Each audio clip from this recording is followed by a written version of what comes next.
Okay. Let's see. I think everything's working. So,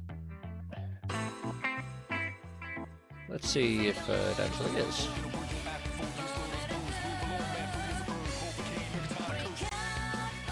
Alright, so I was just looking around real quick, trying to plan what we're going to be doing, and I remembered the story mode for Ultimax is really messy, and it's this gigantic, insane tree diagram thing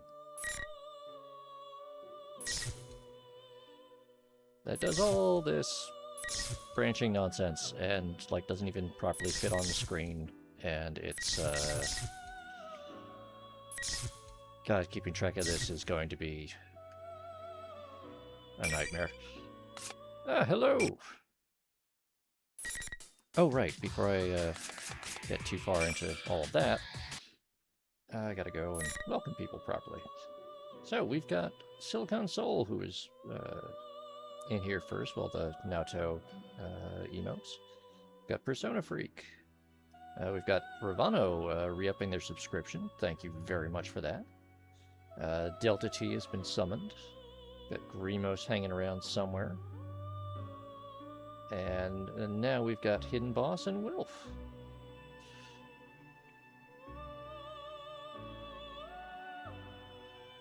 So let's see. Last time we finished off Naoto and we did Mitsuru's run.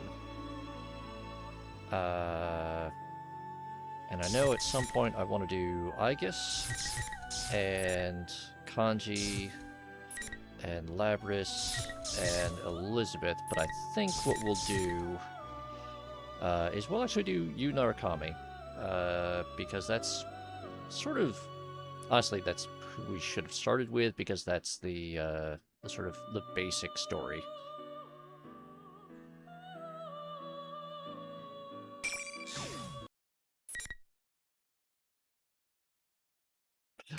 Ooh, Hidden Boss got a nap in? Nice.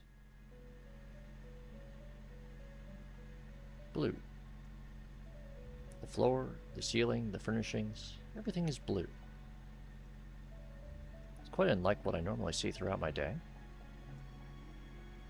Yet my heart is mysteriously calm. I recognize the slight rumbling as an engine and realize that I'm in a car. Or rather, someplace else I recognize. Welcome to the Velvet Room. They did add a long table, yeah. I mean, what, like next week I think we're supposed to get, they're supposed to be doing like a big press event where they're going to go over a lot of details. They'll probably release some new footage. Show off some of the new models and things, which will be interesting to see. Bizarre-faced old man.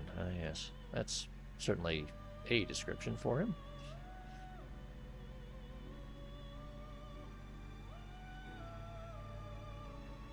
The old man with the bizarre face sitting before me makes an expression that appears to be a smile. Sitting quietly next to the old man is a woman as beautiful and delicate as an ice sculpture. Ah, it seems we have a guest with an intriguing destiny. My God. Wilf has tea. Well, what can we do about that? Alright. And now he wants me to hydrate, so...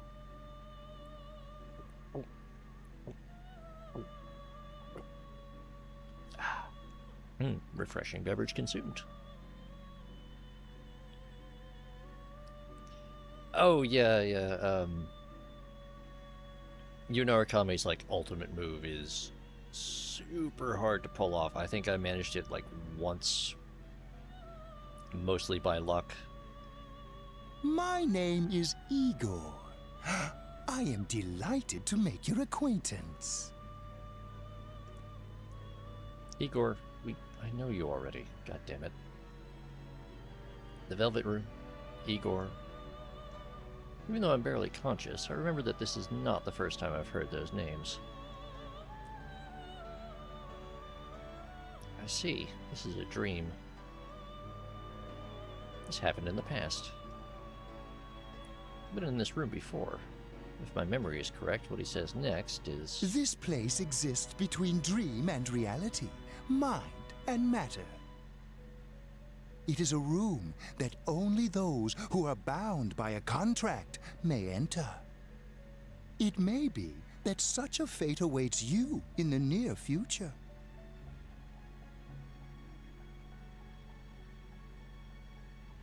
The words I expect to hear fall from the old man's mouth. I'm surprised that I still remember them. Another me, the one not in the dream, can't help but smile at that. Now then, why don't you introduce yourself? I remember this too. It's where I prompt chat to tell me what terrible things to type out. And then I fiddle with the incredibly awkward keyboard interface. When I said my name here, it forged a contract with them. And so I answer, "You Narukami." I mean, Hidden Boss, if Wilf discovers temporal T, he will completely upend all of history, probably. I don't think we can trust the English with time-traveling T technologies.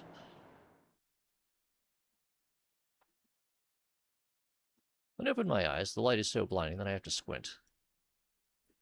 For a moment, I can't figure out where I am, and I look around. Right. I was on my way back. I mutter to myself and look out the window. The sky is somewhat cloudy, unfortunately, but the scenery is peaceful as always.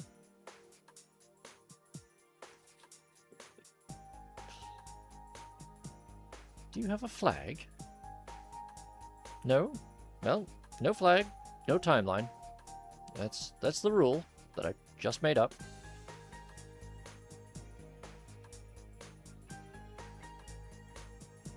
It seems that I fell asleep on the train headed to the countryside where I spent the last year, in Inaba. If I recall correctly, when I first came to that town, it was an afternoon just like this.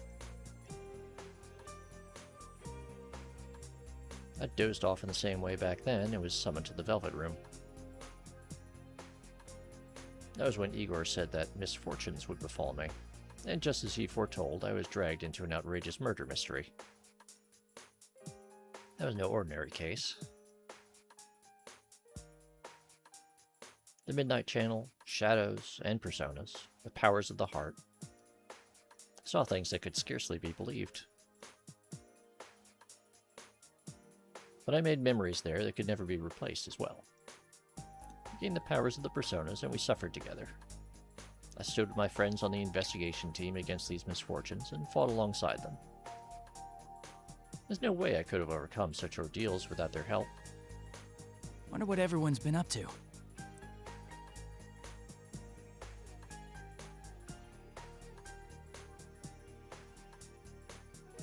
After solving the mystery, it was decided that I would leave Inaba, since my parents would be returning from overseas around the same time. It's been about 2 months since I last saw them all, as they said goodbye to me at the train station.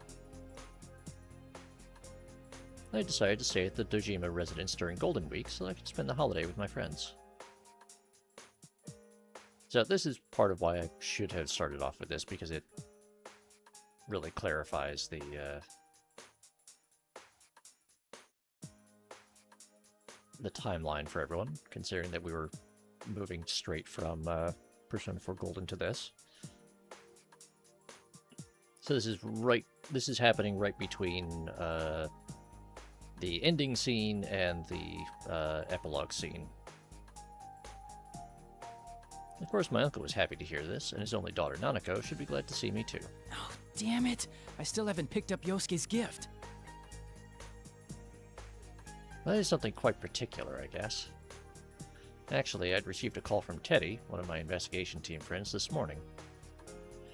The details of the conversation were a bit troublesome. Hello, Porolo. Welcome in. I mean, you can speak in Spanish, but I'm not going to understand, like, 99% of it, so...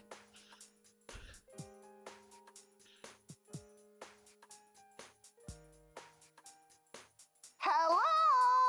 Is this Sensei? Yeah, what's up? I'm really sorry to bring this up, but I forgot to tell you something very important. Oh, better get the button ready.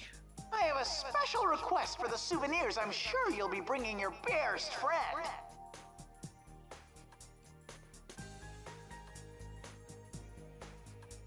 Teddy, I'm pretty sure you're not supposed to tell people what you want them to bring you as souvenirs. I already have souvenirs for everyone, but oh well.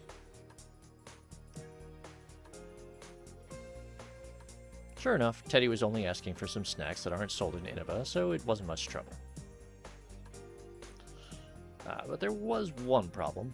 Oh, and one more thing. Can I ask you to pick up something for Yosuke, too? I was planning on bringing something for everyone anyway, but go ahead. Cool!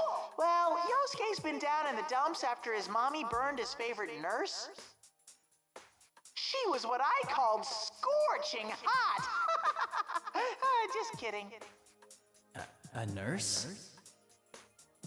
Ah, come on, Sensei. You know what I'm talking about. His nurse magazine with the chest examinations and the bare behinds. I see.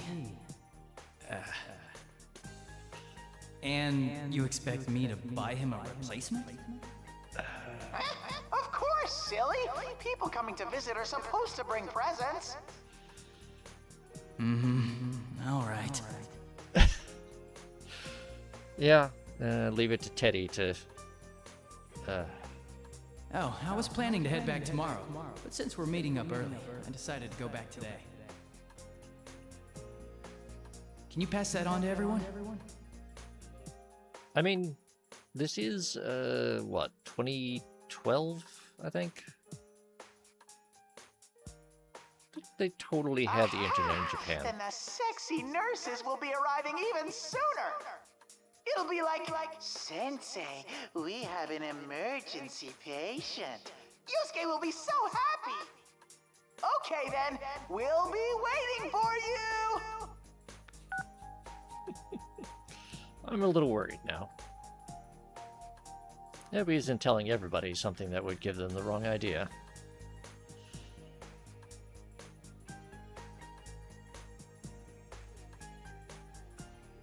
Well, Persona Freak, it's Japan.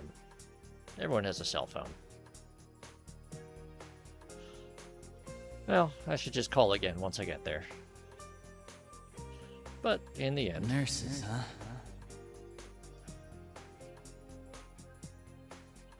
I wasn't able to pick one up for him. How can I put it? I'd feel bad for Yosuke if I gave him that magazine, and every time he opened it, his friend's face kept popping up in his head.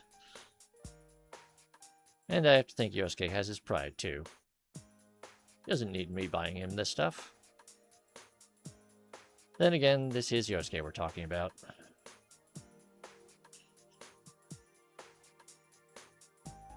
I'm sure he'll understand if I explain my reasoning. Well, now you have it, Delta. Probably. Now pulling into Yaso Inaba. This will be the last stop. Yaso Inaba. I'm sorry, voice actor that did this line, but that was a terrible reading. Oh.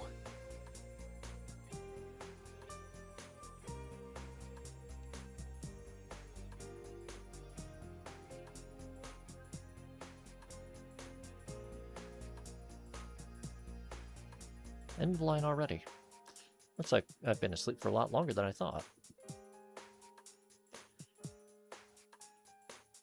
I mean, sure, Persona Freak, but they managed, like, bored train attendant voice just fine in Persona 4 Golden.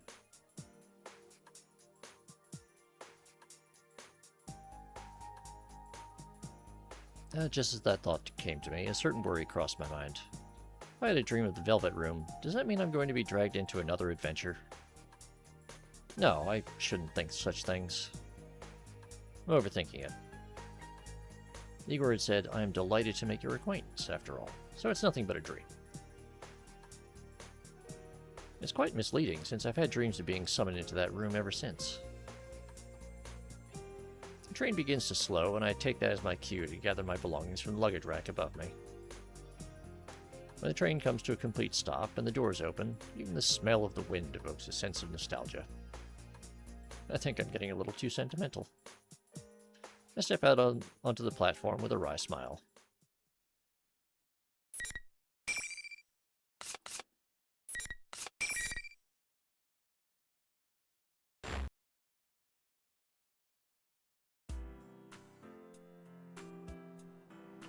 I'm standing in front of the train station, but this town is as quiet as it's always been. I realize the sun has started to set, and the orange sky envelops the world. Now, what should I do?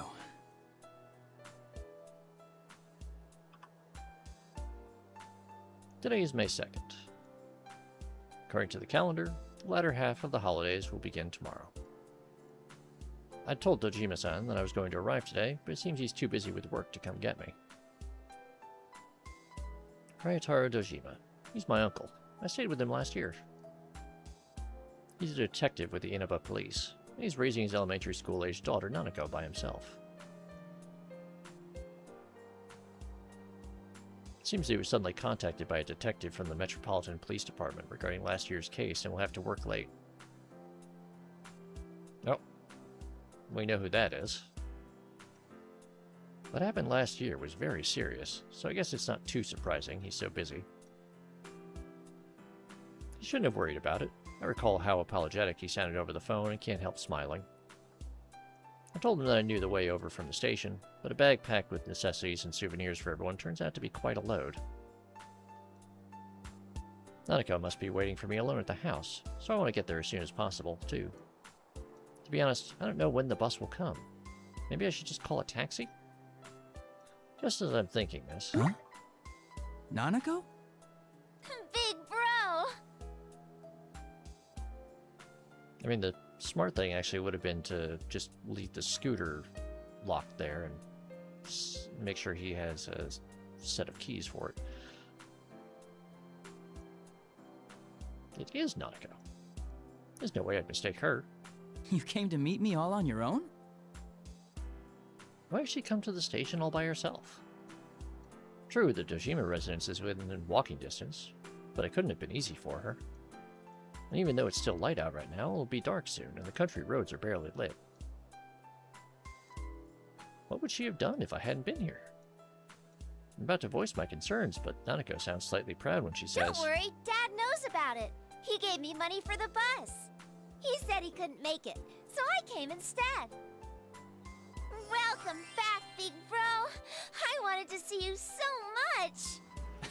Thanks. I'm happy to see you again, too. I see. She must have wanted to show me that she's grown up, too. She's around that age, after all. Why are people...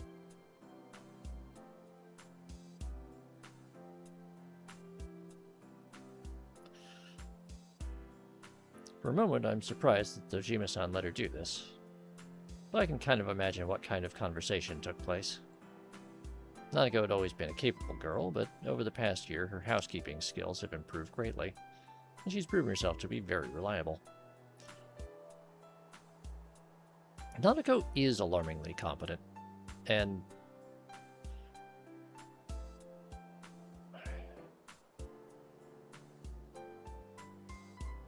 yeah, it's a good point, Hidden Boss. I think Golden was released by the time it came out, but they might have been doing writing and development in parallel. I mean, Hidden Boss, I can't cook eggs sunny side up. So, you know what? She's got that over me. Then again, I don't want to do that math. She takes the leads in many things within the house, and even Dojima-san can't compete with her sometimes. And, you know, Persona 3, Japan actually does have does put a lot of effort into public transit. It's true, though I'm glad someone came to welcome me. I take Nanako's hand and we begin walking side by side. Well, no sense standing around here. What's in the fridge at home? Lots. Dad and I bought a ton of stuff since you were coming to visit.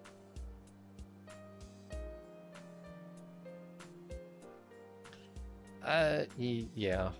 I mean, there's a lot of trauma and baggage going on. That's driving a lot of that, but, you know, still hyper competent, like, 9-year-old housemaker is impressive, I guess. We'll go with that. If Nanako says so, then he really must have bought a lot.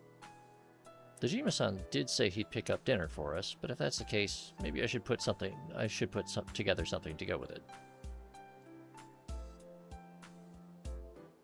And yes, Silicon. I ask Nanako what she wants to eat, and she looks back with a twinkle in her eyes. Are you gonna cook dinner? Ooh, I wanna help. Nanako and I make small talk while we walk through Inaba together for the first time in a little while. Being here like this makes me feel as if I've gone back in time to a year ago.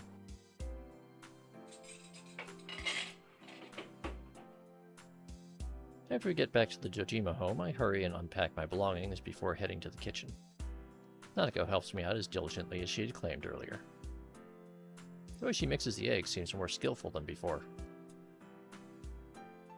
You're such a good girl, Nanako. Good evening. This is the Evening Journal with news for May 2nd. Our top story is on the domestic airline that was hijacked yesterday. The TV in the living room echoes through the house. Thinking back on it, it was on quite often in this place. When I first came to Inaba, Nanako was practically being raised by the television.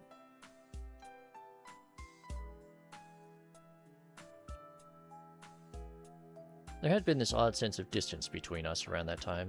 She hadn't started calling me Big Bro, and we didn't cook together like we're doing now. It's the little things that bring back memories. As we're about done making dinner, Dojima-san arrives with some deluxe sushi. Nanako quickly gets up and rushes to the door. She seems so happy when her father comes home.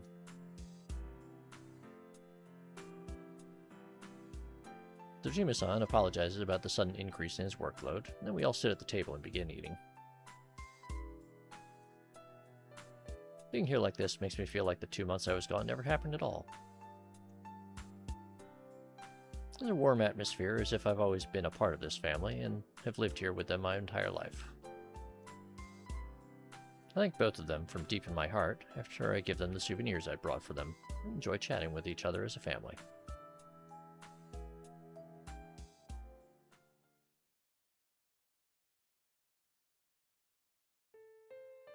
Phew.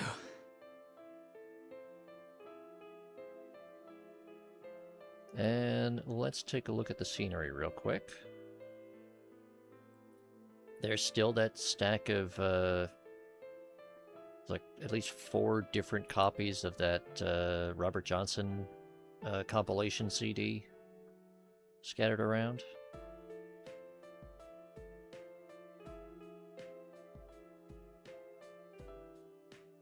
And let's see, we've got the Jack Frost doll and the MS-06 model. And I think the calendar has now been swapped to a Catherine calendar.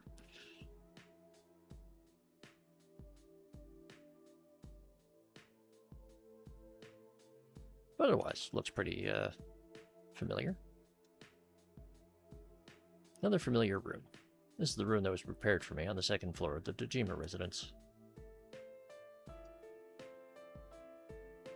Nanako had fallen asleep after all the excitement. After carrying her to her room, I tell my uncle that I'll be going to bed early as well, since I have plans.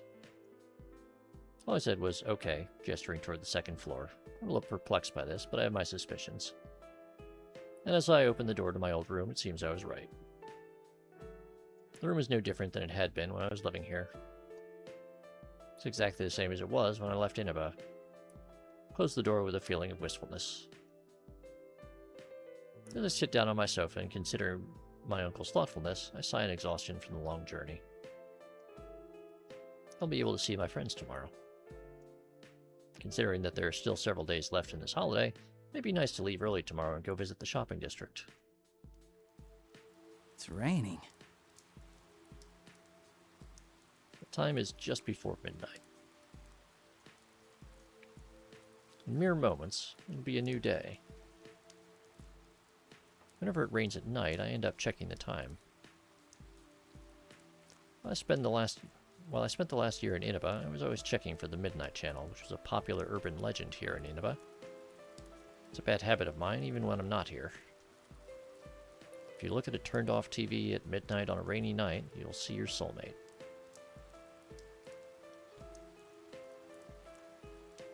Discovering that this rumor was actually true was the first reason why I became involved in the murder investigation last year. But the person who actually appears on the Midnight Channel isn't your soulmate. It's the next victim.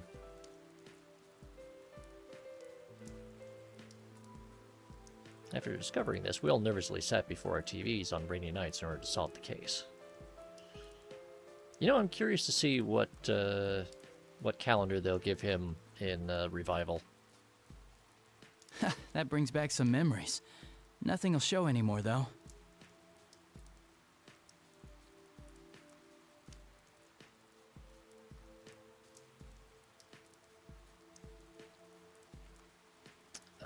P3R or maybe Metaphor?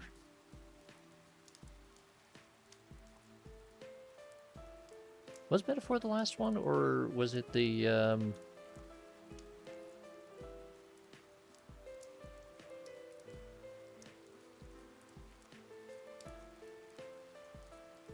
Yeah, I have to go look at their release calendar. 'Cause the only other thing I could think of is, Devil Summoner. The Devil Summoner remake. Will nothing really appear, though? I suddenly have doubts. Why would I think that? After we solved that case, we all confirmed that the Midnight Channel wasn't appearing anymore. The empty screen stays silent.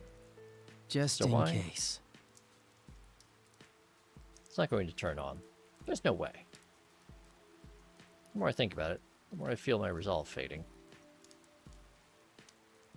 Peer into the TV screen as if something is drawing me into it.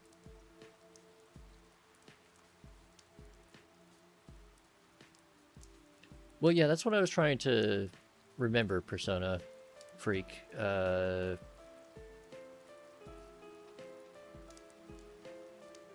Because I think the Raidu remaster was the last game that they released. The only thing I see is my reflection in the dark glass of the CRT television. Or so I thought.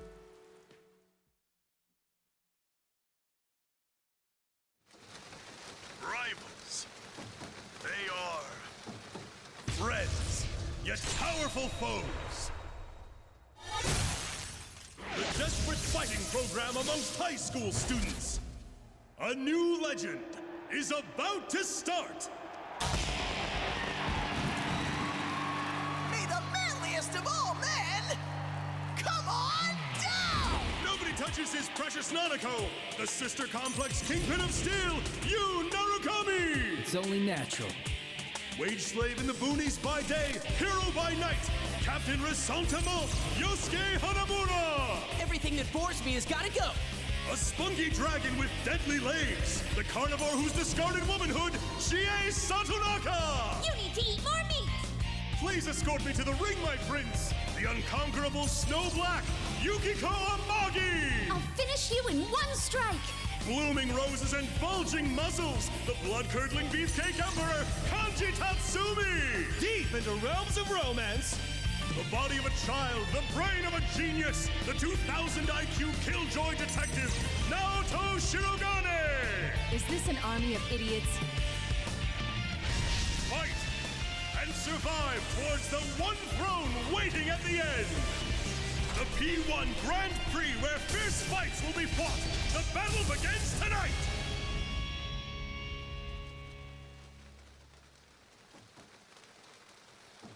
Well, now. What on earth was that?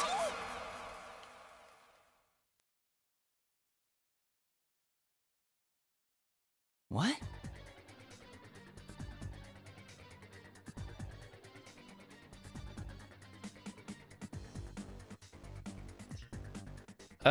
Yeah, Persona Freak, I'm pretty sure that, Teddy's whole get-up there is supposed to be vaguely M. Bison-esque. Sister Complex Kingpin of Steel?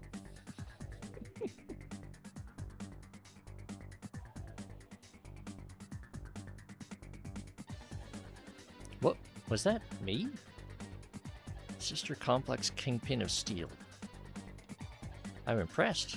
There's so much wrong with that phrase, I don't know where to begin. No, I shouldn't be thinking about that. Those words aren't the problem here. I heard to make sure that the TV isn't plugged in. That was the Midnight Channel. What was it actually showing? What it was actually showing is rather ridiculous, but thinking back, everything the Midnight Channel showed last year didn't make much sense either. I'm suddenly gripped by tension. If the Midnight Channel is appearing again, I have to find out why. I pull out my cell phone and search for Yosuke's number. Let's see, H. Hanamura Yosuke. I quickly hit the call button. Oh yeah, no, the manga adaptation particularly really plays with the terrible taglines for everyone. Does everyone know about this? Is everyone aware that the Midnight Channel is still being broadcasted? Do they know that it's showing us? And that we've been given taglines that can only be described as uncharitable? I mean, they can be described as much worse than that. Hello, this is Yosuke. Yosuke? It's nothing. I just freaked out when you called all of a sudden. Yeah, that's it. What's up? Hey, when do you want to meet? I can tell what's going on just by the sound of his voice. Yosuke knows about what's happened on the Midnight Channel just now, and he's trying to hide that from me. Considering that I've been out of Inaba for a while, I bet he's trying to keep me from worrying about it. There's no need for him to be concerned about that. Then again, I can kind of understand how he feels. I'm his friend, after all. And that's not why I was calling. I saw the Midnight Channel. You saw it too, right? Huh? I can easily hear Yosuke panicking on the other side of the phone. He's probably surprised that I saw the Midnight Channel when I shouldn't even be in Inaba right now. He must be thinking that the Midnight Channel is now appearing on a national TV network. Looks like Teddy didn't tell them after all. Did Teddy not tell you? Since we're meeting up early tomorrow, I decided to come today. I figured you wouldn't think I could have seen it, so I gave you a call. Well, I assumed you weren't here yet, so I didn't want to rely on you. You haven't changed. So how about it? You're not gonna leave this be, are you, Captain Rasantama? Why'd you zero in on that part? Did you see how they called you? Oh, shit. A souvenir? Don't even worry about it, man. Oh, wait. Crap.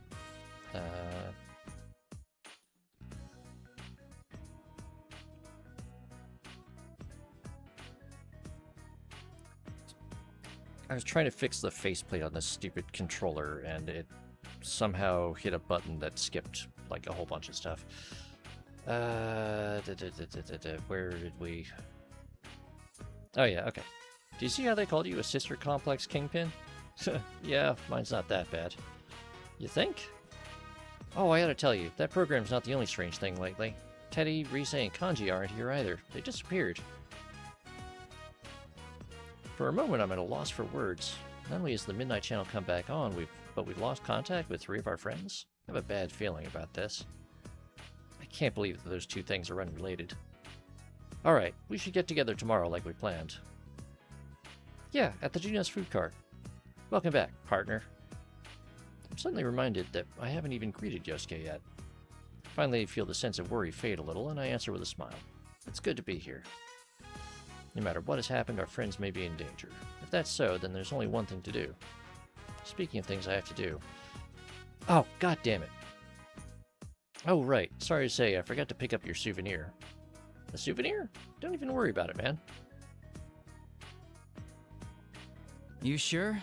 I thought you were really looking forward to it. Those nurses. Nurses?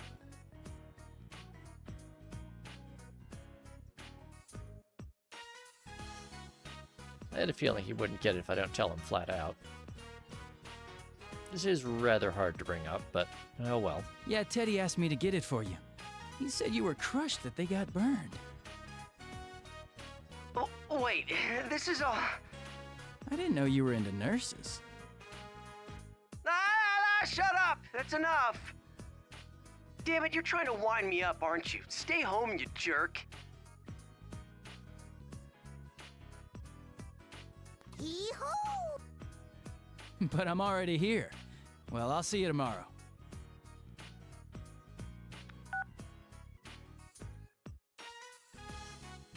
At least it seems like he understands about his souvenir. In any case, the preparations have been made. Tomorrow I'll meet with everyone to sort through whatever information we have on this situation. If we have to, we'll go back into that world. It'd be best if this was all just our imaginations. But unfortunately, we know that the Midnight Channel wouldn't have appeared without a reason. I should make sure I'm ready for tomorrow and get some rest.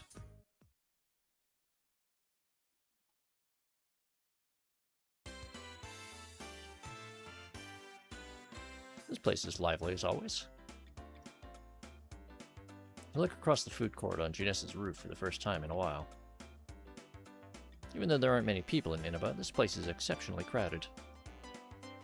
Plus, because it's Golden Week as well, I feel like it's busier than usual. I happened to run into Yosuke at the elevators. We briefly greet each other.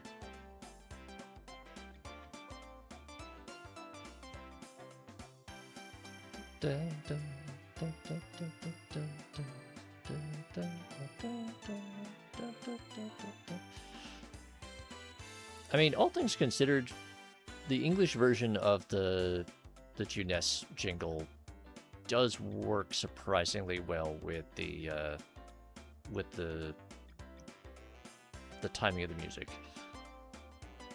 because they had to come up with it based entirely to fit the music. Because the Japanese tagline is mostly gibberish.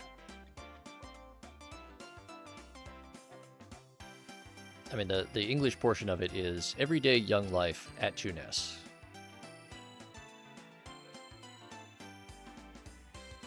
Oh. Good luck, Delta. I mean, yeah, probably, Wilf.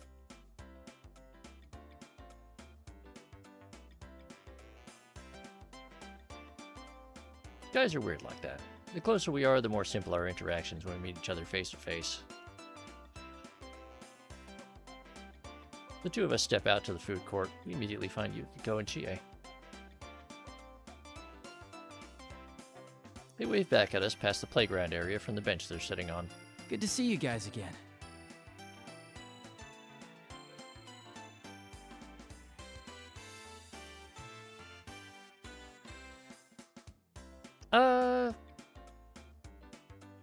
Not really, Persona Freak. They, in Golden, there's just a short scene, in which Nanako, sings the song and shows that it's, like, a really big thing for her. Is the idea of going to Juness is, like, her big idea of an excursion or an adventure.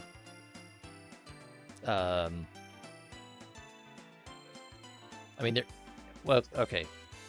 When we get to it, eventually there is a whole thing in the dancing game, but that's the dancing game. Welcome and I don't want to spoil that nonsense, because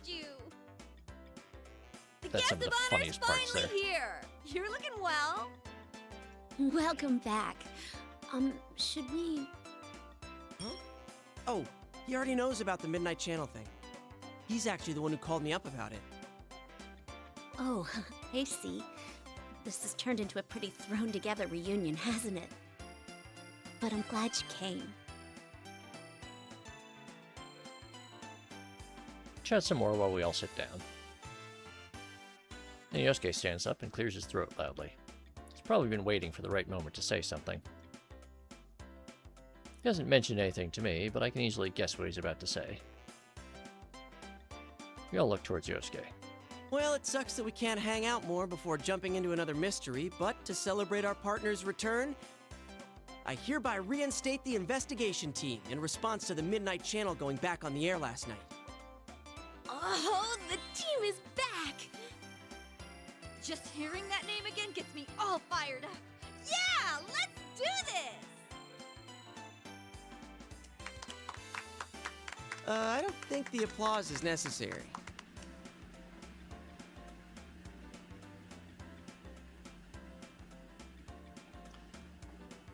You know, that's a good question, Persona Freak, and I don't think it's addressed in this game.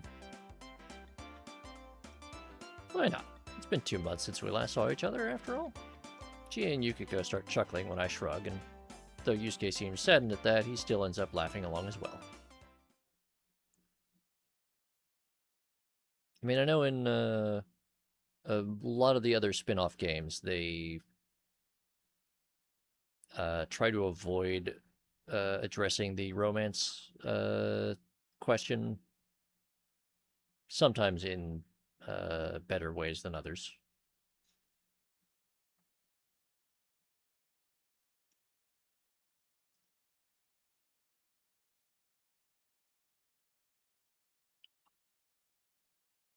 It's a relief to see it the same as always, but because of that, it makes me even more worried about the friends that aren't here right now. We can't start slacking off. We begin to sort through the information that we know about already. Well, let's get cracking. I mean, this is no laughing matter. No one's heard from Teddy, Kanji, or Rise. Just those 3, right? Yeah. Oh, I got a hold of Naoto-kun, but I didn't tell her about this stuff. She told me she couldn't make it today because of her job, so I didn't want to worry her. She seemed pretty bummed that she couldn't be here too.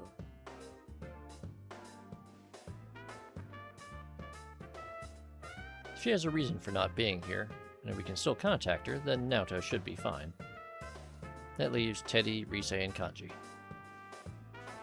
Not hearing back from them after an entire day has passed isn't normal at all.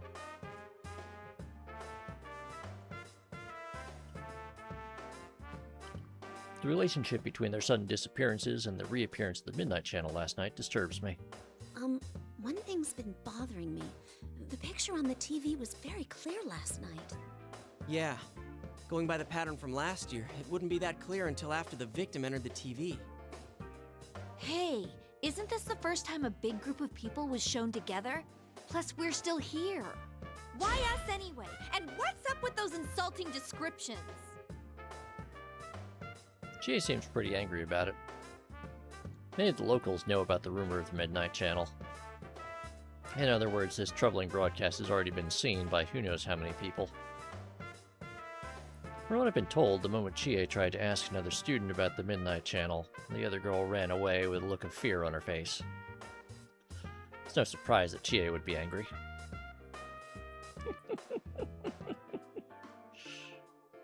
But in the end... What bothers me most is Teddy.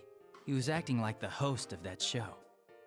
Yeah, Persona Freak. That one gets even funnier in the sequel to this. Yeah, and we can't find him. This smells fishy. Then again, I doubt he would play a prank like this for no reason. I mean, it's even worse in Japanese because the word that they translated as kingpin has other implications in Japanese. I guess we'll just have to go inside the TV and find out what's going on. That's right. Go inside the TV. Out of everything, that was the element that shook our common sense the most out of everything we experienced last year. Actually, the murders in last year's events happened in another world inside the television. This world is filled with monsters called shadows that are born from people's hearts. Because my friends and I gained personas, the power to defeat these shadows, we were able to enter TV screens and fight them. Won't we be stuck in there without Teddy to give us an exit? But even we Persona users would find it extremely difficult to leave that world on our own. In order to come back, we need the exit TV that our friend Teddy was capable of creating.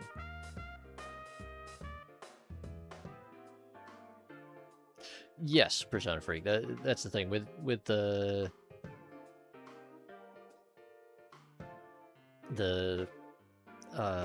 in Ultimax, there's shadow versions of all the characters that are really hyping up the insulting taglines. Uh-huh, not so. I've had Teddy keep the exit TV out on that side. Look at you, all prepared. I mean, think about it. What if we were half asleep and fell into a TV when Teddy wasn't over there? Isn't that a scary thought? Like anyone would be that clumsy. Anyway, it sounds like it's safe for us to go investigate then. Good luck, Delta.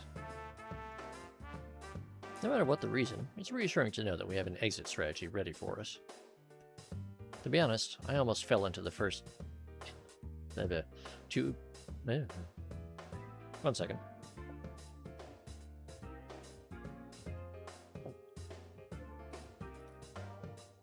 To be honest, I almost fell into it the first time it appeared in my room after all.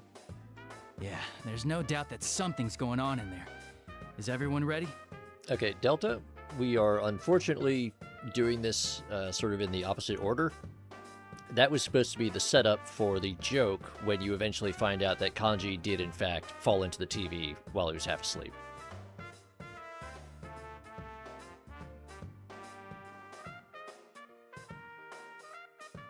Oh, no, Persona Freak. This is the story in which he falls in accidentally. It's Ultimax where he goes in intentionally. But so this scene was the setup for when you later find out that Kanji literally did fall in. We're all good to go. To tell the truth, But I had a since hunch that we're this was going to watching happen. the story modes kind of out of order, we're ruining the setup for a couple of the jokes that happen. I really should have done this as the first one instead of doing Naoto first, because Kanji, Naoto, and a bunch of the other story modes all kind of... Oh, no, Persona. I already spoiled it last week, so you're okay.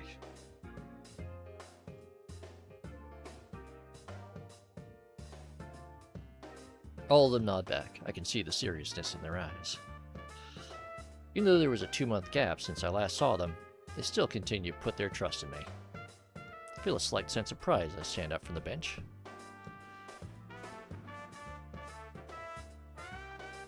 The large screen TV in the electronics department is directly below the food court. That was the entrance we always used last year. Alright, that's... You know what? I gotta make a note.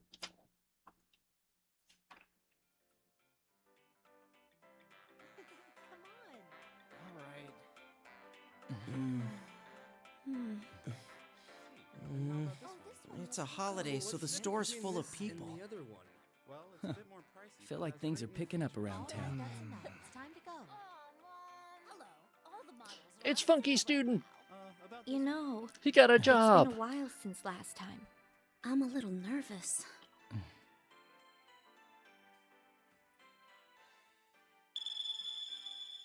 Whoa, wait! There are still people in this aisle! Hey, get ready! The customers are going away! Uh-huh. Mm-hmm.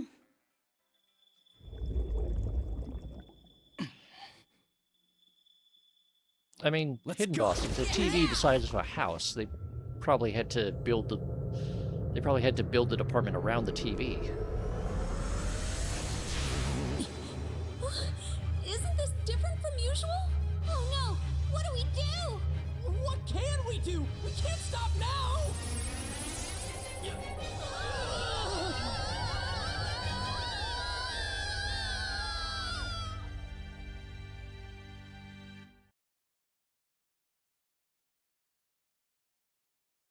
Besides, aside from like old man Daidara, who has enough money to buy this gigantic TV? I hear a voice. It's a woman's voice. It sounds familiar to me. This voice is... Welcome to the Velvet Room. I don't sense that distinctive floating feeling that I usually have when I enter the TV world. When I concentrate, I realize that I must be sitting in a chair. The moment I open my eyes, I see vibrant blue. The Velvet Room. I visited this place an untold number of times last year, and once more in my dreams yesterday. I never thought I'd return to this place. Huh? It's not a dream this time? What's going on? Didn't my contract end already? It got renewed. Igor, who usually sits front and center, is nowhere to be seen. The one to greet me is the woman with silver hair, Margaret. I mean, especially when you're buying a TV the size and probably cost of a new car. Could this be a personal summoning, then? That happened a few times last year, too. Margaret smiles as if she senses my suspicions. This room is tied to your fate. Nothing that occurs here is meaningless. Though you reached an end to one journey, you now find yourself here again. This shows that you will once again be faced with a question. A question? And something really is going on? Another mystery has appeared. We are about to be dragged into it again. Could that be what she means? From here on, what befalls you will upset your status quo. It is true that you've opened the door once already, but all things change. Nothing ever remains the same. What you gained before will change over time as well. You will have to face them once again. Face them? Again? First thing that Margaret's words stir up in my mind is the sight of my friends' smiling faces. Is that going to change? No, that can't be true. And face them again? That's impossible. Once I wake up and leave this room, I should still be with my friends. There's no need to jump to conclusions. But Margaret appears to have anticipated my thoughts and smiles while narrowing her eyes. Show me how you will proceed down the path that awaits beyond the door you've opened. My vision wavers and the blue light before me vanishes quickly. Wait. I still need to know what you mean by those words.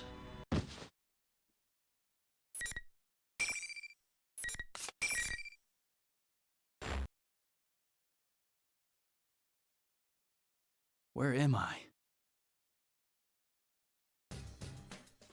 Ah, the creepy version of the music room.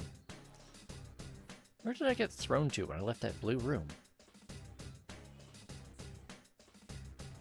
And look at that, there's like a whole bunch of empty shoes arranged around a piano. That's kind of weird. The scenery is so unexpected that I'm at a loss. This is a school. It's the music room of Yasogami High. I attended this school with my friends until recently. There's no mistaking it. We entered the TV together, so why am I here? No, that's not right. This is... No, wait. This has to be the TV world. The graffiti on the ground. Shoes placed like they're for some kind of ritual. The eerily shining eyes of the portraits on the wall. The more carefully I look, the more I realize that this place is not the real Yasogami High. I mean, just look up, dude. Most of all, I sensed no warmth from this place, like I always did from the students who would come and go from here. This is a fake. It's definitely not the school I attended. But what happened to turn the world inside the TV to this? On top of that, we entered the TV from our usual entrance, but I ended up in a completely different place. This has never happened before. I also realized that my friends aren't with me either. Do we somehow get separated? I start to feel chills down my spine and look around. Hello! Sorry for the wait! Greetings, boys and girls of Yasogami Yasogami. The P1 Grand Prix is about to begin. There's no need for manners or courtesy or anything today, so let it all hang out. Tell us how you really feel. What the? Is that you, Rise? I shout out questions, but she doesn't answer. This is Rise Kujikawa, one of our friends on the investigation team that we couldn't contact. Does she not hear me, or is she choosing not to respond? As I ask myself this, I hear different voices echoing as well.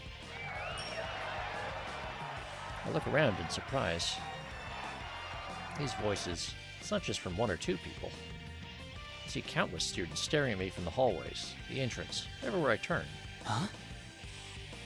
May I have your attention, please? I, Rosette, will be your commentator. But first, the General has a few words for you all. What's going on? Why are there so many people inside the TV world? Before I can think of any answers, Rise makes another announcement. As if on cue, the monitor in the music room turns on. What appeared on it was Teddy. He was wearing a strange hat and cape, just like he did on the Midnight Channel last night. First Rise and now Teddy? What are they doing?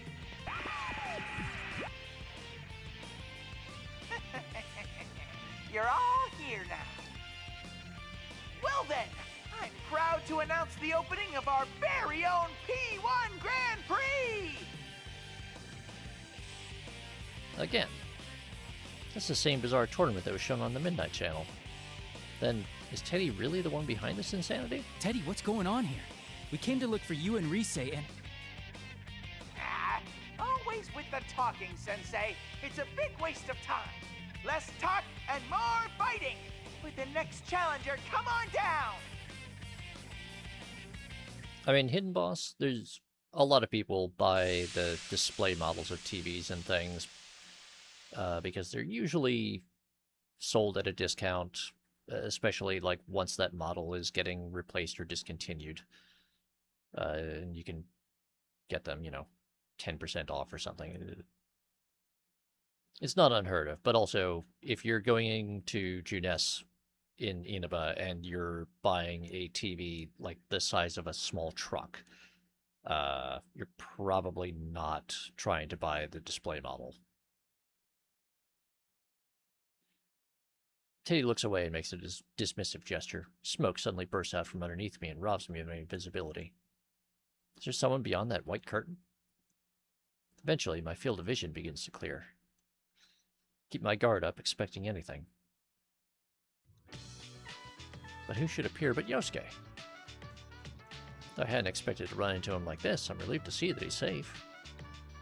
Teddy did say something about a challenger just a moment ago. I recall the P1 Grand Prix that appeared on the Midnight Channel looked a lot like some kind of fighting competition. Wait, am I supposed to fight Yosuke now? That's not funny at all. Great. They're expecting you and me to fight. Looks like. Sheesh, what's Teddy thinking?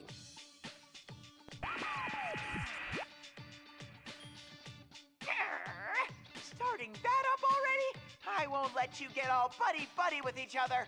These battles are fought to the death. Only the victor can proceed. This joke's gone on far enough, Teddy. We're not gonna play along with that. I look over at Yosuke, hoping that he would agree with me. But he doesn't appear interested in what I have to say. Oh, really? I guess he should declare me the winner then. Yosuke? What? You don't plan on fighting, right? That means I win by default.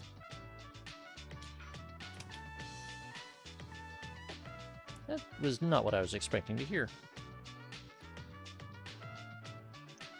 What's gotten into you, Yosuke? You have some reason to be talking like this? I can't figure out what's going on. Yosuke continued to speak in a carefree manner. It said something I simply couldn't believe. Oh, but is that okay with you? I mean, since Nanako-chan's here and all? Nanako's here? Wait, really? You haven't seen her? She's with Teddy.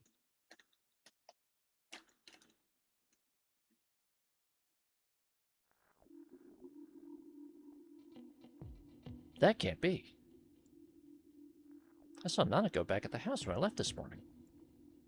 And even then, Nanako can't enter the TV world on her own. But she's in this world? I can't believe it for a moment. But what if it is true? Just coming into this world can tire a person out very quickly. On top of that, if someone who can't use a persona comes here, it can sometimes even be fatal. Where is she? Yosuke, where's Nanako? Whoa, what's gotten into you, partner? No need to get hysterical. Why are you so calm about this? You know what happened to her last time she came here.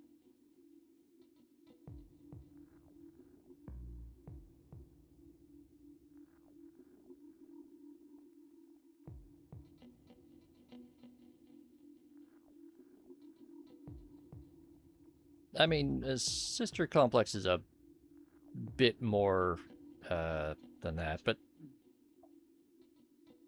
I mean, he does definitely have a very strong attachment to her, and he's extremely protective of her. That was the start of a whole chain of events. Remembering them is heart-wrenching, even now. So why... No, even then it might be wrong for me to lash out at Yosuke for the way he's acting. Calm down, I think straight here. All Yosuke said was that he saw her with Teddy.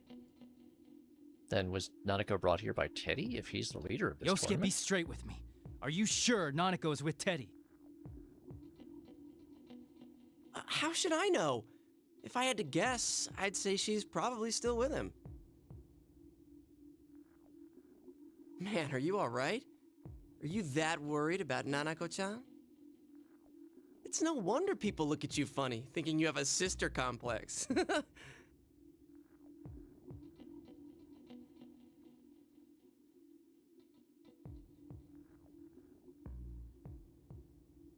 sense of wrongness that I've been feeling this whole time is getting even stronger.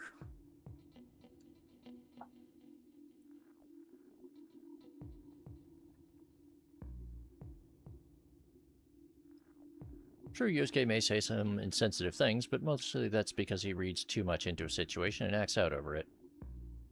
She did literally die like 3 months ago? Yeah.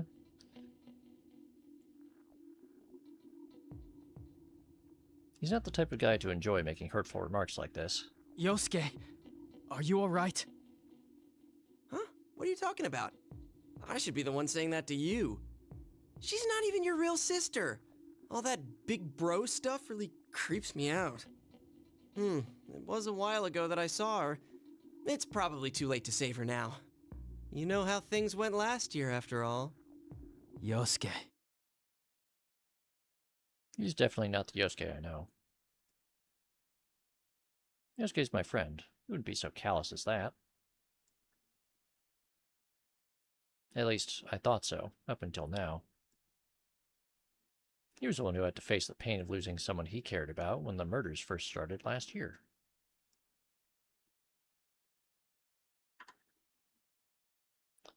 Thank you for reminding me to get the counter ready, Ravano.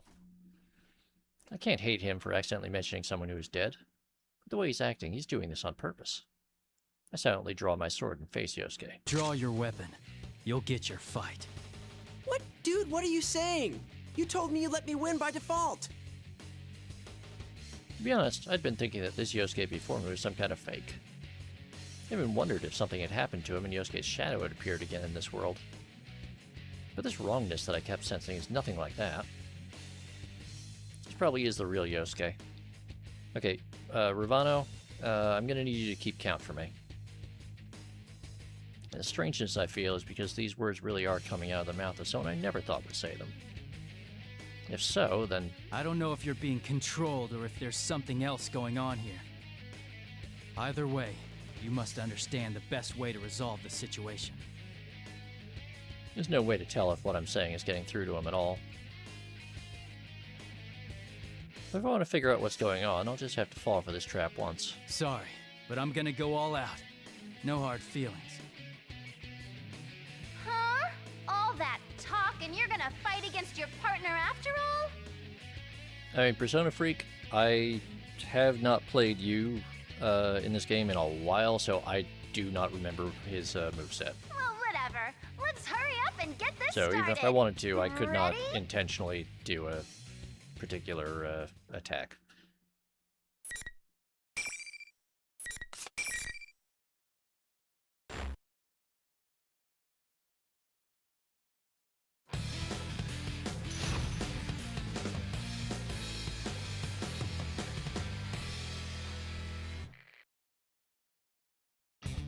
Final. Over here! Too slow! Over here! Tap and stay down!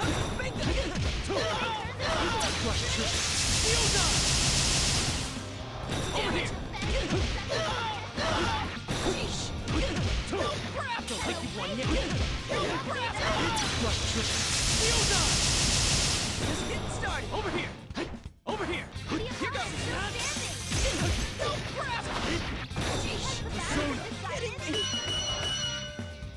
How unfortunate. Better luck next time.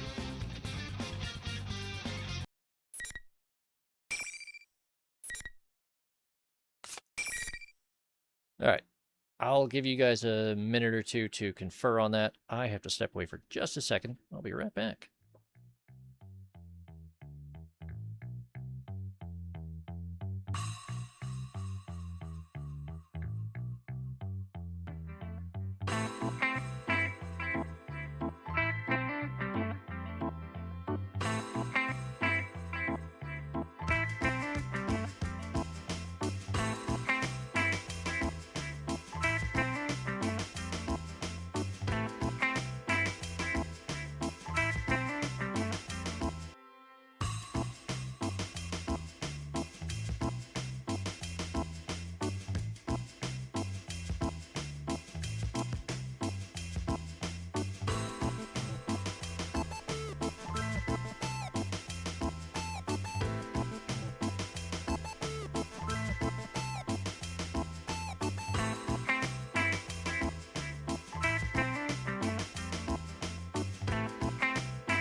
What have you just realized, Grimos?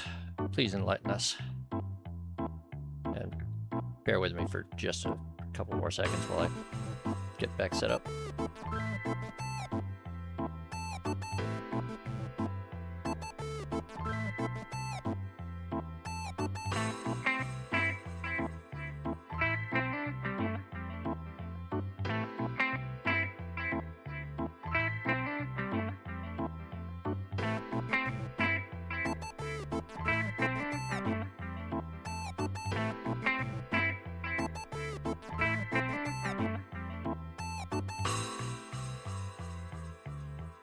You know, Grimos, that's a reasonable point.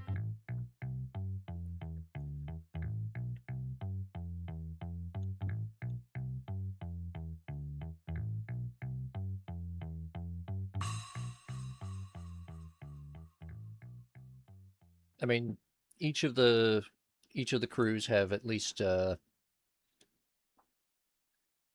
one person with a like inherited fortune or business. But the others do kind of need something, and having a fallback career of, you know, secret agent monster fighter is not the worst.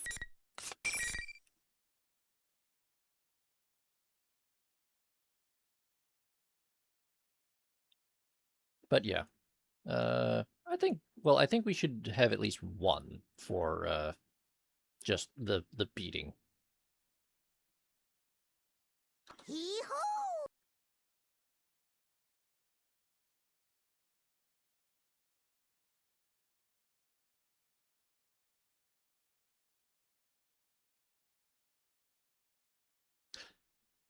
That's fair. Yeah, the two big Zeodyne combos, reasonable.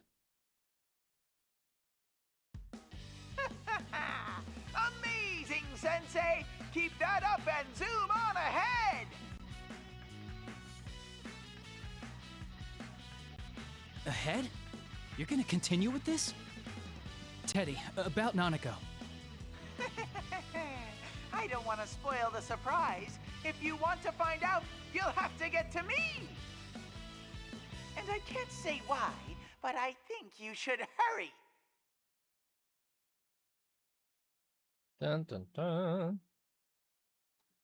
The monitor shuts off. I still haven't learned anything about Nanako. They did seem to have been expecting me to ask about her. I don't want to think about it, but Nanako really may be here. The moment the monitor turned off, the students began to leave like waves in the receding tide. No, they don't look like students anymore. There's something inhuman just taking the shape of students. I was too focused on the fight to notice, but it seems their true forms were coming through. They look like silhouettes. Could they be shadows? Even so, I don't sense any hostility from them. Now, if they're not a threat and they're going away, there's no need to chase after them. Besides, there's something more important to do right now. Yosuke, are you alright? I walk towards where Yosuke lies collapsed on the ground and give him my hand to help him up. Ow! Couldn't you hold back a little? I seriously thought you were gonna kill me. The same went for you. I wouldn't have stood a chance if I held back on you. Yosuke grimaces in pain as he stands, but he doesn't seem to have suffered any severe injuries. That's good. I knew I couldn't risk going easy on him, so I was a little worried that I'd actually hurt him. Once we get a good look at each other. Yosuke's demeanor suddenly changes. Anyway, that aside, shut up about the nurses already. It's not like that's the only thing I ever think about. Alright, I'm counting that one though. Hee-hoo! What's this about nurses? Huh? You were harping on it the whole time. How can you stand there and constantly bash my taste in women with a straight face? Because I'm dating an idol, Yosuke, and you're not. Is it such a crime to like nurses? Wait a second.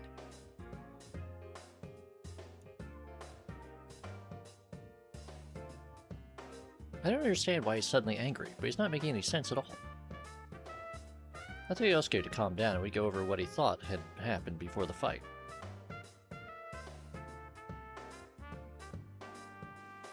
We learned that our memories of what each of us had been saying didn't match up at all.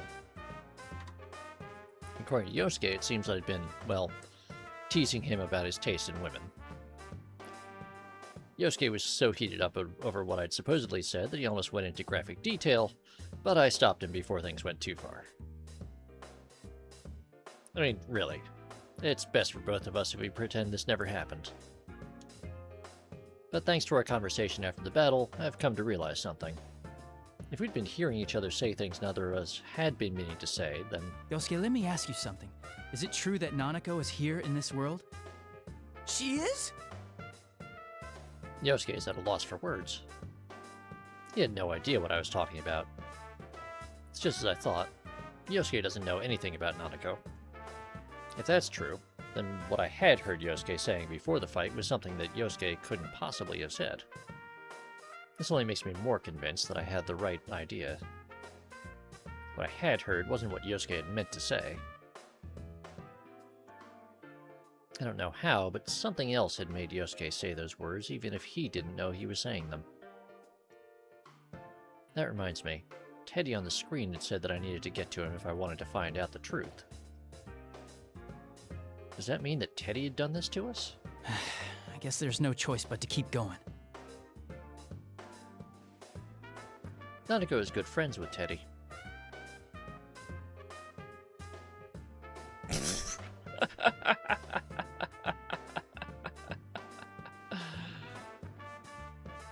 He kind of is. I don't want to imagine it happening, but if he wanted to kidnap her, it's certainly possible he could have.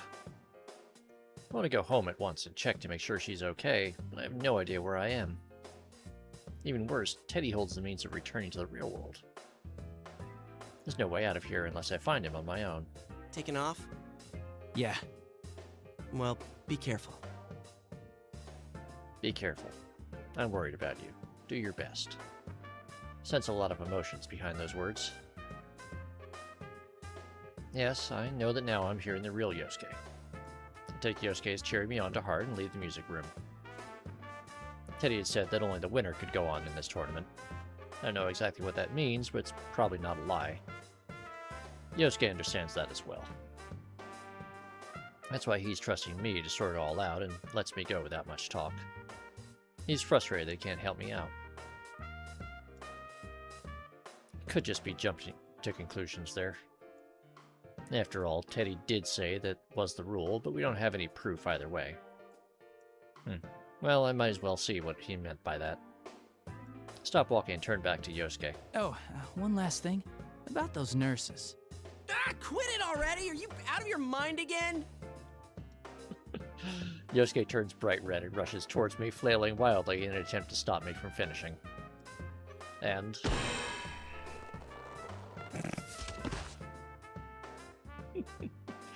there's a painful sounding noise as he runs into something invisible and slowly slides to the floor. What is this? Huh. So there's an invisible wall. Looks like the loser can't leave the room.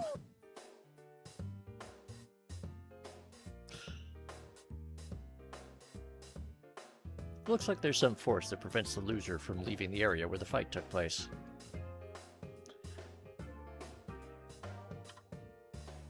It's likely that every time one of these battles happens here, the winner will get sorted out this way. That's annoying. I see how it works now. Thanks.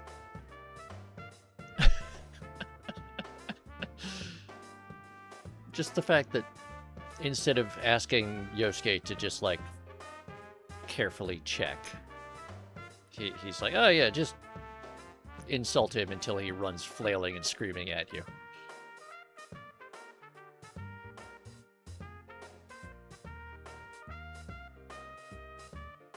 Don't use me as your guinea pig. Wait, that's it? Hey, don't wear yourself out, all right?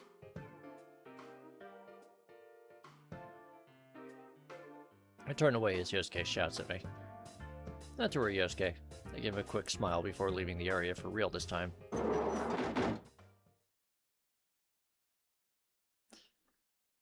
Yeah, Persona Freak, trying to fit a like classic fighting game narrative into the Persona setting is really awkward.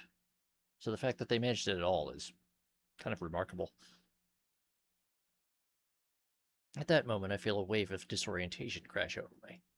I'm surprised that this is happening without a warning, but it's not a threat. After all, I know this feeling all too well.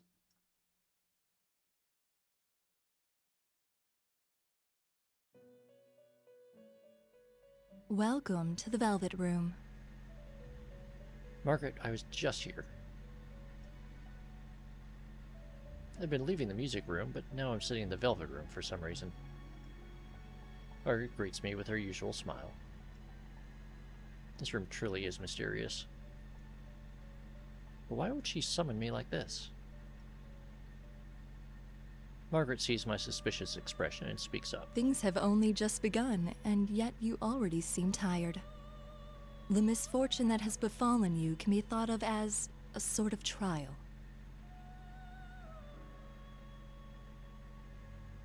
You know what? I have to assume they do, Wilf.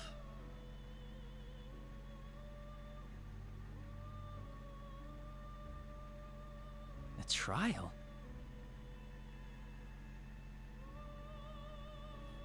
I mean, a little bit, Grimos. In Arena, she doesn't take a terribly direct hand. She's just a little more forthright with what she tells the protagonist. I want to know the details behind her words, but I know that she won't answer me even if I ask.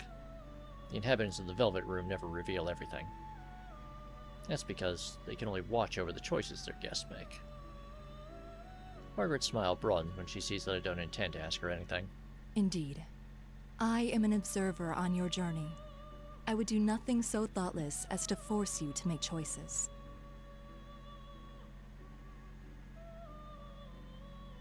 You do not need such provocations. I already know that you shine brilliantly enough.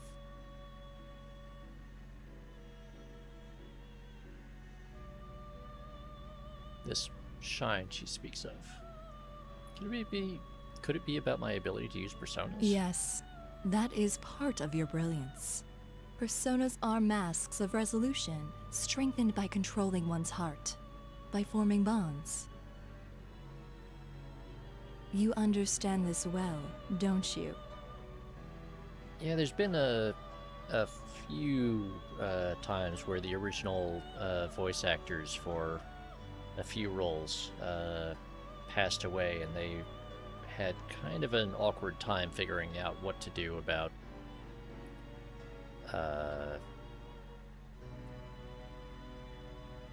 possibly replacing them.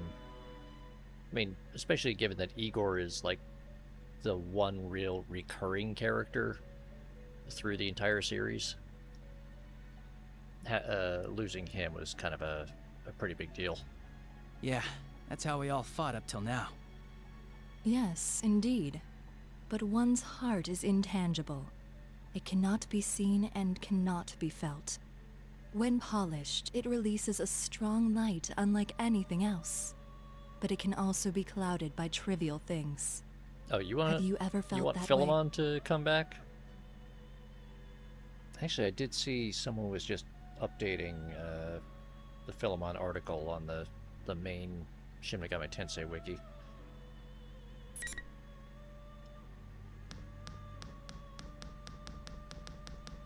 You may be more conscious of that fact than most, because you hold the power of the wild card. Margaret's voice fades away as she answers me. From here on, you will be forced to re-examine the things you know as bonds. How will you face the changes to come, and what choices will you make?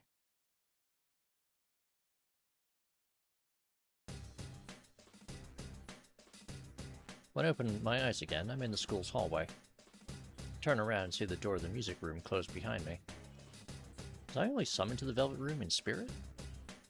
There's no way for me to figure out what happened, but I think back on what Margaret had told me. The changes, huh? Even though the people of the Velvet Room avoid saying much, what little they do have to say always has meaning. Well, it's true that Margaret has said some strange things while I've known her. She's never said anything meaningless while on duty. I assume that this would be the case now. We have to keep her words to heart. Which, that's a weird turn of phrase. Keep her words close to heart, I think, is... or top of mind, actually, would be the more appropriate phrase, but...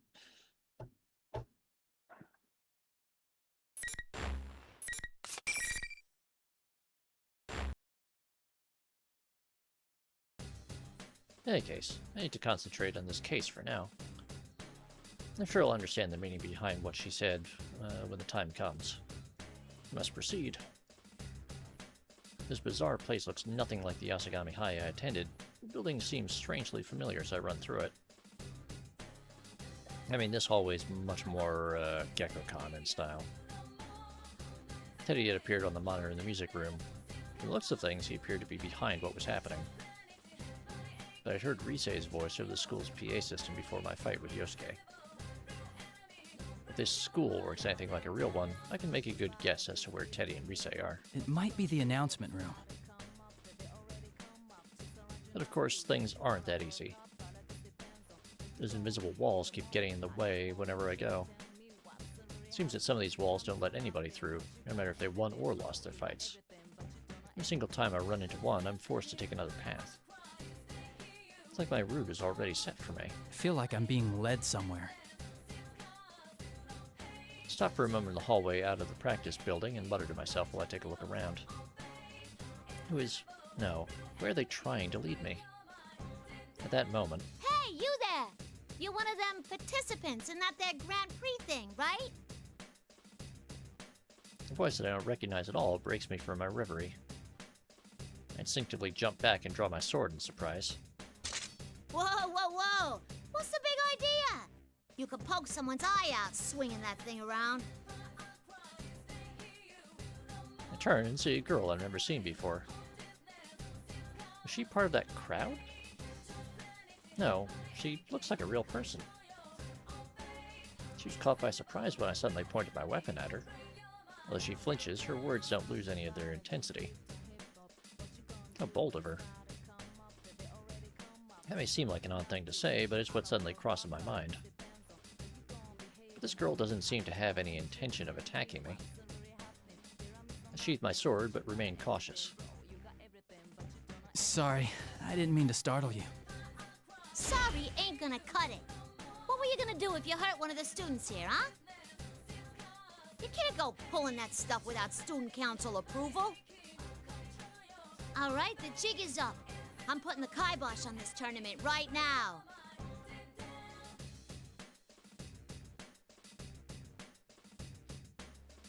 Yeah, the script pretty much always has, almost always has Yosuke as the first fight. Almost. Hey, wait, hold on a second. I think just because of the way... Just because of his character, it's easier to write him as the first fight. I'm not in this because I want to be. I'm trying to stop the tournament. I'm trying to act non-threatening, but the girl continues to glare at me. Who in the world is this girl? She's wearing a Yasugami High uniform. She said something about the student council. I don't recognize her. You don't encounter people here in this world that often. If a person is here, then they're either a persona user or a... Why are you here, by the way? Wait, did you fall inside a TV? Wilf, it's actually, a attempt at a Brooklyn accent. Which is kind of what was the default for a long time in old American, gangster movies.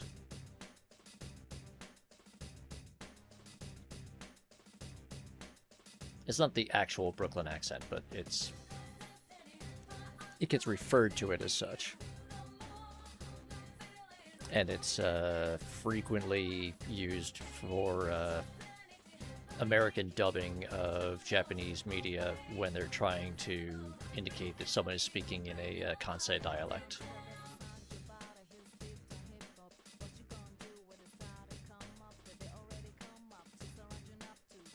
Exactly, Persona Freak. Also, when it's just in written form, they'll do a lot of contraction, sort of, where they'll leave off some of the consonants. Like, hey, oh, hey, kind of stuff. That's right. I might have put it a little differently, but if she can't enter a TV herself, the only possibility is that someone threw her in. That was what was happening in the murders from last year. All inside a TV? What kind of nonsense is that? She's not aware of it. If she was a Persona user, I don't see why she'd hide that fact. If she was trying to keep that from me, then she wouldn't have come to talk to me like this. Then does that mean she is a victim after all? Carefully choose my words to avoid provoking the girl and introduce myself. I'm Yu Narukami. I was a second year at Yasogami High until last year. Huh? Last year? But that uniform. Oh no, this is kind of my usual equipment when I'm in the TV world.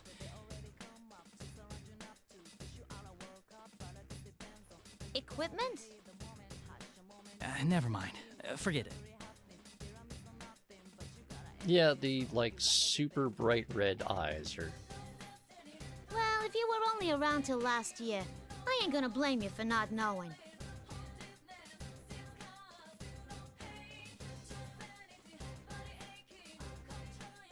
I'm the new student council president. Nice meeting you. The student council president? If I'm remembering correctly, the student council elections should have taken place just before the holidays. I have no knowledge of who won any of those elections, and since I'd left I have no knowledge who won any of those elections since I'd left Inaba before they took place. That reminds me, I didn't have any friends on the student council last year either. This girl may very well be the president. No reason not to believe her. Which, yeah, it's kind of unusual that, I don't... Like, the closest we got to any student council thing was a couple of the teachers, obviously, who were, like, club advisors. And then, Ko and Daisuke are kind of the heads of their respective clubs.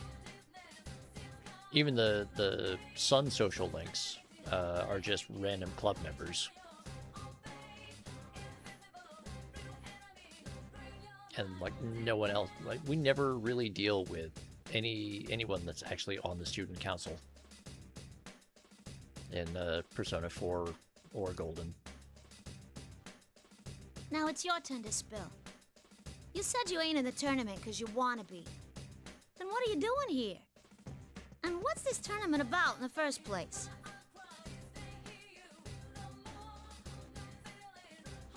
I feel that if I don't explain things very clearly to her, it'll only provoke her further. Trying to tell her everything about what's going on here will only confuse her. I'll leave out the fact that this place is inside a television and tell her about the other things that are going on. First, I tell her about Teddy, that a friend of mine is likely the one who set this tournament up.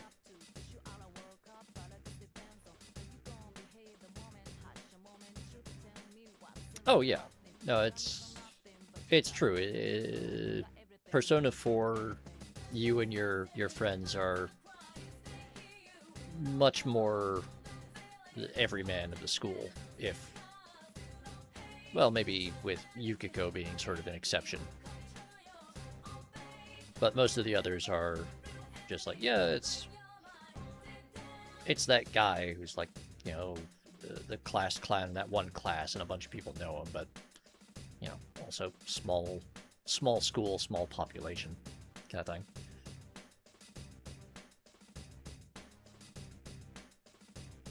Second, that I encountered some of my friends who were dragged into this as well, but they were acting strangely. And third, that my cousin, Nanako, is still in elementary school, may have been dragged into this mess.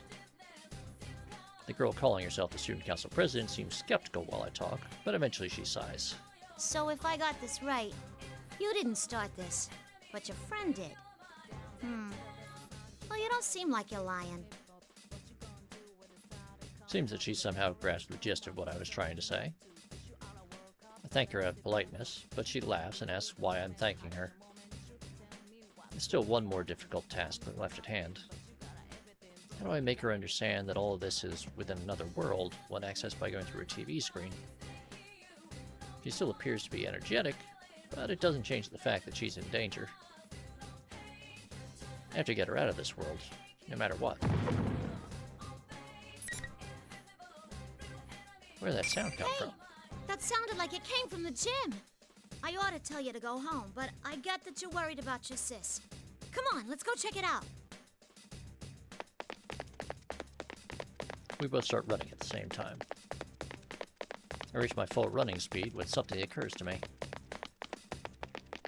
I'm surprised to see this Miss President keeping pace right beside me. Just standing still in this world would be strenuous for a normal person, but she doesn't even seem out of breath. She's quite impressive. I take a moment to quietly praise the girl running next to me.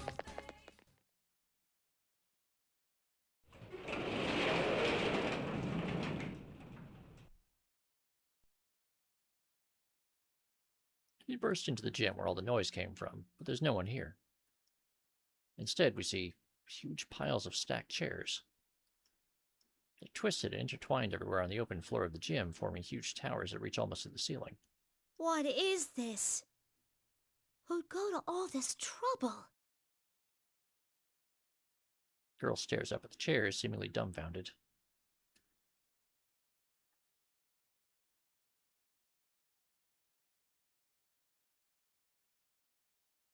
Suddenly, the monitor in the gym flickers to life.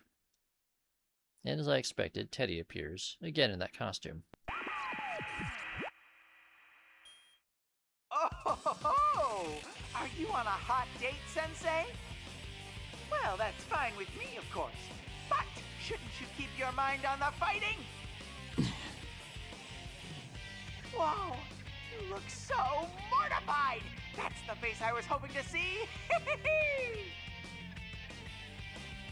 He's not saying anything completely straight, but he's obviously hinting that he knows I'm worried about Nanako. I know that saving Nanako is important, but I can't leave Miss President here alone and abandon her to this world either. Still, I feel Teddy's words causing me to doubt myself. Miss President raises her voice. Hey, you! You're the ringleader of this mess, aren't you? What's the idea, raising a ruckus like this without running it by the student council? Pack it in and clean all this up already.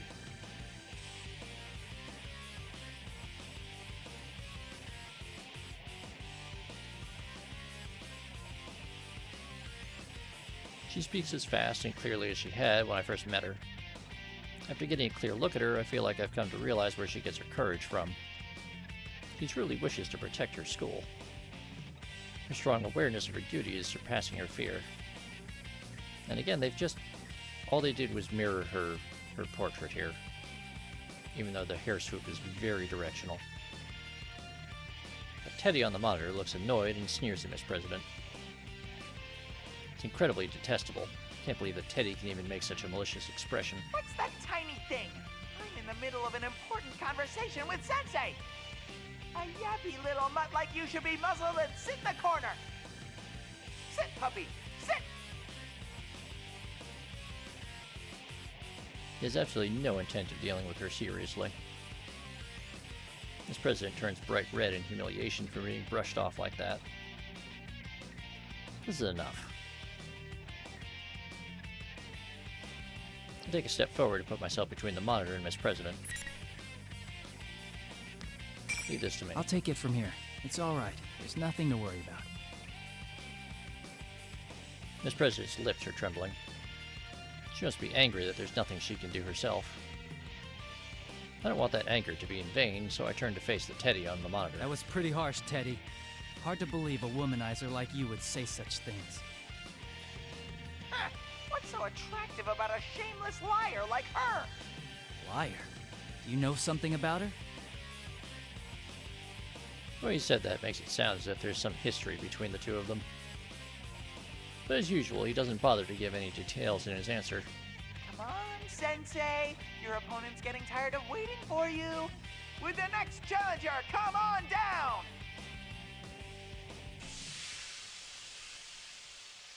After that line, another cloud of smoke rises from the floor. But this time, it's Yukiko who appears. Oh, thank goodness you're safe. What's the matter? It's nothing. Are you alright? Has anything odd happened to you? Odd? No, I don't think so. Yukiko seems alarmed to see me in a defensive posture. I feel my shoulders relax in relief as I shift my weight to stand normally. It seems that she hasn't been affected like Yosuke had. I didn't think I'd been that tense, though. Now that's the Yukiko I remember. She's as sharp as always, exactly when we need her. If she's not being confused, then I can immediately ask for her help. Try to explain what I need from her. Nanako might be in here. I'm heading to the announcement room where Teddy is. I need you to protect this girl for me. She might be a victim of all this. Motion towards Miss President standing next to me. Yukiko looks at me in surprise. I don't blame her, though. But what Yukiko said next was even more surprising. Why do I have to do that? It's not like I know her or anything. I'm not going to help her because I don't know her? Is that really what she's saying? I can understand that she might be cautious when meeting someone for the first time, but would Yukiko really think that way? It's got to be the same as with Yosuke. The same uncanny sense of wrongness is coming back to me when I hear Yukiko speak. Yukiko, not you too. Calm down and listen to me. Can you understand what I'm saying? Huh? What are you saying all of a sudden? I can hear you clearly. What did you mean by you too? When I try to question her, Yukiko's expression returns to normal. I can't tell anymore. She doesn't look like she's being controlled by someone. Am I ever thinking this too much? At the very least, she doesn't seem enthusiastic about this P1 Grand Prix. This is probably a trick the enemy is playing on us. They're trying to get us to fight each other. I'll say it one more time, Yukiko. I'd like you to protect this girl for me. Sorry, but I don't know how to put this. It just feels like you're being really selfish. You always help people who have nothing to do with you, and I admire that. But where does that leave us? It's always your friends who get put in danger because of your self-centeredness. I'm used to hearing her voice, but her words are scathing. I'm convinced now. There's no obvious change in her attitude like there had been with Yosuke, but something must be warping Yukiko's words too. Words may seem like a sound argument, but she means something else. I don't care if someone who isn't related to me gets hurt. That's definitely not something Yukiko would say. The real Yukiko would never say something that disrespects the value of a life that way. Don't be deluded. Whatever happened to Yosuke is happening to Yukiko too. I don't understand the details, but Yukiko hasn't had a complete change of heart. Yukiko. What the? Yuka? When I draw my sword, Mr. President quickly tries to stop me. Ah, welcome back, Delta.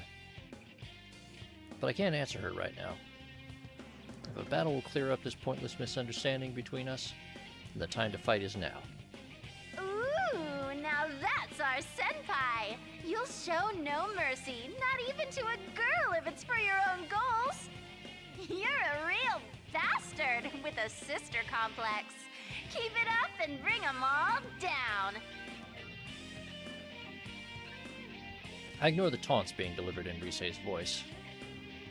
Even if our words aren't getting through to each other and we have to fight without understanding what's going on, we'll come to an understanding later. I have to believe. Both myself and my friends. I held my sword to the side to protect Miss President, who's standing behind me. Sorry, but you need to stay back. Whatever you see here, try to stay calm. Promise me you won't run away. What happens next will probably surprise her greatly. But I doubt Miss President will run away. She's already shown me how strong her determination is. I glance at her over my shoulder. Although she looks worried, she still gives me a slight nod of agreement.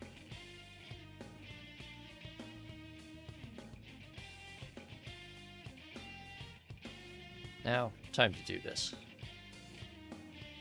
Must end this as quickly as possible. Persona!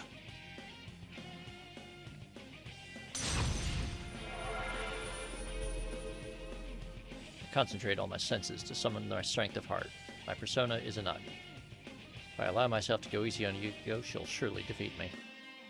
Yukiko smiles faintly and takes her battle stance.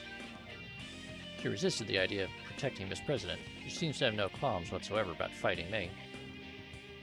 There's definitely something else controlling her. Come, Konohana Sakuya.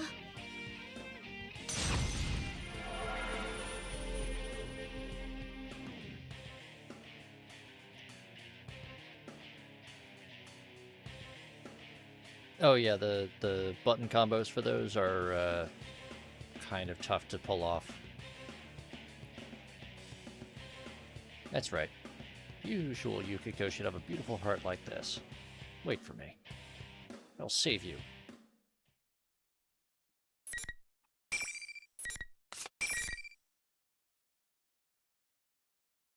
Yeah, the last time I played through P4 Arena Story Mode was over 2 years ago, so...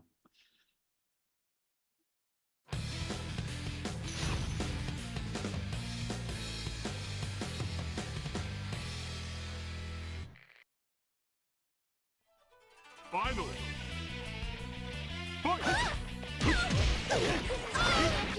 Over here! Persona! Over here! Ow. Over here! Over here! Over here! Over here! Over here! Over here!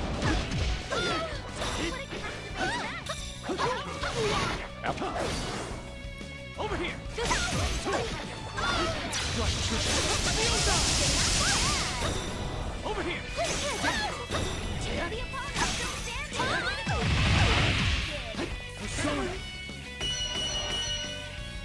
How unfortunate. Better luck next time.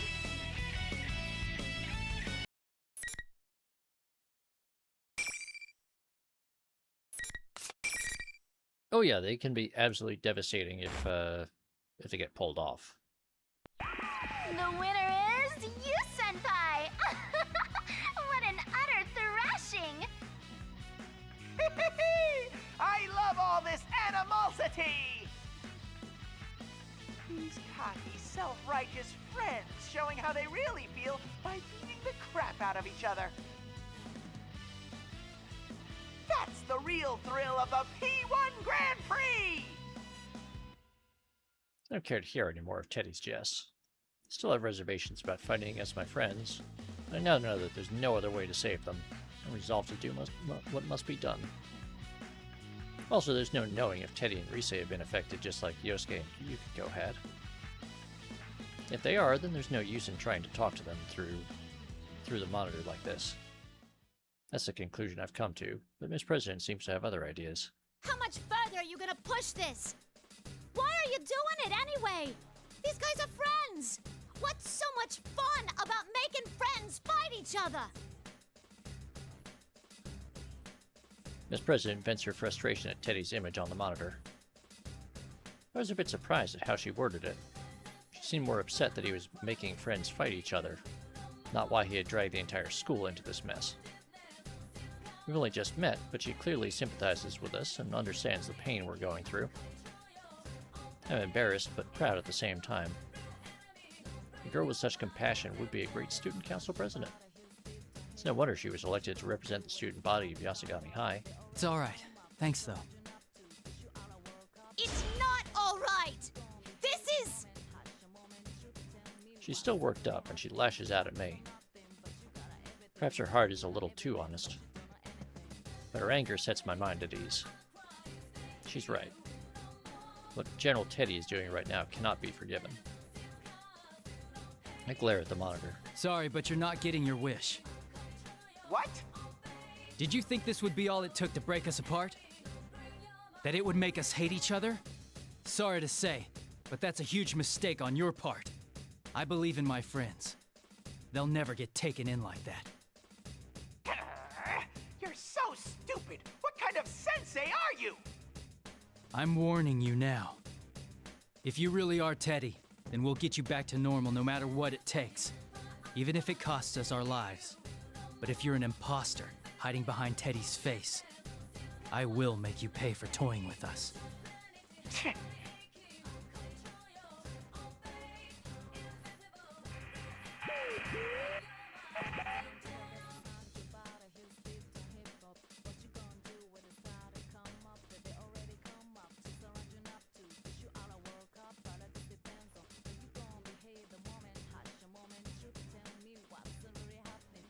Teddy scoffs and turns around.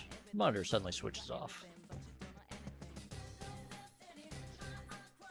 Suddenly turning on us without any signs of remorse? That's not like Teddy at all.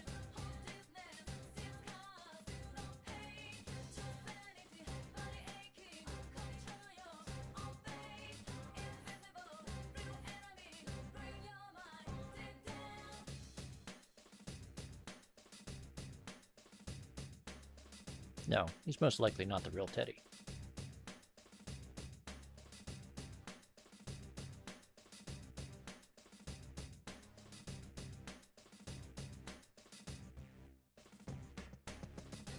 You're both right.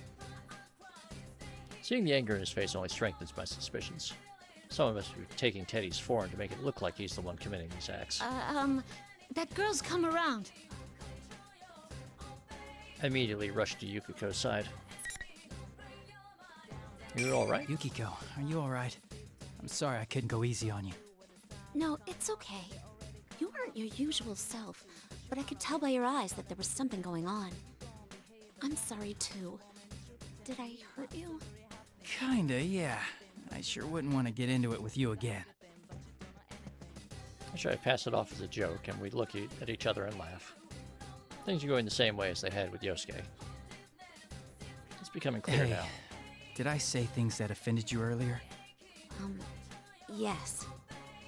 You did. Yukiko hesitates, as if even remembering it is a difficult experience. What in the world did my illusion say to her? There was something horrible. Whoever's doing this is certainly finding the most annoying way of getting us to fight. But what I supposedly said to her doesn't matter. Yukiko is still hesitant to bring it up, so I tell her not to worry about it. I don't need to know what I said. I just wanted to see if my guess was right. It looks like our enemy has the power to confuse our senses. My first opponent was Yosuke, and he told me a similar story after we fought. Huh? You said something bad to Yosuke-kun too? What did you tell him? You sure you want to know? If I'm the only one admitting to what happened, that's not fair, is it? But that curiosity is in line with the Yukiko I know. I evade the issue with a smile and call out to Miss President, who's standing behind us. What kind of people are you? Hmm? Oh, right. We used our personas. Yeah, we should at least explain to her what's going on.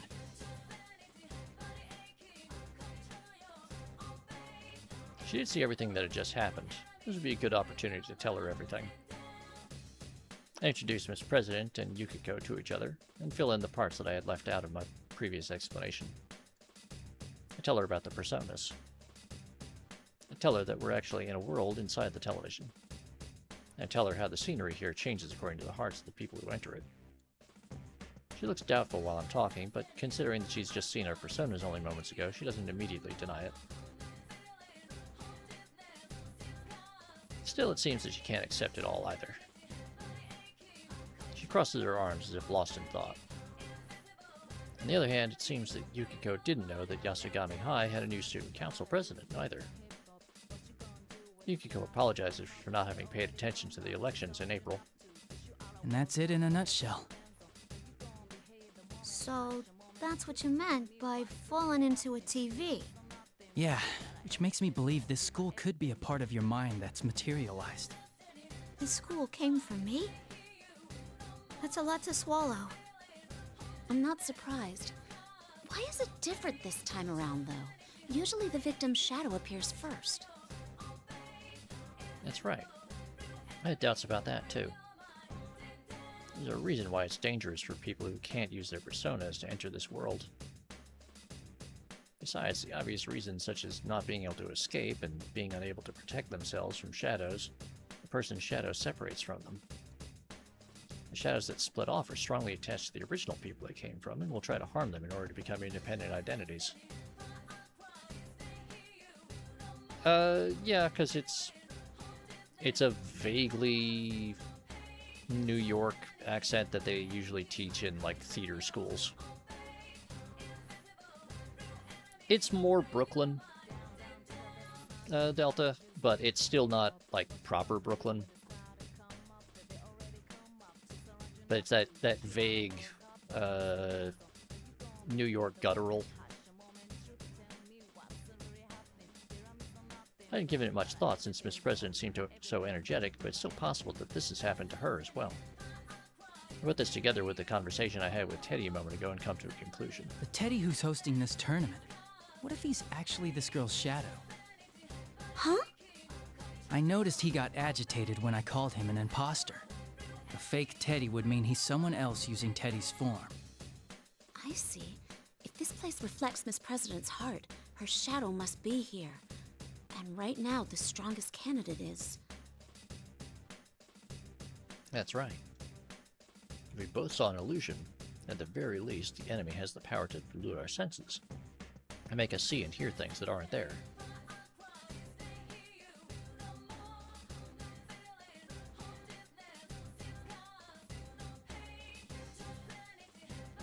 On top of that, it can alter what others hear us say and it can alter what others hear us say and see us do.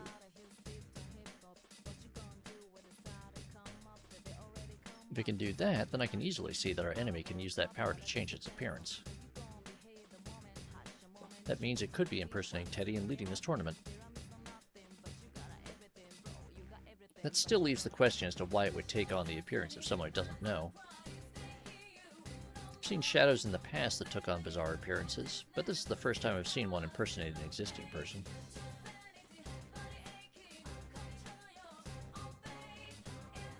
Does this shadow have some kind of objective?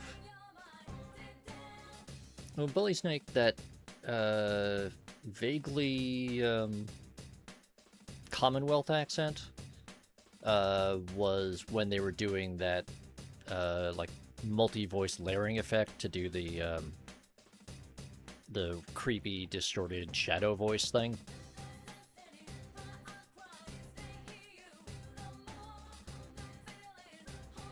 When I come to my senses, I see that Miss President has turned pale and is staring down at the ground. All this talk of shadows in another world doesn't seem to be reaching her, but she seems troubled at the thought that she might be causing all this trouble. I'm about to tell her that the actions of her shadow aren't her fault. The Miss President rises to her feet. I'm gonna check out the announcement room. That General Teddy's behind the whole shebang, right? And if he came from me, then I gotta own up to the responsibility. As student body president, I can't let this go. Wait, you're being reckless. We'll take care of the shadow. You need to... What? Get out of this TV world? And how am I supposed to do that? Go on. Show me the door. Well... Her eyes are filled with the fires of determination, just as they had been when I first met her. Her sense of responsibility and her awareness of her duty say that she will never back down. Your little cousin's in the announcement room, and you're gonna go save her, right? I might not be as strong as the two of you, but I'm no slouch in a fight. Wouldn't it be better if we went together? No, don't you understand? This world is... I know it's dangerous, but there's gotta be something only I can do to help. Hell, that aside, I can't leave after causing so much trouble. Making friends fight each other. I'm going on ahead. You don't want to waste time arguing, yeah?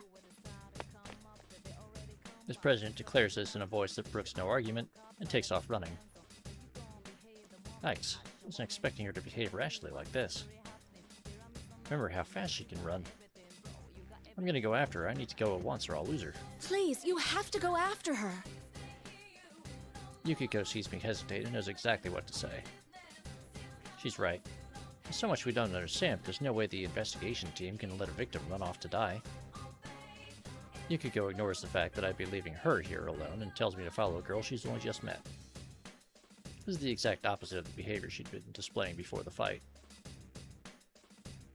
Yeah, there's a little bit of that. Now that is the Yukiko Amagi I know. I'm ashamed that I'd even slightly let myself be confused by the way I'd heard her speak before, and I answer her. Don't worry about me. I believe in you. Yukiko nods to me, and I turn and begin running as fast as I can. I have to rely on the faint echoes of footsteps ahead to pursue Miss President through the school. I can't use my memories of the school in order to navigate because the invisible walls are everywhere, but the announcement room is upstairs. That obviously limits the paths that she can take. But we'll catch up with her, no matter what.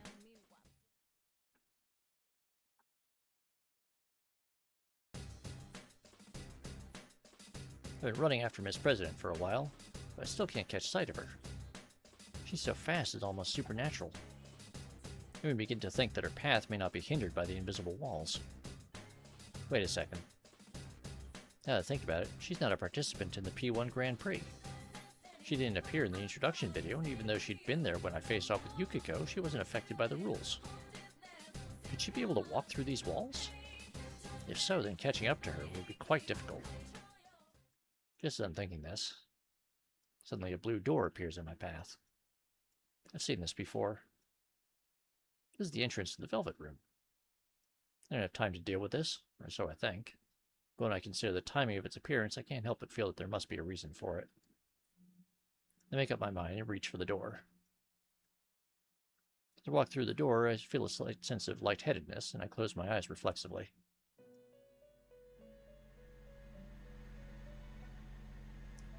When I open my eyes, I'm seated in my usual position, and Margaret is smiling quietly at me, as if nothing is different. When she sees that I've noticed her, she speaks, as if aware of my impatience. You seem flustered, but time has no meaning here.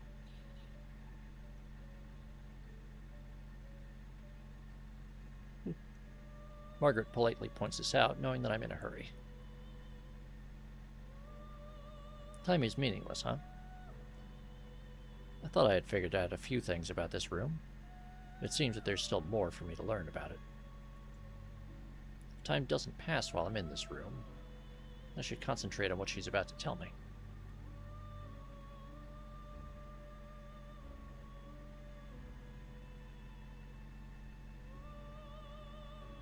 Once again, as if reading my thoughts, Margaret smiles. It seems you've emerged victorious and have come away with a piece of the truth. Though you are in a garden of deceit, you have the vision to go forward. Very impressive. Is that student council president's shadow really the cause of all this, then? Who can say? All I know is that you are getting ever closer to the truth. There is one thing I can tell you. Margaret's golden eyes are fixed on mine. If that girl's shadow is the cause of this misfortune, she will face her trial. But it's separate from your fate. You have your own trial to overcome. Keep that to heart.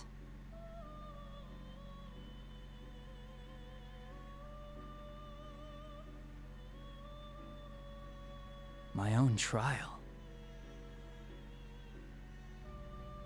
I don't mean to, but I repeat what Margaret had just said. Everyone sees various things in you that draw them to you. Salvation, hope. I myself find fascination in watching over you. Fate may not be the author of your trials, but you are destined to be tested. Margaret smiles mischievously and nods towards me.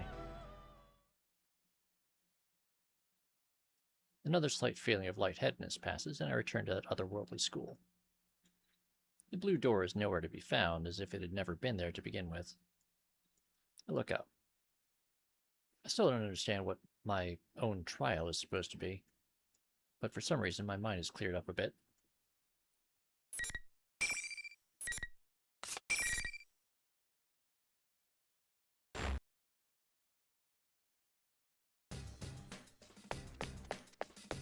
In any case, I need to keep chasing after Miss President.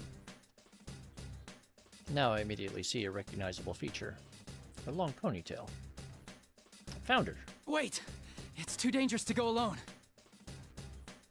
Miss President turns around in response to my voice. She's smiling. I wasn't expecting that at all. Color me impressed that you managed to catch up to me so quick. This calmness. Had she expected that I would follow her?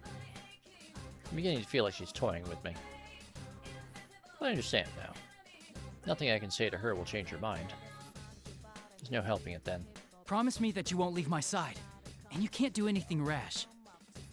If you can't agree to those terms, I'll have to force you into protective custody.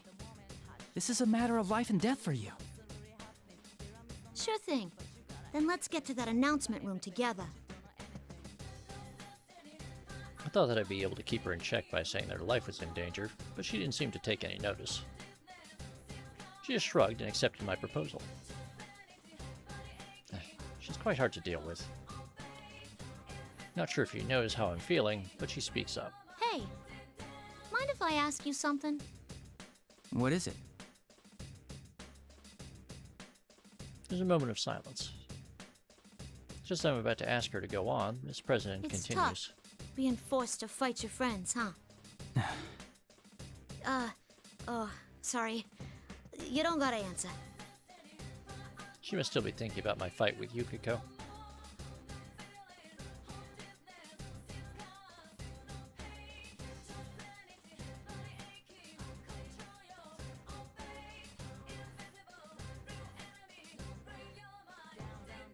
True, I'm slightly hesitant to talk about any of this, but it's a question that must be answered. That's how it feels to me. No, you're right. If I could avoid it, I would. But I believe in my friends. You mean your friends won't hate you after the fight? Or you think they'll understand that you don't really want to fight? I don't know. Both, maybe. Well, Persona Freak, the accent thing gets really weird when we get to her shadow scene, because then the way they do that voice effect is they have like 2 or 3 different voice actors all read the same line with roughly the same timing. They layer them together, and one of the voice actors that they had has a deeper voice. Has a vague Commonwealth accent that kind of clashes with everything particularly. I mean, there's no way we'd fight each other without some kind of reason. Will she believe that answer? Study Miss President's face. Oh, alright. Gotta stretch.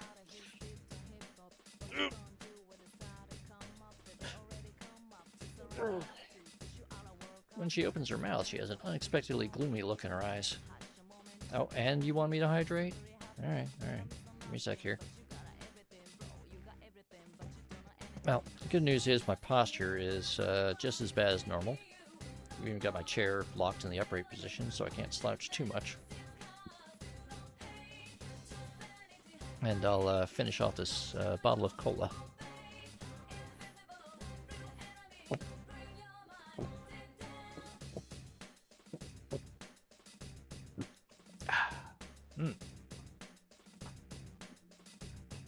Tasty and refreshing. If not as cold as it was at the beginning of stream. But there we go.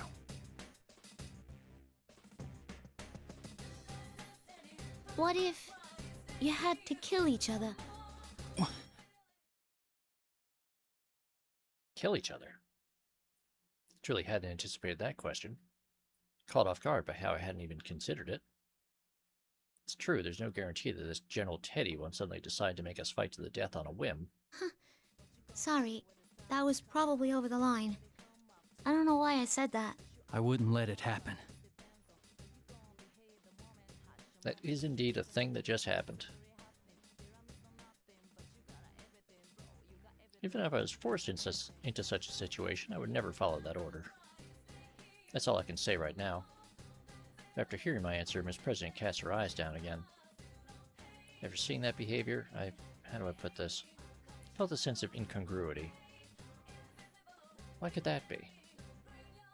Something doesn't feel like her.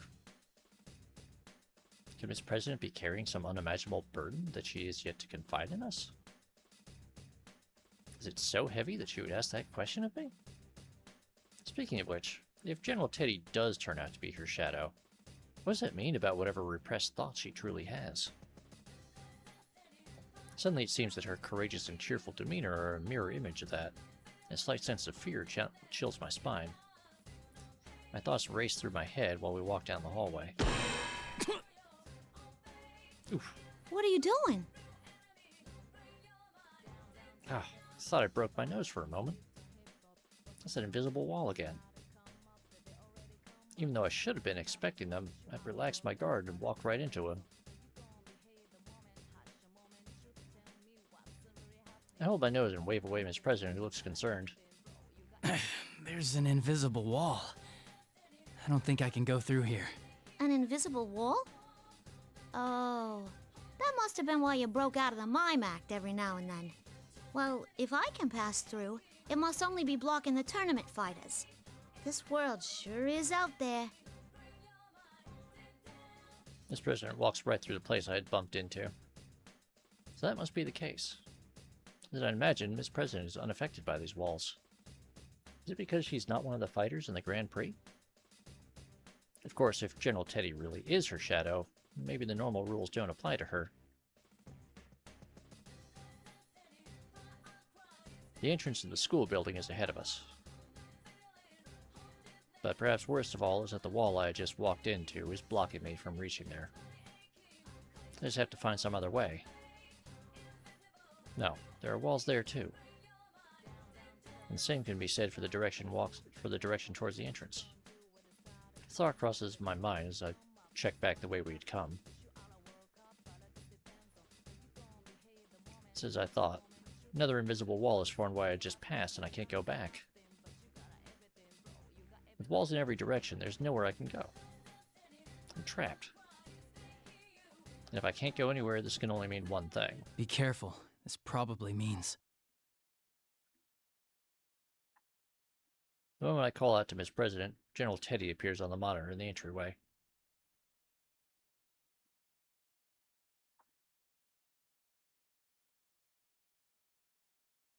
Means my third round of the P1 Grand Prix is about to begin. Is your snout okay, Sensei? Jeez, you're such a klutz. You're still using that form? It's getting old. Why don't you just show your true self? Boy, you've gotten peevish. I don't have any idea what you're talking about.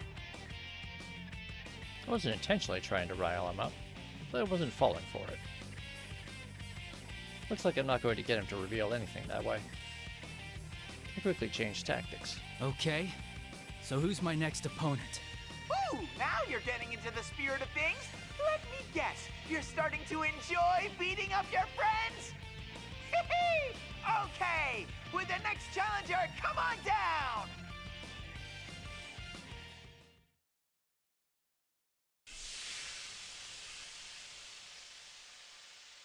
The general doesn't pick up on my intention, and I loudly yells out what appears to be his pre-battle catchphrase.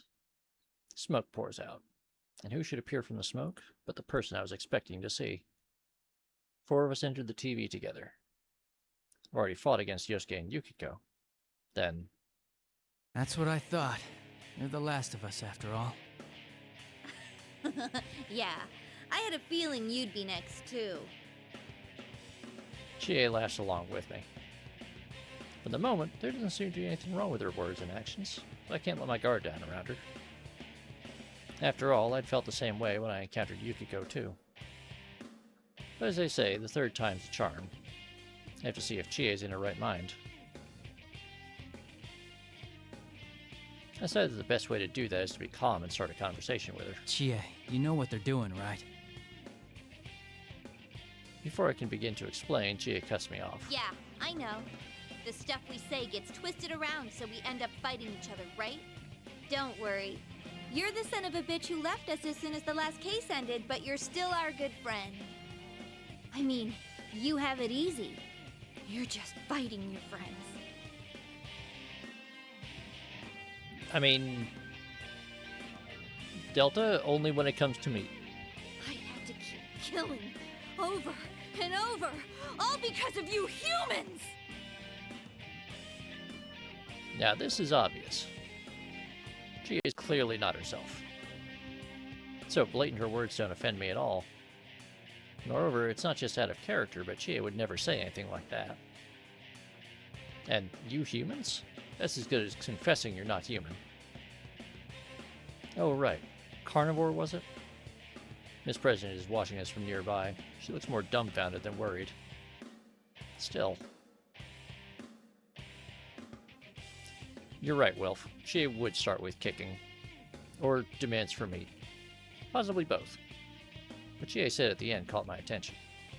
I had to keep killing over and over. More stuff about killing, huh? Miss President was talking about it earlier, too. This must be... It hurts. It hurts. It hurts. Hurts. I'll give you a taste of the pain they put me through!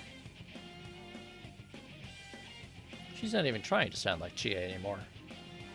I can't even begin to understand what she's talking about. But if a shadow is intentionally making people say these things, what does that mean about Miss President?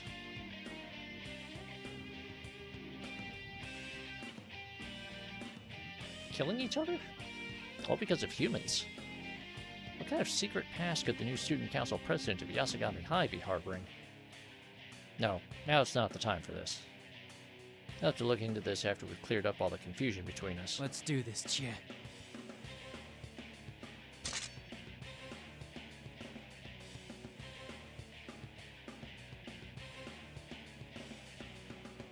I ignore her words and draw my sword. Immediately, Risei's voice echoes through the area as if she was waiting for this. Well, round 3 of the P1 Grand Prix already. Word on the street is that the carnivore may have a slight advantage. Will you, Senpai, all talk and no skill, manage to eke out a win this time? Let's get this show on the road. Ready?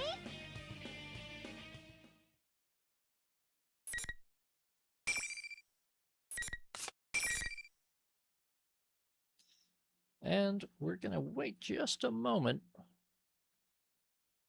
because Twitch decided we needed to run an ad break.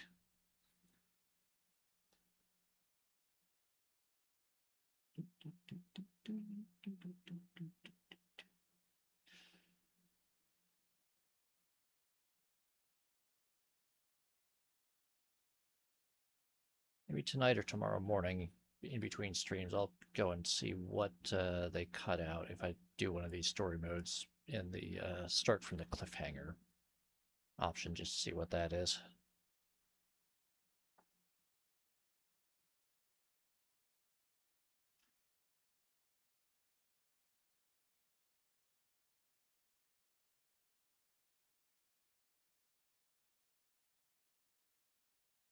Okay, we should be clear of the ad for a bit now.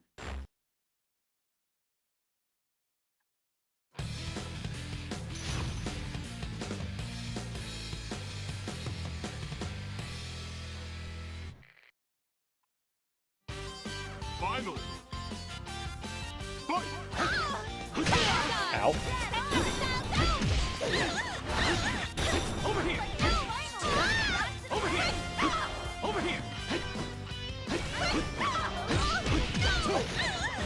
Crush your over here! Over here! Over here!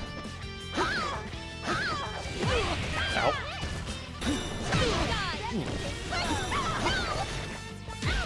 I knew you'd be impossible.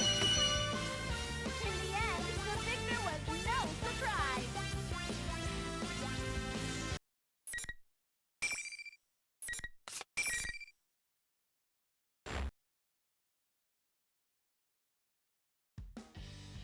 I've won. I lower my sword and begin slowing my breathing. I don't believe I've injured Chie too badly. Considering this was my 3rd time having to do this, I feel like I'm getting pretty good at not having to seriously wound people in a fight. Wipe that smug look off your face. This isn't fun at all. General Teddy is seeing that the fight's ended without any injuries and spits his words through the monitor.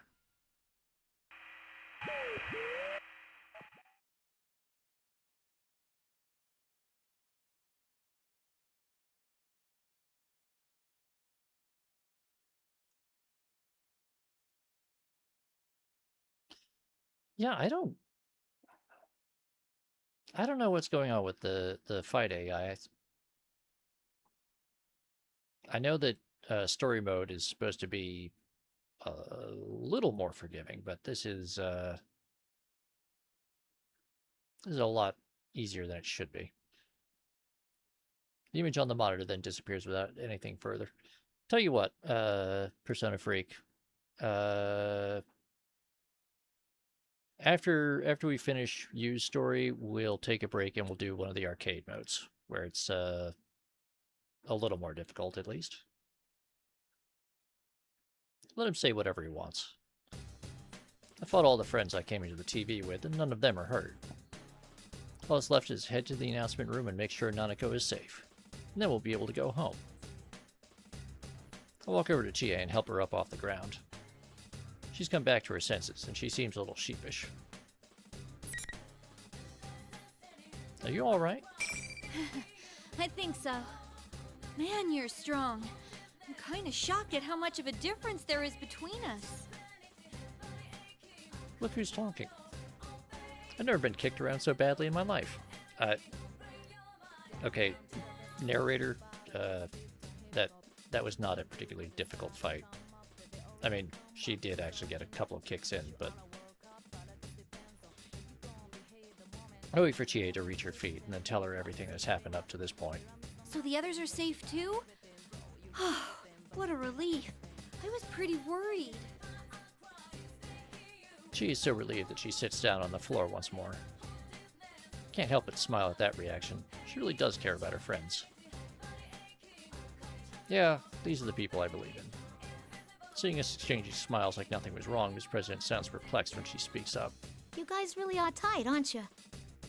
Makes me jealous. Well, we did spend a whole lot of time together last year because of that case. Sure, I was surprised to hear such weird stuff coming from him, but I know he'd never say any of that to me.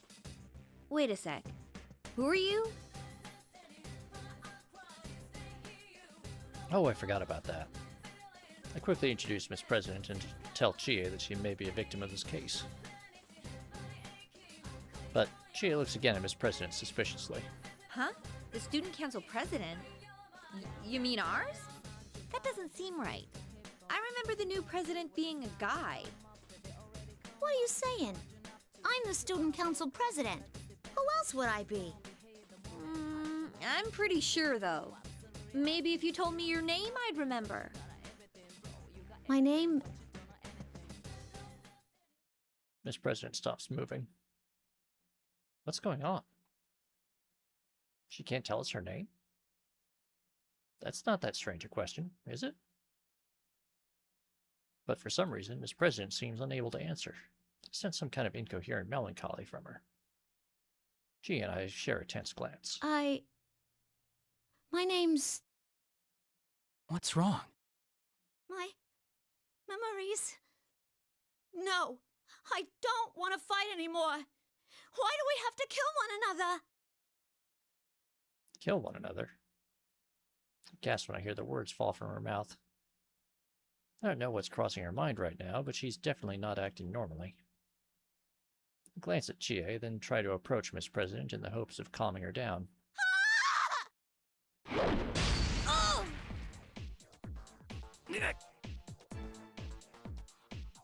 Without warning, Ms. President begins flailing her arms, as if trying to ward off demons that only she can see.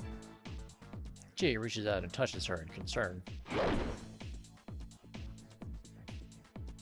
Ms. President's arm catches Chie and easily knocks her aside. Chie! What power. Barely managed to catch Chie before she slams into the concrete wall. Still, the sudden breakdown. What in the world's happened to Ms. President? As I help Chie back to her feet, we carefully approach her from both sides. This will be a little rough, but it can't be helped. Can't ask her anything while she's like this. But at that moment... What? No way! Before I know it, Ms. President is flying through the air. She was jumping? For a moment, I can't comprehend what I'm seeing. This is no ordinary leap. She was at a standstill, but now her entire body is suddenly up higher than my head. Her jumping ability is unbelievable. She and I look up in astonishment as Ms. President kicks off the ceiling to change direction and lands at a full run. Who is that girl? Did I say something to offend her? She did mention something about her memories. Come to think of it, her memories did seem a little muddled. Maybe she was on the verge of getting them back. What kind of memory would make her go nuts and run away like that? I can't answer Chie at all. What if you had to kill each other? I hear Ms. President's sad voice in my head. Chie apparently wasn't expecting me to answer her, and she continues. I'll wait here. Make sure you rescue her, okay? I mean, I find it kind of funny how Yukiko and Chie seem so well versed in and so understanding of the tournament rules when, as far as we can tell, they haven't fought anyone prior to us. Her voice is strong and confident. To drive the point home, she pokes my chest with her finger as if ordering me. Even though she might be in danger herself, she's still worrying about others. All my friends are like that. That makes me really happy right now. I ask Chie if she'll be alright on her own. She fires back, "Let me worry about that." I nod to her and begin running after Miss President once more. I will save her, no matter what.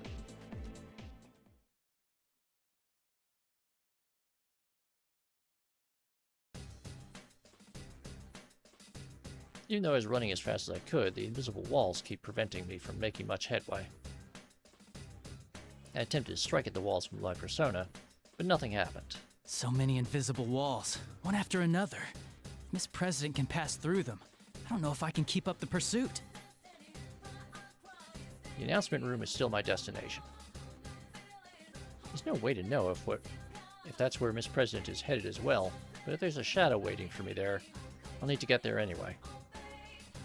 Teddy and Rise should be in the announcement room, and if Nanako is being held captive, that's where she'd be as well.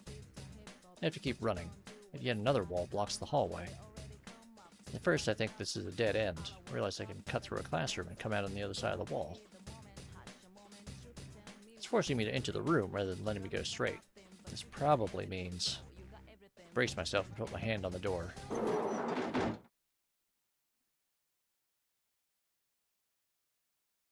The moment I step inside, a familiar voice echoes in my mind.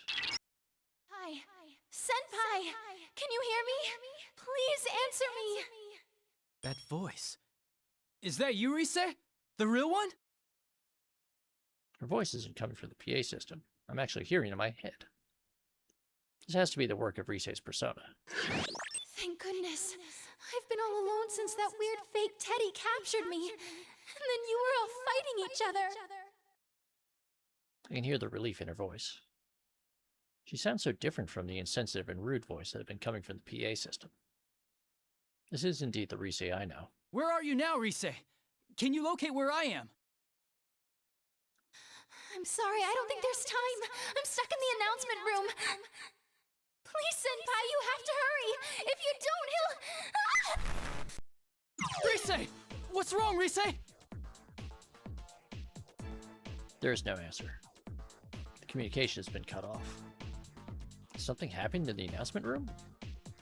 My heart begins racing. The enemy made us fight each other as participants in this tournament. They had captured Rise as well. It's clear to me that they must have been worried about her using her persona's powers to tell us the truth. But that's not important right now.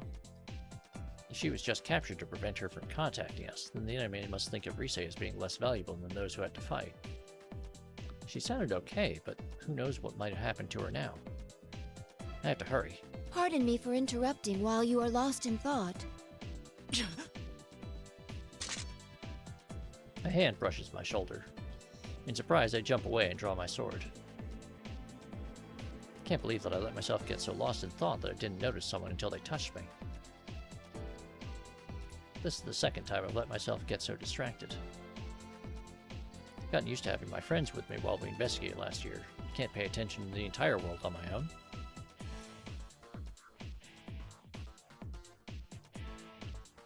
I need to brace myself. I look up and see another unfamiliar face. A girl with blonde hair and striking blue eyes. Wait, a girl? Her face and voice seem human-like, but the rest of her... There's metal everywhere, all over her body. For a moment I wonder if this is just an elaborate costume, but I can see the interior framework of her body where her joints connect. I didn't mean to startle you. You're... It's nice to meet you. My name is Aegis. And no, I am not human. You are the one from the introduction video, listed as the Sister Complex Kingpin of Steel, Narukami-san, correct? The question catches me off guard. I wasn't expecting a complete stranger to call me that. And did she say she wasn't human? Well, when Yosuke called me by that stupid title, I knew it was a joke. But when a stranger says it, it sounds like they truly believe it. Heh. This is a pain. Nanako is important to me, but calling it a complex is stretching things. No, wait a second. I was trying to play it off, but I ended up blurting out Nanako's name anyway. Calm down. I need to take this conversation away from the subject. And clear my throat and try to start over. Aiga-san, was it? Why are you here? Our primary objective is the destruction of shadows, but we have come to this world on a different mission. The destruction of shadows? She fights shadows? But how can she do that if... Then does that mean... Yes. I have a persona as well. Though my body is a machine, personas are the strength of the heart after all. Just as I thought. I'm surprised to find another persona user outside of my group of friends, and a robot on top of that.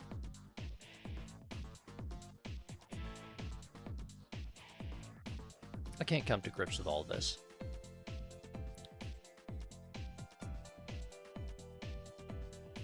From the way we were talking, she seems just like a normal person, only in an interesting suit.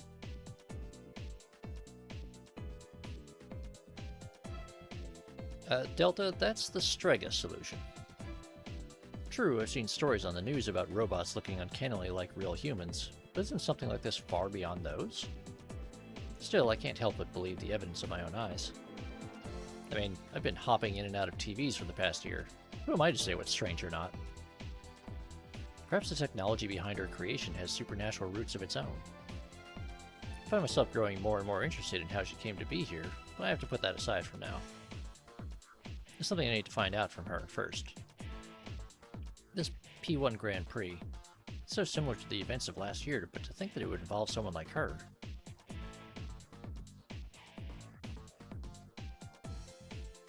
I don't have a clear picture of everything that's happening, that's for sure.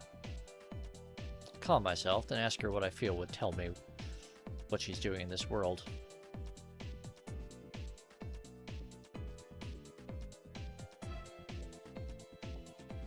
Delta, I am not touching that one. And what is this mission of yours?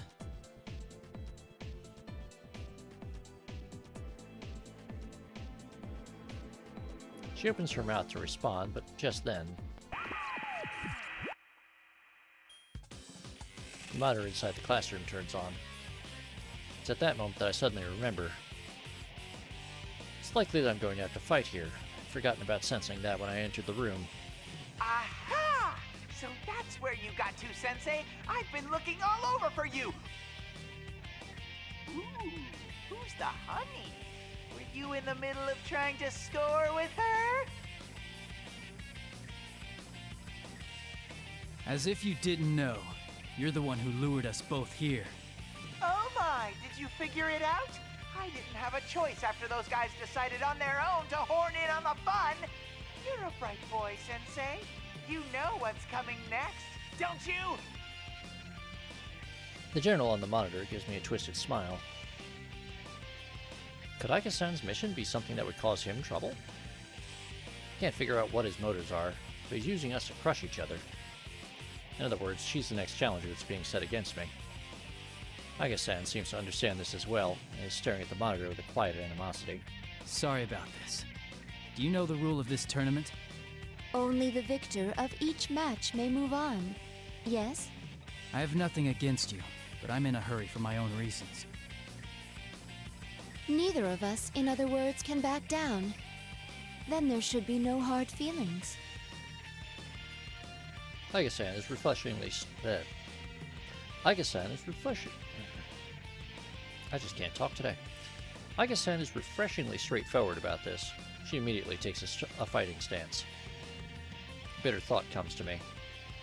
It's tough being forced to fight my friends, but having to hurt someone that I don't even know is just as bad.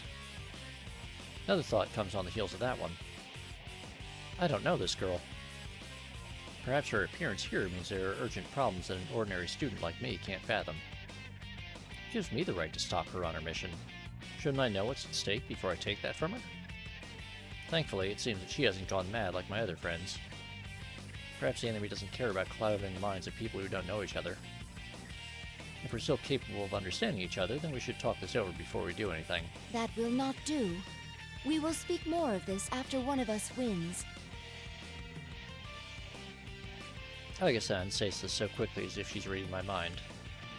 For a moment I'm struck by how she could have known what I was thinking, but I realize that she's right. What good will it do for us to talk things over? True, the loser cannot leave this room, but until we have a battle, neither one of us is going anywhere. Doesn't really matter if we can come to an understanding or not. Until we have our fight, none of our goals are going to be accomplished. If that's the case, then it's better if we don't hear about each other's problems before we fight. That could be why Aga-san hasn't told me anything. This must be her version of kindness. I silently ready my sword. Aga-san appears to smile slightly when I do. Right. I'm not going to give up on what I'm fighting for either. I need Nanako and my friends to be safe. And I have to make sure that Miss President is okay. I will use everything I can to protect them. To thank her for her consideration, I make it a point to announce that I'm ready to start the fight. And here goes. There's no need to hold back. Indeed. Let us do battle.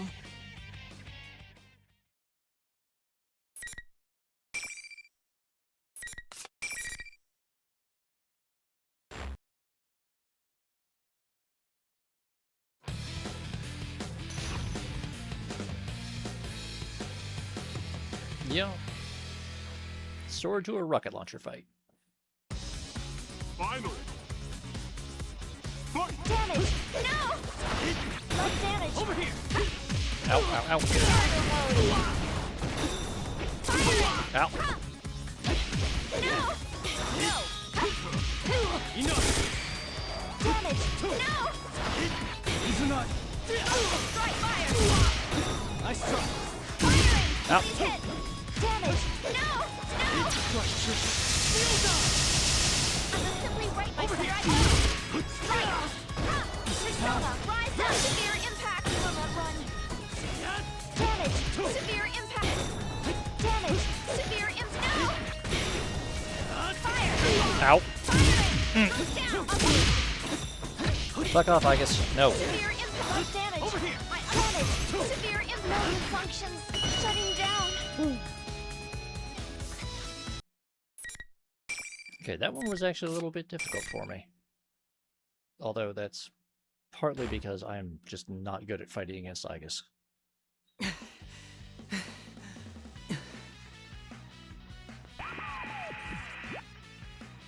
Wowza! Now that's the sensei I know! That hunk of junk was no match for you! Serves you right! Keep suffering! Friend against friend, beating the heck out of each other! A machine with the power of a persona. She was made to fight shadows, but I had no idea what she was capable of. I feel like my mind's been drained even more than my body. I mean, you've got a bunch of bullet holes in you now, my dude. You might want to do something about that. It angers me to see that the general is watching over us with an expression of joy, as if we were some performers for his amusement.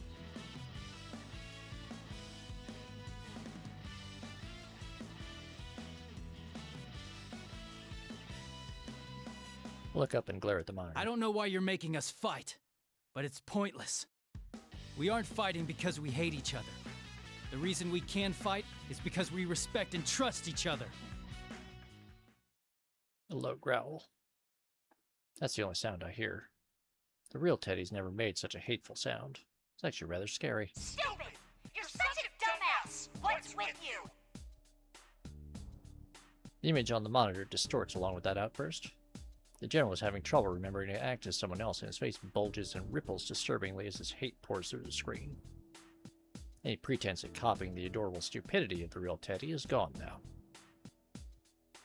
I notice that the voice spitting out these hateful words is not Teddy's either. Respect? Trust? So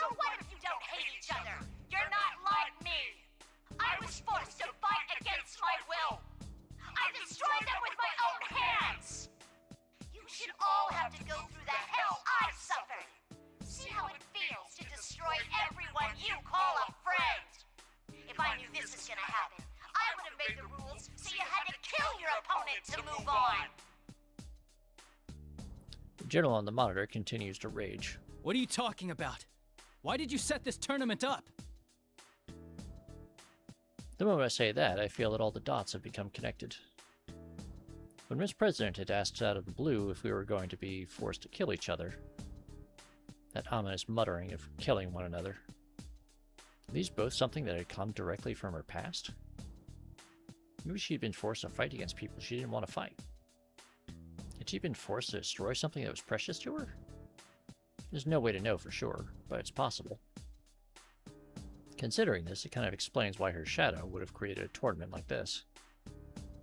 That is, she wanted us to feel what she went through. Might not be entirely correct, but I feel like I'm close to the truth. Should I just ask General Teddy about my suspicions? As I'm considering raising my voice. Pardon my eccentric entrance. What? Someone comes crashing through the ceiling. What in the world? I rush over to Aiga-san to protect her from the falling debris. When I look up, I see a young woman emerge from the cloud of dust. While not as strange as Aiga's, she seems a little uncommon as well. But even beside that, why did she have to come through the ceiling? This room has doors. It makes no sense at all. I was about to get to the heart of the matter with General Teddy, but the monitor in this room has been destroyed, along with the ceiling. Though she seems oblivious to my confusion, the girl cocks her head and apologizes again. Oh, please excuse me. I didn't have the faintest idea that someone would be here.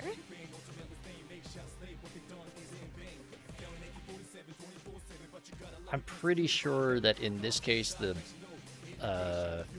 misspellings and incorrect words are intentional. Faintest? Feigned? Fiend? Something along those lines at any rate. What the hell is she talking about? Who in the world is this person? Wait a second. That blue suit she's wearing, it looks familiar. And with that silver hair and golden eyes, could it be? Are you from the Velvet Room? My, is this what's known as being hit on? A forbidden ritual where one human approaches another based solely on appearance and bets on the inner self being equally attractive. What? No, I'm not hitting on you. You just remind me of someone I know. Okay, so that actually sounded like I really was hitting on her. No, I need to stop thinking about that. In any case, I need to ask her something. Do you happen to know anyone by the name of Margaret? Margaret? When she repeats the name, her face seems surprisingly youthful. I've been taken aback by her bizarre speech and actions. But could this girl be younger than me?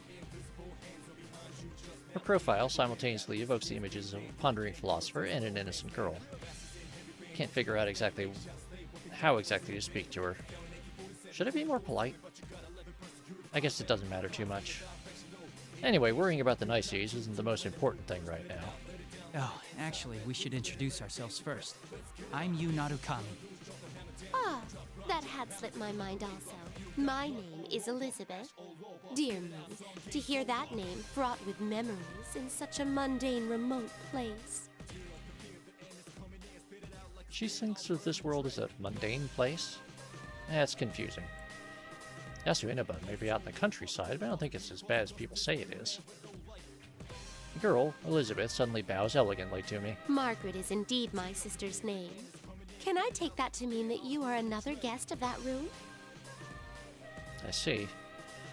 So she's Margaret's sister. That would explain why she reminds me of her. Yes, Grimos.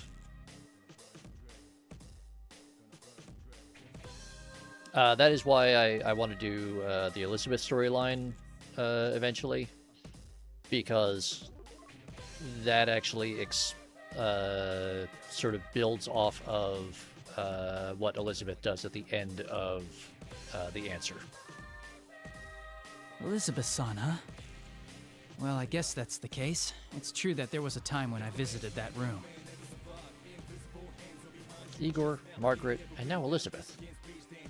It seems that there are more people who call that place home than I thought. I think I'm glad I met Margaret last year instead of this girl. But why is a resident of the Velvet Room here? Did Margaret send you with a message or something? I am currently utterly neglecting my duties. Is that so? That doesn't really tell me much, and I have no response anyway. So what possessed her to come blasting through the ceiling instead of using the door? I decided not to bother asking her that. I met so many different people over the last year, but trying to have a conversation with this girl is like trying to ride a wild horse. She's just going to ignore the direction I'm trying to steer us towards and just veer off wherever she wants.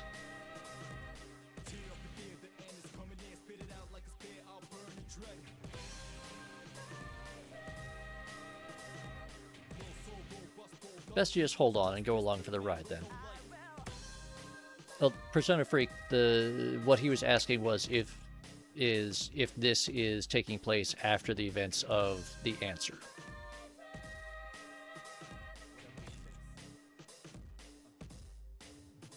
Maybe if I pay attention, she'll tell me something worth my time.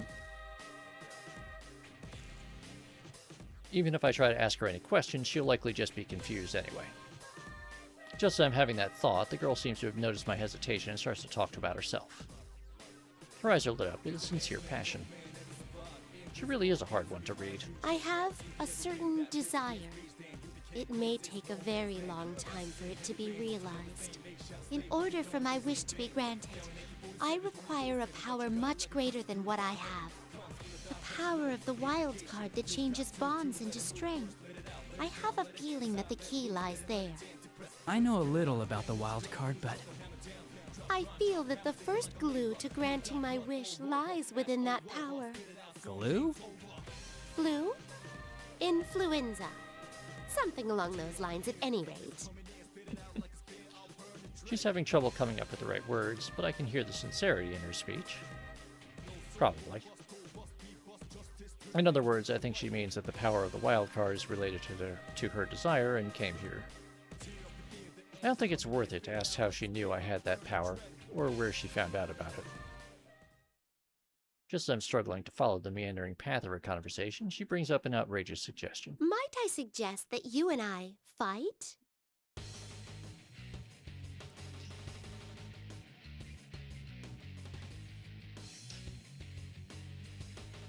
It's, well, Bully Snake, it's, she's struggling with homophones, and then working through homonyms, trying to find the right word. What? Someone please tell me how she reached the conclusion that this was a good idea?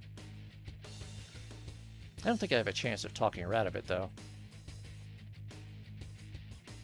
But of course, I have to try, so I say... We're going to fight? Oh, how excited this is making me! My expectations are ascending skyward at Mach speed. To be direct, I'd like for you to show me the potential slumbering within you. Let me make sure of something, just in case. You understand what I'm saying, right? There's no illusions at work? Such parlor tricks can get stuffed! I see. So you're actually in your right mind here. That's kind of, impressive.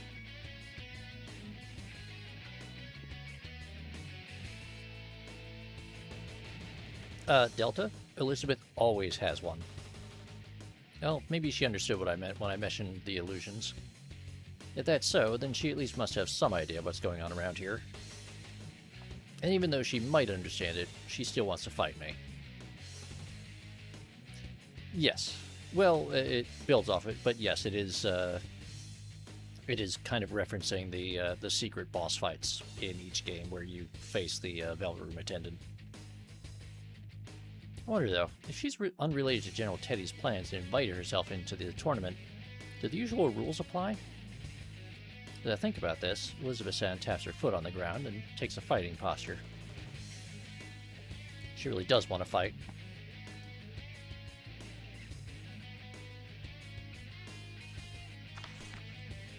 The huge, leather-bound book in her hand opens, as if by itself.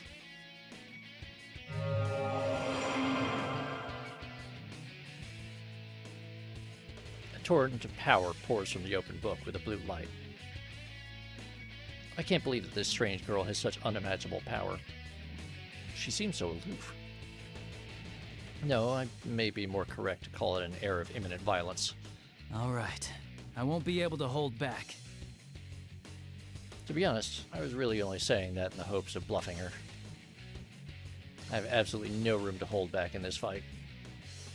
I hurriedly cast off my fear and focus on the upcoming battle. There's no room for doubt. I need to hit her with my full strength from the start. Even if I were to fight her with the intent of killing her, I'll be lucky not to end up dead myself. At least, that's how I feel. Elizabeth-san calmly begins the battle. Let us do this. Your fate is in the cards.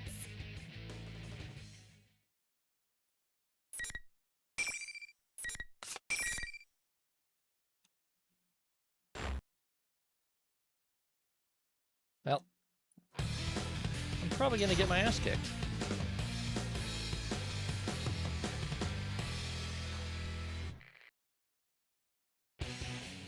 Final.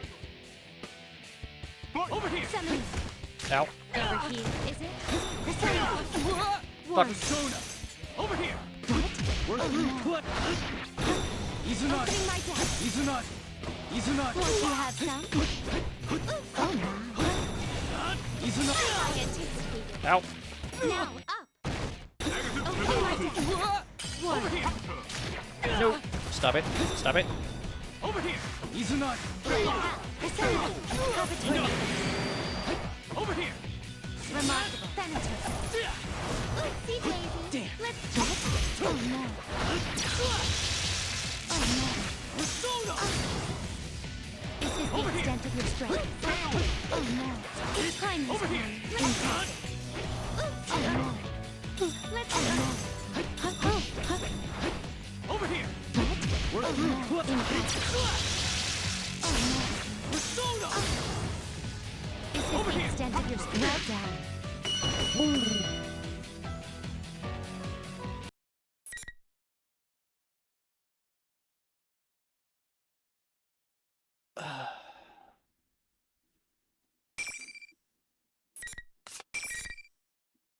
That's the first, like, genuinely tough fight I've had going through the story mode. Just when I thought I'd managed to throw her off balance. Elizabeth-san gets back up elegantly as if nothing had just happened.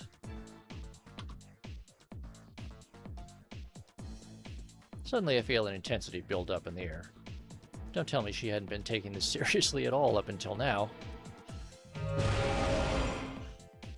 In the next moment, I'm swallowed into a torrent of power like a leaf being blown into the air, without the slightest understanding of what's happening. My vision blurs as if I'm spun about, and before I can tell up from down, the floor jumps towards me and I'm slammed into the ground. Am I going to lose? Oh yeah, they are, As my consciousness fades, I see the faces of my friends and Aika-san, all those I had fought against up until now. It's like that story that you see your life flash before your eyes just before you die. Am I dying? Can I really accept that?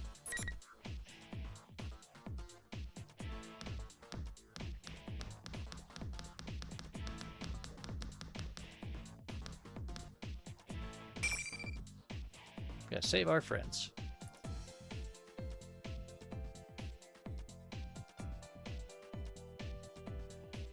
I've come so far. I can't lose heart now. Desperately force my legs to move and manage to stand up again. Elizabeth-san shuts her book with an air of finality. I see. I am quite content with this outcome. It seems you possess true strength. The unyielding torrent of power suddenly ceases without warning. Is it over? Even as I come to understand that, I continue to stand stock still, unable to move. I believed you were at the limits of your stamina after the battle against Igus earlier. In actuality, your heart almost gave in during your struggle with me. But each time you faltered, the many hearts supporting you gave you strength, helping you to rise again. She cuts herself off and nods to herself, as if to confirm some suspicion. This was truly an intriguing battle. I believe our encounter has borne much flute. Flute? Flue? Chimneys.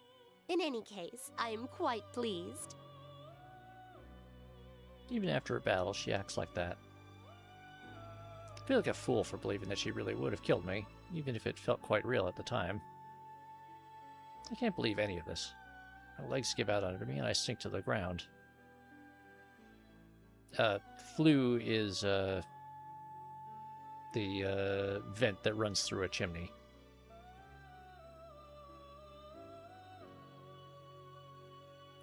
Delta, she confused fruit for flute. Then from flute, she got flue. And then from flue to chimney.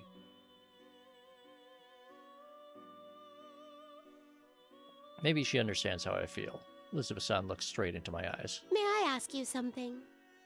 To continue fighting in order to prevent an undesirable future, it is a path of endless hardship. Would you still choose to walk it? Margaret had said something similar just before this tournament had begun. How I'd overcome the ordeal concerning last year's case and opened the door. Margaret's and Elizabeth-san's words come together in my mind. Yeah. Working for a better tomorrow isn't just a one-time thing. The tomorrows keep coming. Now, one sec, check.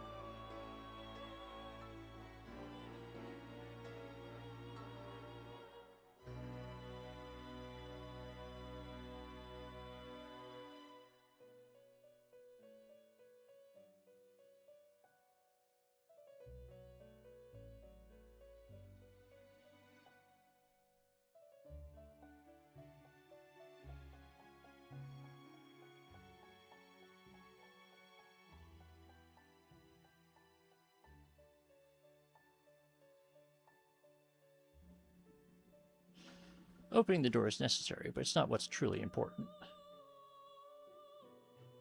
What's more important is making sure that you follow the path that's beyond the door.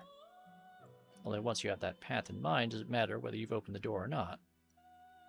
That's how I feel. I would keep fighting, for the future we want. Elizabeth-san smiles. It seems the former dweller of the Velvet Room is pleased with my answer. She must have chosen a path of her own at some point and is doing everything in her power to see it through.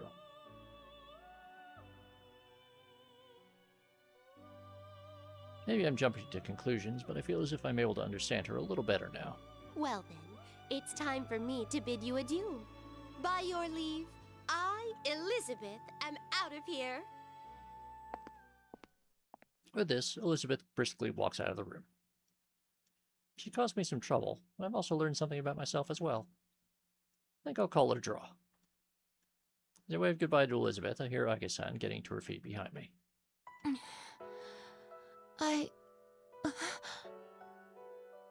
Are you alright? You shouldn't force yourself to move. I was concerned at first, but Ake-san doesn't seem to be very hurt. Or damaged, or whatever you would say. She was likely just knocked out.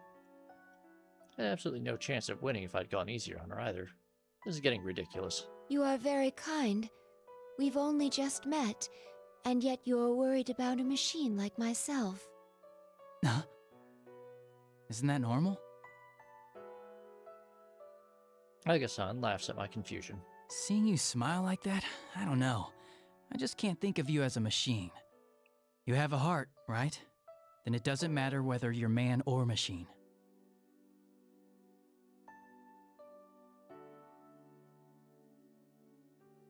Ake-san stops laughing and thinks deeply for a moment.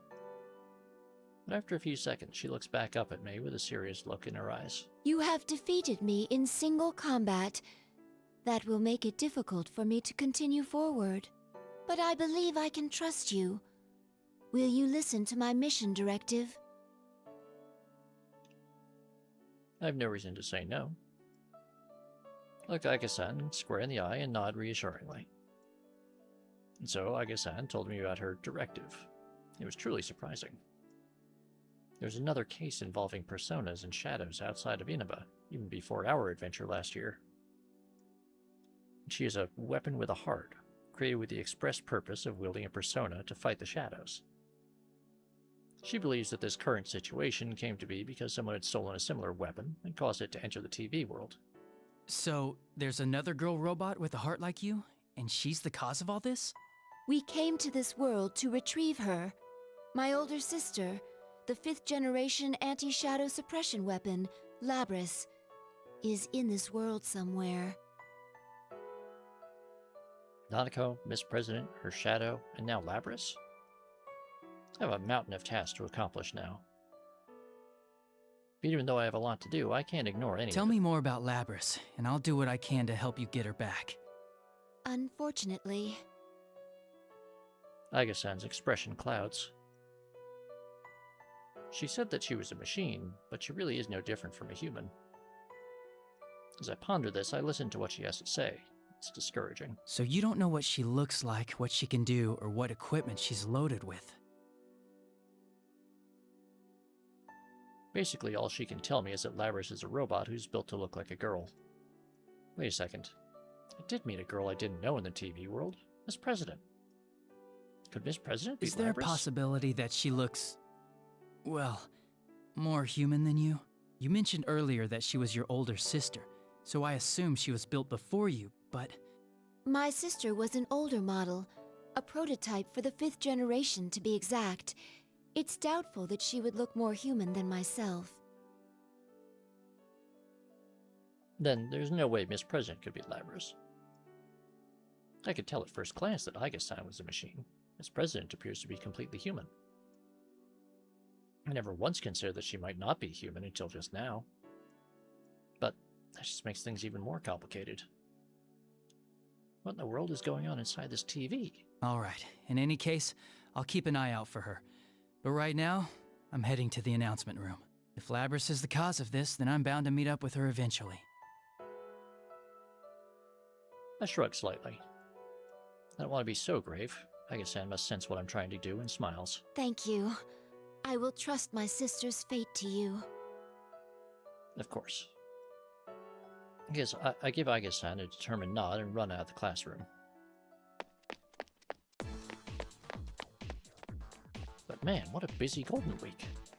I have to make sure Nanako's okay, find Miss President, unmask whoever's masquerading as Teddy, now search for Labris somewhere in here?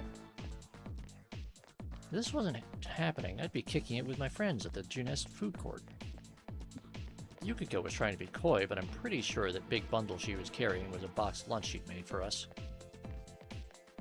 As to how it might taste, well, let's not get sidetracked. I'm sure we'd all have enjoyed it anyway. Eventually, I would have called Nanako over and we would have brought some snacks together. There were things I wanted to buy from the Shiroku store. Maybe I could have made it to Suzai Daigaku in time to buy the last of their special croquettes. Or to talk with the owner of Daidara and get some books from the Yamanaido bookstore. I'd have had a steak bowl at Aya, hung out with the fox at the Tatsushime Shrine, waited for my uncle so we could have dinner, and tomorrow I'd have gone fishing. The one who ruined my vacation and caused all these problems is the same person who stole Labris. If they're truly brought Nanako back into the TV world,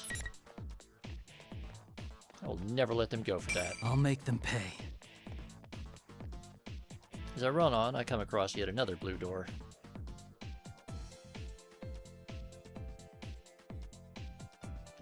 I mean, that is true, Wilf. But, I mean, they're stopping us from going shopping and fishing? And hanging out with the fox? Come on, man. That's not cool. Perhaps there's a sign that I need to calm down? True, I may have lost my cool for a moment. Someone here? Again? I reach towards the door with a relaxed smile.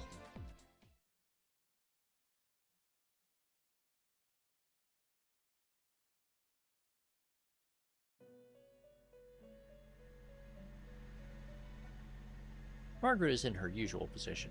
I glance around to see if there's anyone else in here.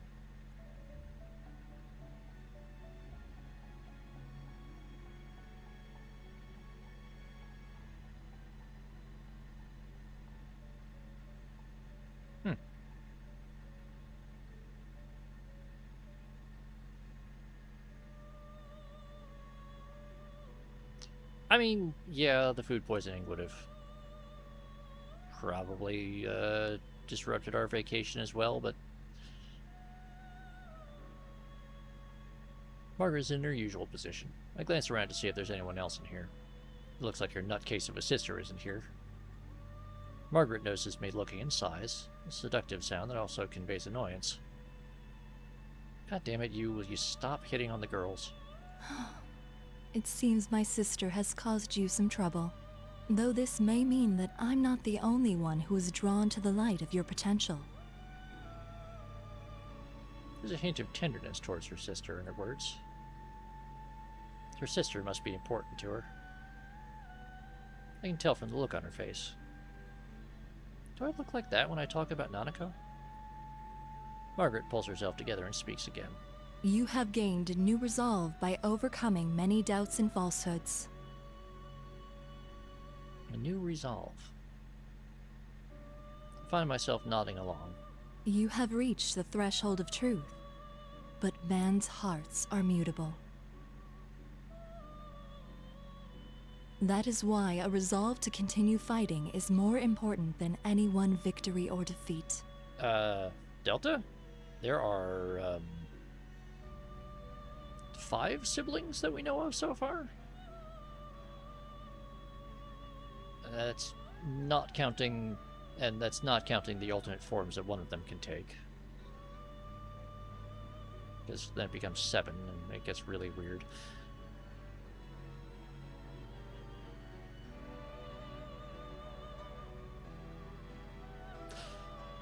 Alright. Just for that, hold on.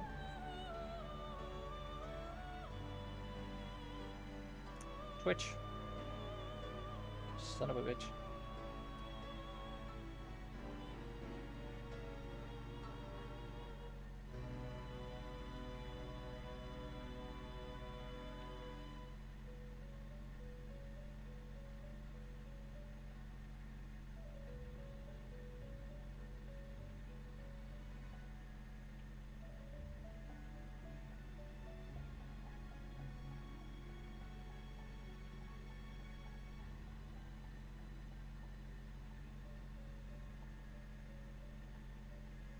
There we go.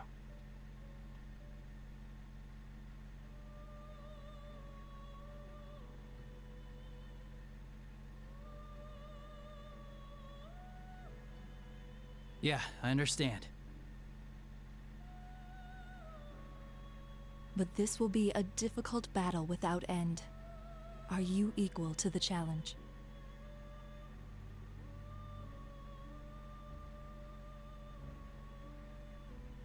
The way she puts it makes it seem as if she was testing me. I don't respond immediately, and I think about the question. I'd be lying to say that I'm not worried.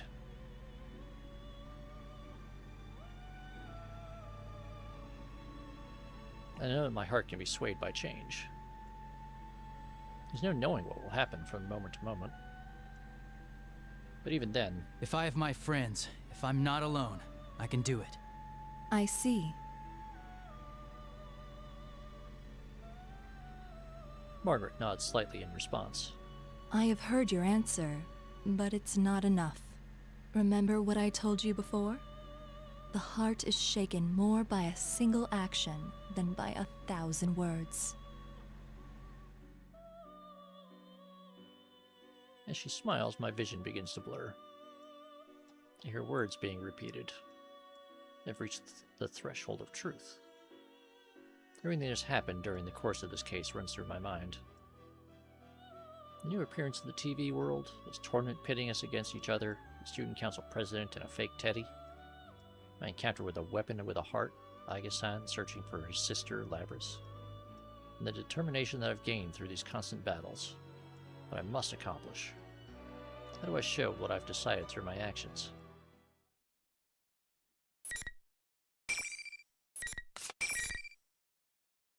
Okay, folks, with that, we've been going for over 3 hours now without my usual several-minute break.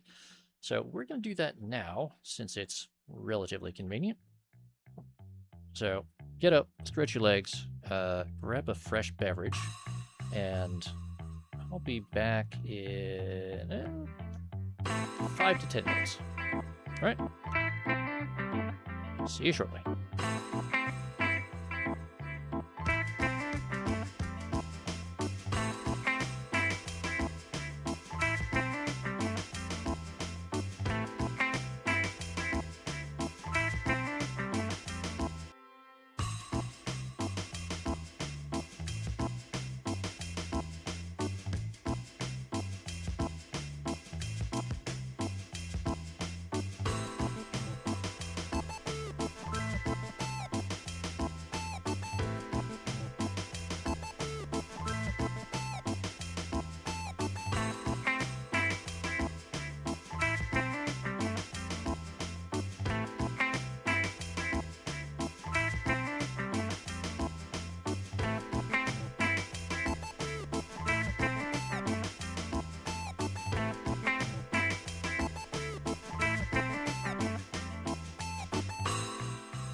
Okay.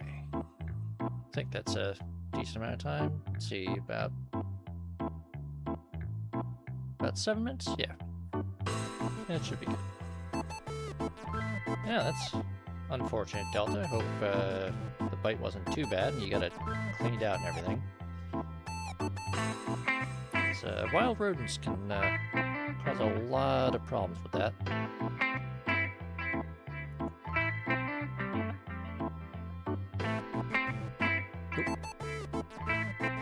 Forgot to switch us back to game screen. It seems the number of invisible walls has decreased. Could this mean that the end is near? Just as I think that, I hear a familiar voice. That's enough! That was Miss President's voice. It was coming from the door to the announcement room. I finally made it. I open the door to the announcement room and rush inside. You're finally here! Hello, Sensei! Congratulations! How does it feel to have won the P1 Grand Prix?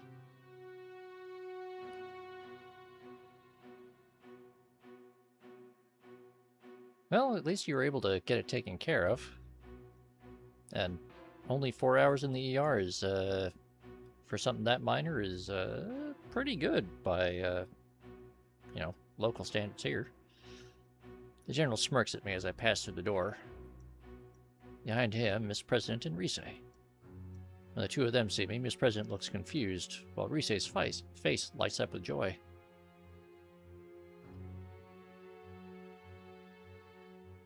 There you are, Senpai! You're late! I have to stay cautious of the General, but I signal to the girls that everything will be alright. The General is closer to them than I am. I can't afford to make any reckless moves just yet. And there's one more thing I need to know. Teddy, where's Nanako? I look around the announcement room, but Nanako is nowhere to be found. The General's fate distorts with an ugly glee. Nana-chan's right here. See? Slowly, the General extends the arm that was held behind him. And there was Nanako. Her arms are clutched to her chest, and she slowly takes a few steps forward, obviously frightened. Nanako! After taking a step forward, I notice something bizarre. The General disappeared? For a brief instant, my full attention had been focused on Nanako. The General had been standing directly behind her, but now he's gone. How could he have gone somewhere else that quickly, right in front of me, without me noticing it? Big bro. While I'm confused about the General's disappearance, Nanako weakly calls to me. Being in the TV world has obviously taken a toll on her. She totters towards me unsteadily, looking ready to collapse at any moment. I can think about the General later. I have to save Nanako right now. As I reached out to her, Risa yells, Senpai, no! Nanako-chan's not there! Nanako's not here? What is she saying? She's right here. Just as I'm about to say so, my hand stops. Something's not right. I try to look into Nanako's face once more. And in her eyes, I saw madness. Oh, so close! Just a little more and Sensei would have been a goner! You bastard! I barely reacted in time to draw my sword to block the attack. The General suddenly appeared out of nowhere to attack me with his cane, and I got a good look at him as our weapons clashed together. I see the madness in his face, the same madness that I had seen in Nanako's only a moment before. That's when I noticed that Nanako's disappeared. What's going on? You've got it wrong, Senpai! It's all been him from the beginning! He can make whoever's looking at him see him as someone else! So he's not actually taking on other forms? No, he's just distorting the things you see and hear! That's right. The enemy is able to control what I see and hear. I realized that after all the battles I'd had today, but seeing Nanako had made me forget all that. The General laughs at this. It's hard for me to show someone who isn't here. But you actually saw this Nanako girl? You're hopeless. Just like how my friends hadn't actually gone crazy before our fights, Nanako had never been brought into this world in the first place. The appearance before me is a fake. He distorted our senses all to make us suffer. But just as I thought, he couldn't deceive Risei's persona abilities. That's why he kidnapped her, to keep her from warning us during this tournament. Now that I know that, I push the General's cane away and jump back towards the girls in order to distance myself from him. Good. Now I'm between them and the General. Look straight at the one behind this bizarre situation. Who in the world are you? You still can't tell? Seriously, the level of intelligence around here. Fine then. Here. Get a good look.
I am a shadow.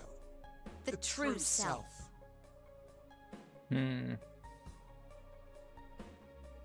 That's not right. That's my face.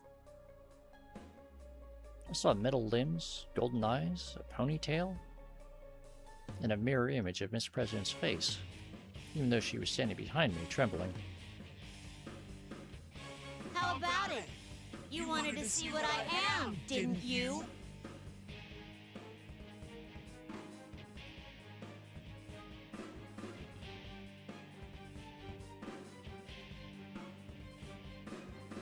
Nope, never mind. I don't know what number that was. Why does she look like me? That's its true form. That thing is your shadow. This is a shadow? She really came from inside me? Well, Delta, we just added quote 13, so it's not going to be quote 14. There isn't number 14 yet. Rise tries to calm Miss President, but the girl shakes her head in denial and squeezes her eyes shut. That's the one.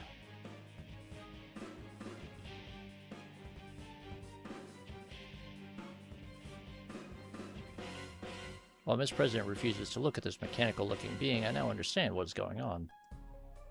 Because this isn't the first time I've seen a robotic girl before. All the facts match up. The way she was able to run so fast without so much as breathing heavily, even in the TV world.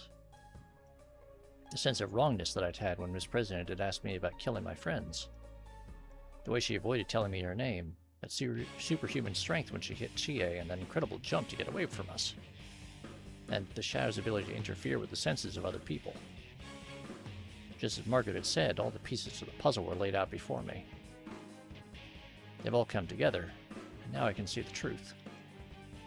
She is indeed Labrys.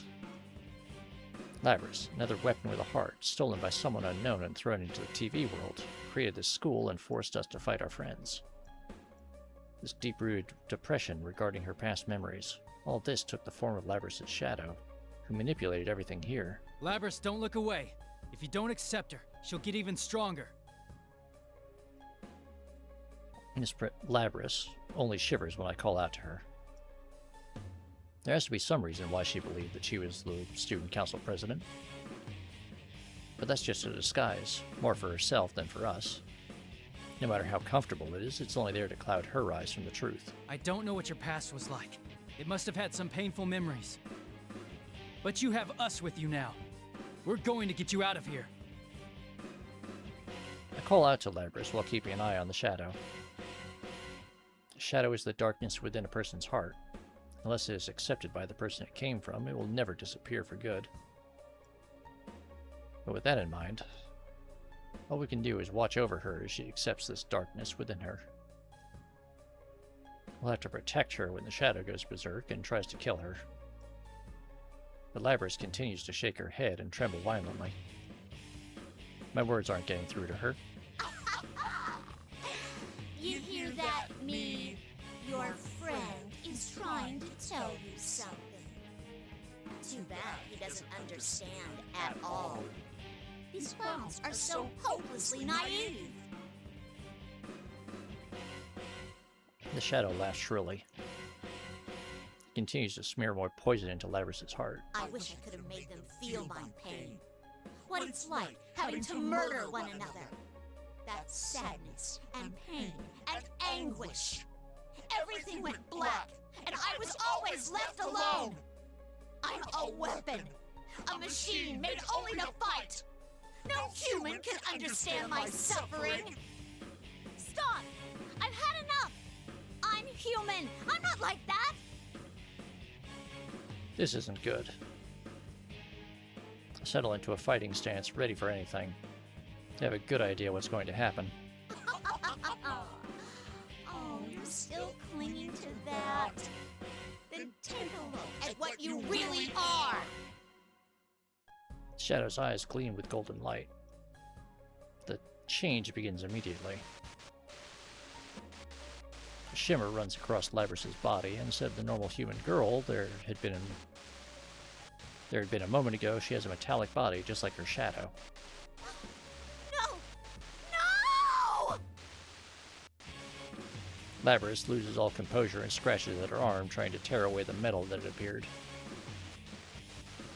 But there was more to her change than just her arms. Her legs, waist, chest, even her head, everything not covered by her clothing was now obviously mechanical. The reality that she didn't want to face. There are no words we can say to her. No matter what we say, reality won't change. Labrys falls to her knees, and finally mutters the words I was dreading she'd say.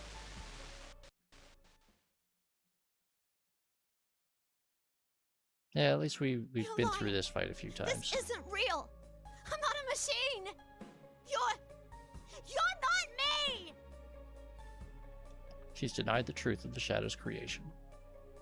With this, the Shadow's face twists with an evil rapture.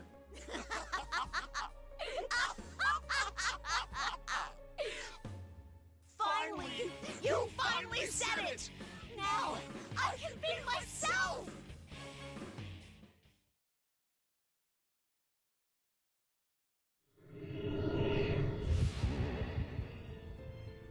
Yes! The power!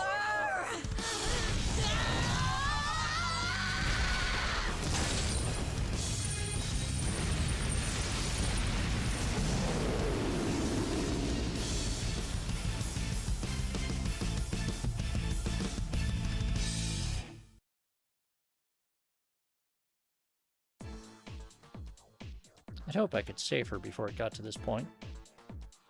But that might have been impossible anyway. It's difficult enough to confront the truth, and in her case it was accompanied by revealing the true form she'd been so desperate to hide. She's a machine, and she was forced to perform painful acts that most likely no one could ever comprehend. The truth she was avoiding wasn't just part of her personality, but her actual body itself. I can't imagine the shock she's experiencing. But now that the reality that she built for herself has crumbled, I want to help her. She may be a machine, but she has a heart. Lapras has denied her past in which she was forced to fight and kill her friends, and her pain comes out in a long, echoing scream. It has to be done to a heart to cause such terrible screams. There's only one thing we can do.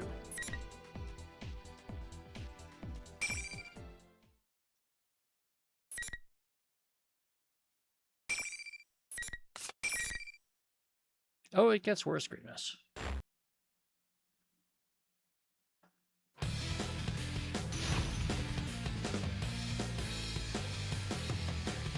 Oh. Finally.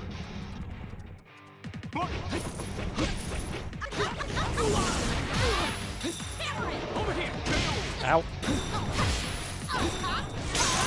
Over here! Over here! Over here! Over here! That is enough! Over here!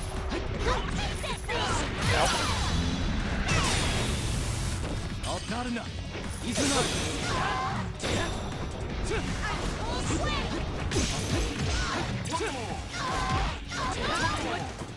Over here!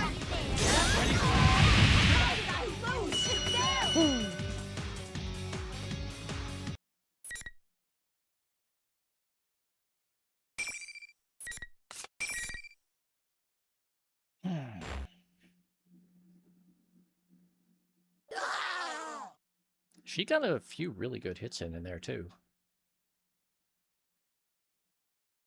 The power that Lapras' shadow had gathered dissipates. It's over. All that's left is for Lapras to accept the darkness within her. But will she truly be able to do it? I turn around, but Lapras hasn't moved a muscle.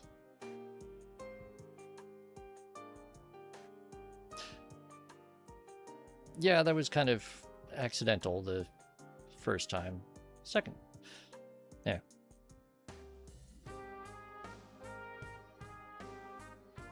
What more can I do for her? Lapras. The moment I call to her. There they are! Yukon! Lapras! Sister, Narukami-san. Chie and Aika-san, and not just them. Yukiko and Yosuke are right behind them. And there are even more surprises. Man, as soon as that invisible wall thing disappeared, I knew you did it! We ran into Aika-san along the way. She told us about Lapras and everything. A little late, wasn't it? If someone told me what was going on from the start, I would have... You fell into the TV when you were half asleep. For crying out loud, you really know how to blow it when it counts. Hey, what'd you go and tell them for? I don't think this is the time for that. Huh? Naoto? Yeah, we were surprised too. The job she was on turned out to be related to all this. Kanji, who had been missing before we went inside the TV, and the real Teddy are here. There's even Naoto, who wasn't even supposed to be able to come to Inaba. Looks like the whole investigation team's been brought back together, and I didn't know it. Everyone says that Rise had told them pretty much what had been going on. The smiles are encouraging. Turn to speak to Labras, who has been silent all this time. These are my friends. We've all faced our weaknesses at one time or another. Labras finally responds. Your weaknesses. You've all faced your shadows? Everyone gathers around Labras. Labras tries to shrink away nervously, but Rise is behind her and won't let her retreat. Sheesh, enough doom and gloom.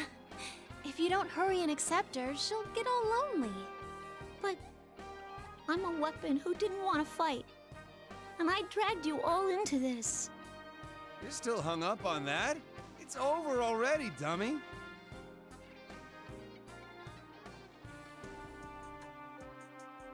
Your jumping skills were amazing, but you're surprisingly sensitive, aren't you? What does that have to do with her jumping skills? You're really cute, Labby-chan. You're so meta-luring. Someone hit Teddy. Are you all listening to me? Labras needs to face her shadow now, and...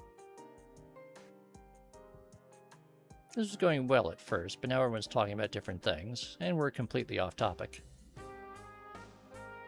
Of course, that's not unusual with all of us.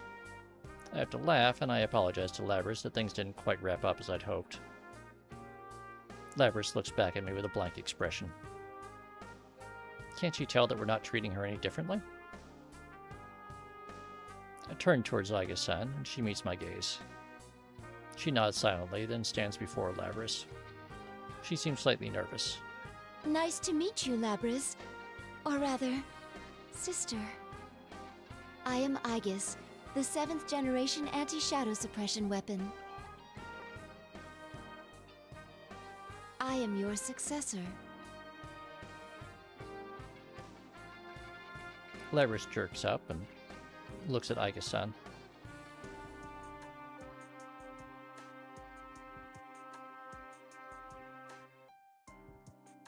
At the same instant, Yukiko gasps in surprise. What? Excuse me, but you're...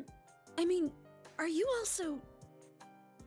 Yes, I too am a robot. It just occurred to you now?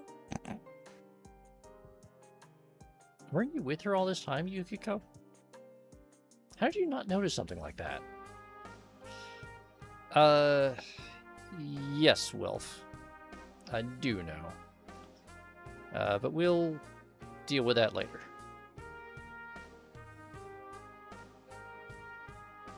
That is so like you. Once again, everyone looks towards Aiga-san and Labras, the non-human sisters. Now that I see them standing together, there is something like a family resemblance.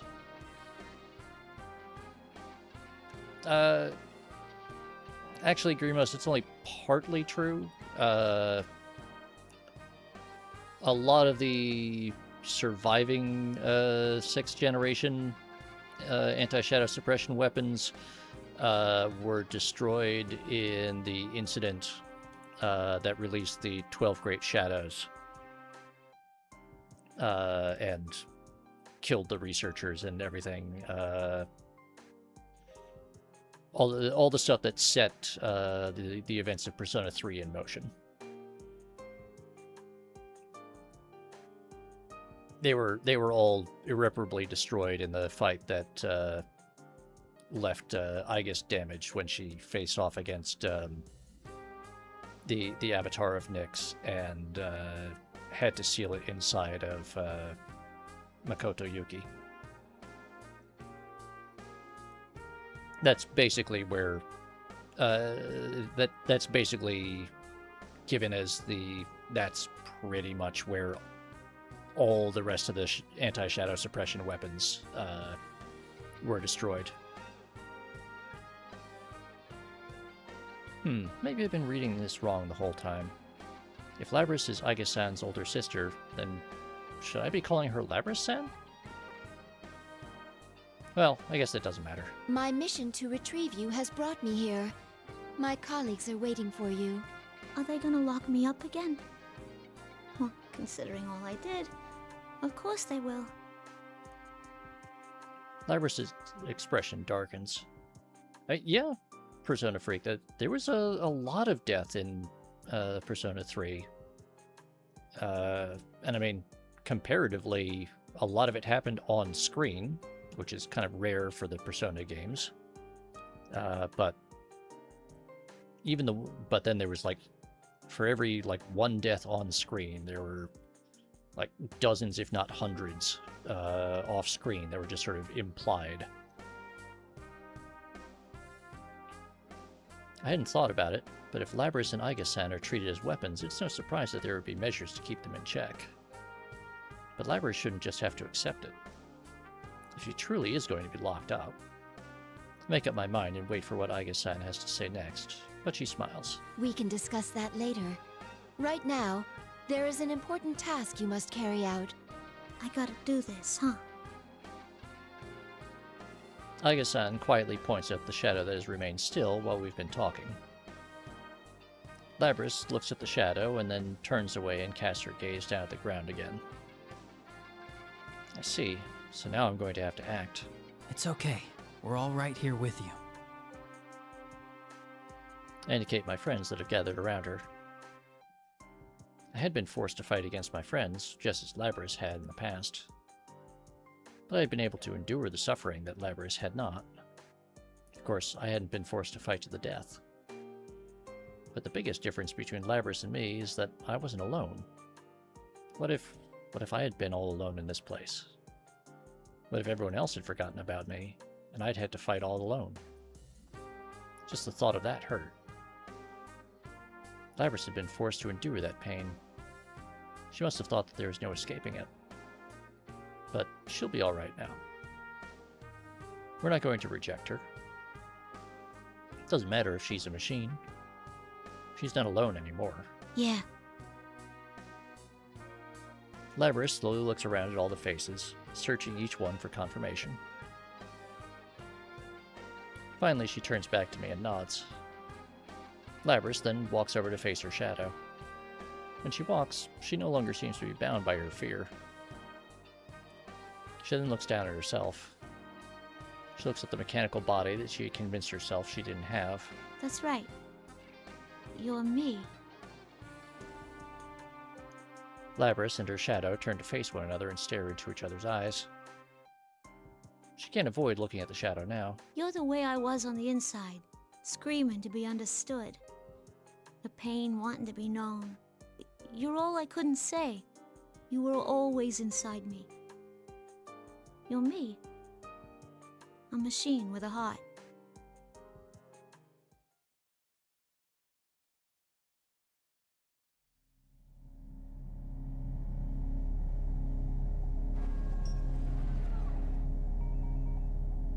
I'm sorry I ignored you all this time. I was the one who left you all alone.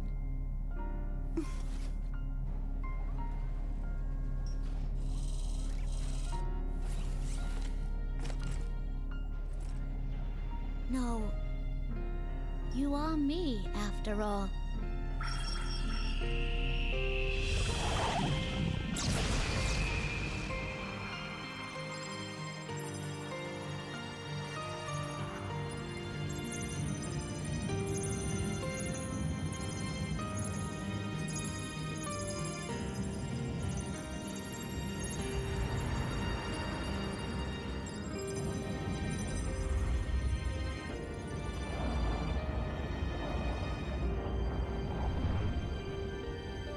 This is my persona.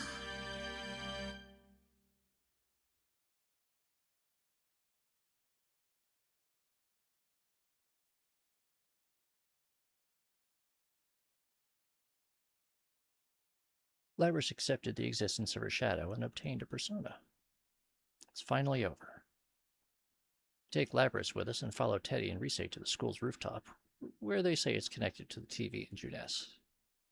The invisible walls are all gone. Perhaps there were walls like that wherever she came from, and she drew on that in making this place. I have a feeling she's truly been freed from those walls now. As in confirmation, Labrys is slowly warming up to us, smiling more and responding to us when we start talking to her.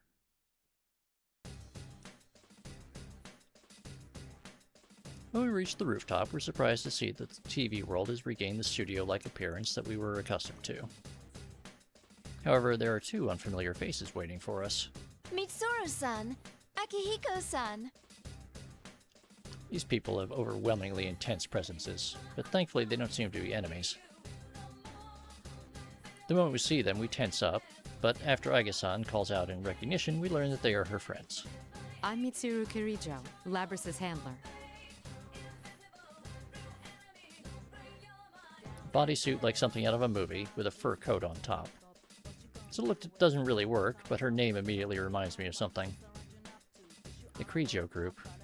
If she has the same name, she must be quite an influential person in it. The research organization that developed Labrys and Aiga-san must belong to her. I'm Akihiko Sanada. Sorry for all this trouble. The man with the red cape appears to be quite comfortable with Mitsuru-san and Aiga-san. Must have been helping them fight shadows for some time. Is there some reason why people on shadow extermination squads have to dress like crazy people? So, what's going to happen to Labrys now? Before we fully introduced each other, Yosuke asked Mitsuru-san what I've been wondering myself. I know all of us must have been worried about this, but I was waiting for a good moment to bring that up. Even Yosuke seems to have realized how out of line his question is. He shrinks back sheepishly, as if regretting having asked the question.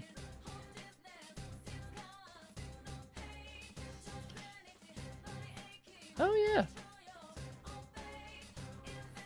If you look real close, Yosuke's already updated his collar pin. He's got a third-year pin. I know why Yosuke's worried. Why does he keep stepping on landmines like this?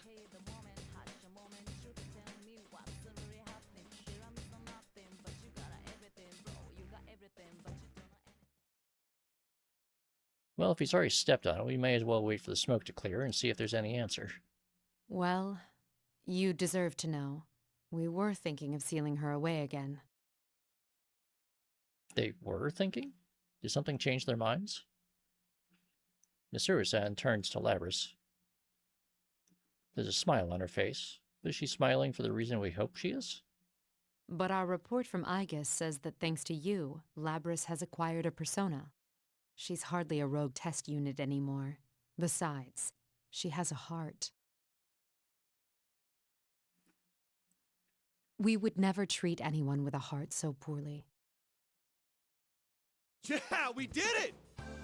Thank goodness! I'm so happy for you, Labrys!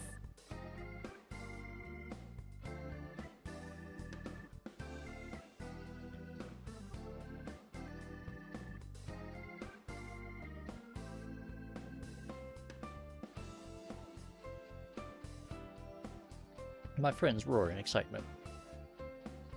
Labrys looks around at us all, bewildered before saying anything. Even though we've only known her for a very short time, we've already come to accept her as our friend. Mitsuru-san's words come as a great relief, as if I'd been worried that she might lock me up too. Good job, guys. Let me say thanks. He speaks without any hint of concern. I see a touch of gratitude in Akihiko-san's eyes. He certainly looks, how can I put it, bold? But he must be an honest and upright person. Well, they didn't create those circumstances, Delta. She had already gone rogue by the time any of these people got involved. I guess I could call him stoic. There's a certain brusqueness to him. There's no way that the people so considerate would neglect the goodness of Labrys' heart.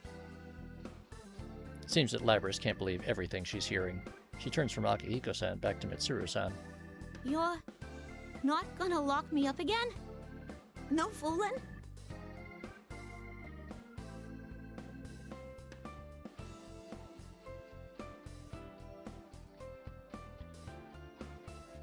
We only seal away objects. If I did that to you, knowing you have a heart, I'd be no different from the Kirijo Corporation of old. Labrys, you've been blessed with good friends.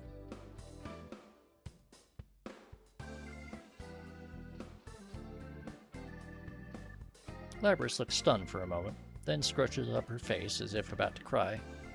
Then her face lights up with a brilliant smile. Who would think that anyone capable of making these expressions was just a machine? I find myself almost moved to tears as well. We're just about to leap forward to congratulate Labrys once again when Labrys' head droops suddenly like a puppet whose strings have been severed. I'm about to rush over to see what the matter is when I see Akihiko-san take his fighting stance. I realize this is no ordinary matter. Suddenly a bizarre voice emanates from Labrys. It's not over yet. That isn't Labrys' voice. This abnormality seems to have made Mitsuru-san come to a realization. What? It's the same communication system as ours. Everyone, step away from Labrys! Mitsuru-san and Akihiko-san rapidly shout instructions to us. We all spread out and watch Labrys from a distance. I cannot gain access. She is being hacked. It isn't coming from inside this facility. The signal originates elsewhere. You mean outside the TV? Outside the TV? That's right. I'm cursing myself for having forgotten what was supposed to have been the cause of all this. All this was going on because Labrys had somehow been placed into a TV. So there has to be someone outside who threw her in here. The same person who stole Labrys from the Kirijo group, then threw her into a TV, is now taking direct control over her. This is just a little extra resistance. Now, entertain me. The nonchalant voice fills with malice. The dazed look in her eyes, Labrys looks up and dashes forward. She's fast. I barely dodge her axe in time. Surprised, I look up at Labrys once more. Her eyes are blank as if she wasn't looking at anything. Those eyes were once filled with the strength of responsibility and awareness of duty. Her face had once been filled with sorrow over her painful past. And she had smiled when she had found real friendship for the first time in her life. Whoever is controlling her has stolen all these things from Labrys. Then I won't let her be hurt like this anymore. I won't let you hurt her.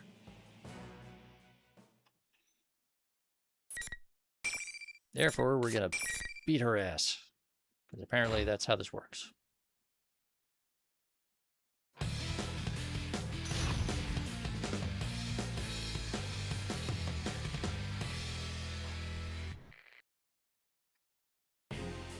Final. Fight! Persona!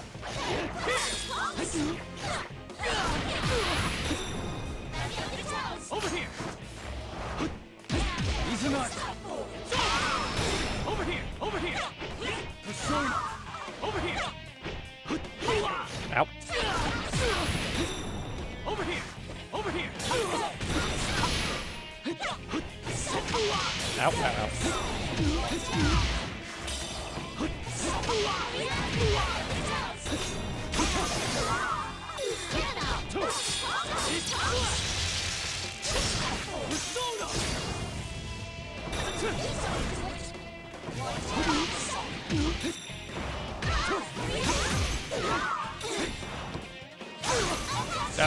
Over here!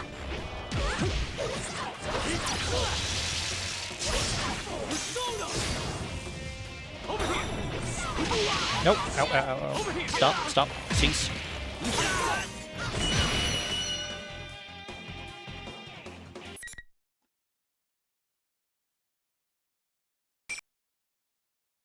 Yeah, Persona Freak. They just used the shadow portrait for this one.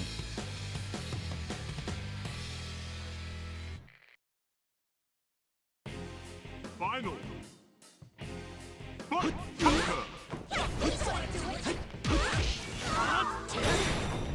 Over here! Ow. Over here! Over here! Over Over here! Oh, Over here! Over here! Ready?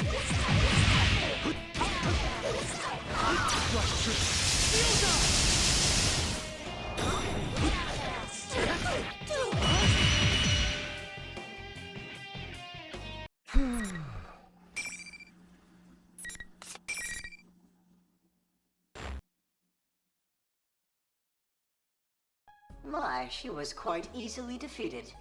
Evidently, I didn't push her far enough. Well, she is a test unit, so this is as far as my little game goes. Labris has stopped moving. The only sound is the smug voice that continues to come from her. Those heartless words cause anger to boil up within me. Who are you? Why are you toying with people's emotions like this? Labris isn't a tool. If you want to fight, then come out and fight! You're quite passionate. You, Narukami, was it? This person, whoever he is, knows about me? Then maybe it isn't a coincidence that we were dragged into this. This revelation shakes all of us. Labris's shadow was only the mastermind of the tournament. I see now. You're the true culprit behind the whole thing. Indeed. It was I who stole Labris away. Since I don't have a persona and can't enter a TV, I needed a puppet that could run amok for me. Labris's persona was only partially awakened, so I had a feeling her shadow would appear if she underwent a little suffering. You got the better of me this time. You deserve to know at least that much. Enough is enough. I've never been so irritated knowing that I can't do anything to whoever is controlling Labris. This time, so your scheme hasn't ended. Well then, everyone, until we meet again. Until next time, He-Man!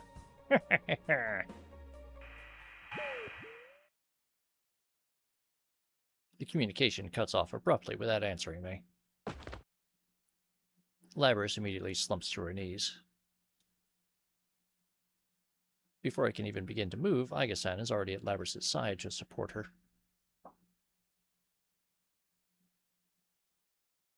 Aiga-san looks at me and nods, confirming that Labris is alright.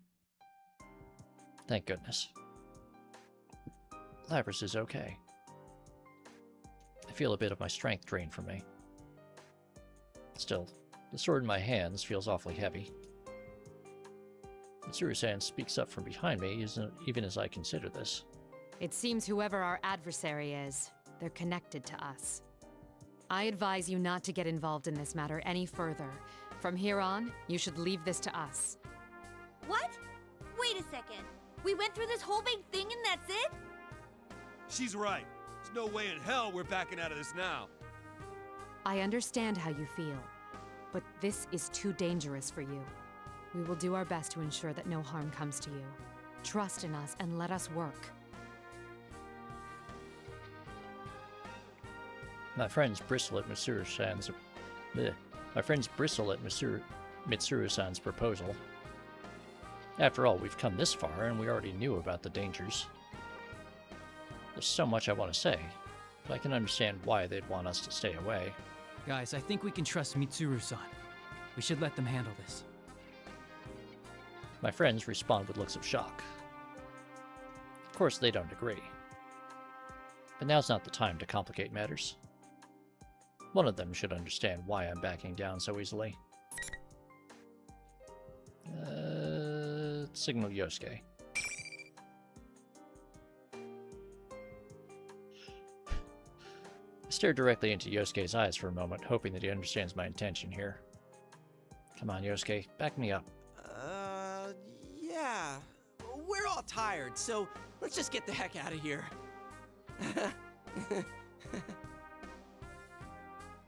Smooth, Yosuke. Ah, well. I sneak a glance towards Mitsuru-san and the others to see if they've picked up on this, but none of them appear to have noticed. Maybe they're just pretending not to notice.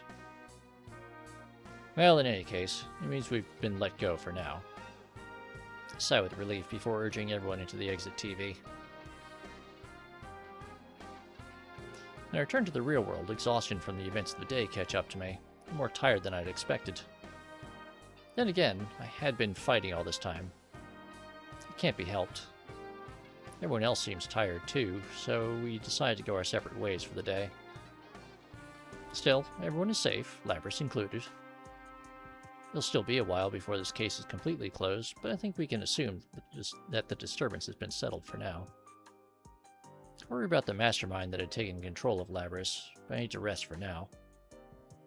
When I get back home, Nanako greets me with a bright smile.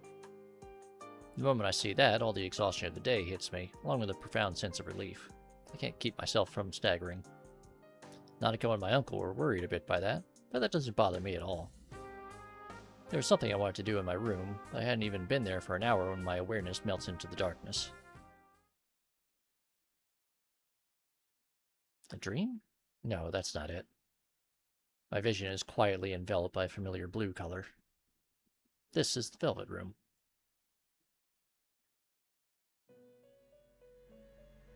The actions you took, the way you withstood this trial, it truly shook me to my core.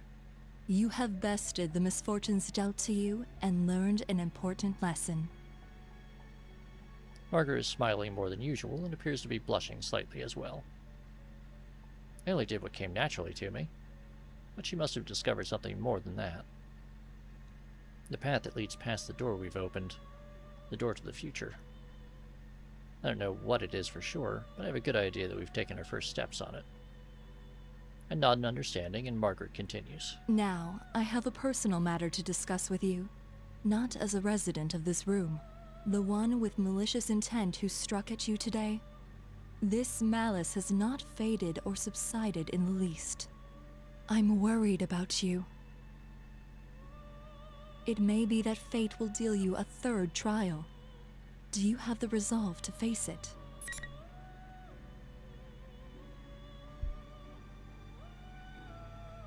Will we meet again? That will depend on you. I look forward to it. It seems my fears were groundless. I'm already anticipating our next meeting. Until then, farewell. Margaret smiles once more and my vision begins to fade. The dream is ending. I fall into a deep sleep.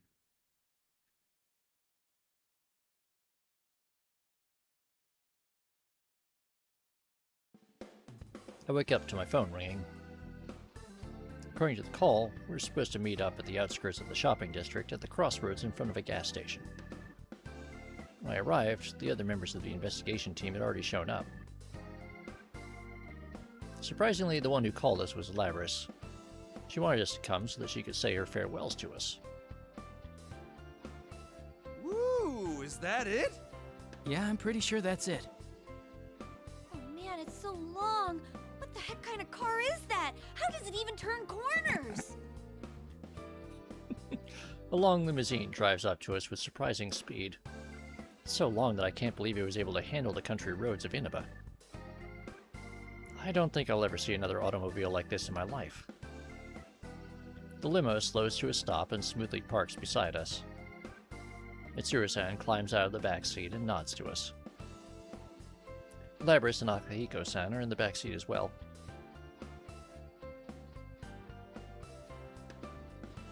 A super stretch limo, Delta. You're looking good, Labrys. You, missed the... I think in, Mitsuru's run where she's complaining that the, motor pool issued her this incredibly ostentatious, European limo, when all she had requested was a car with enough room for her team. Sorry I made you come here all of a sudden, but there was something I really wanted to tell you guys. When I look at her, Labrys smiles and looks embarrassed. She takes a moment to look around at all of us, then continues. I decided to work with Mitsuru-san. I want to catch the darn culprit. Not only that, but, you know how you guys had my back during this whole mess? Exactly, Delta. Yeah. This time, I want to get yours. Both Mitsuru and Aigis make comments to the effect that they're supposed to be undercover and they do not understand why they were given this car.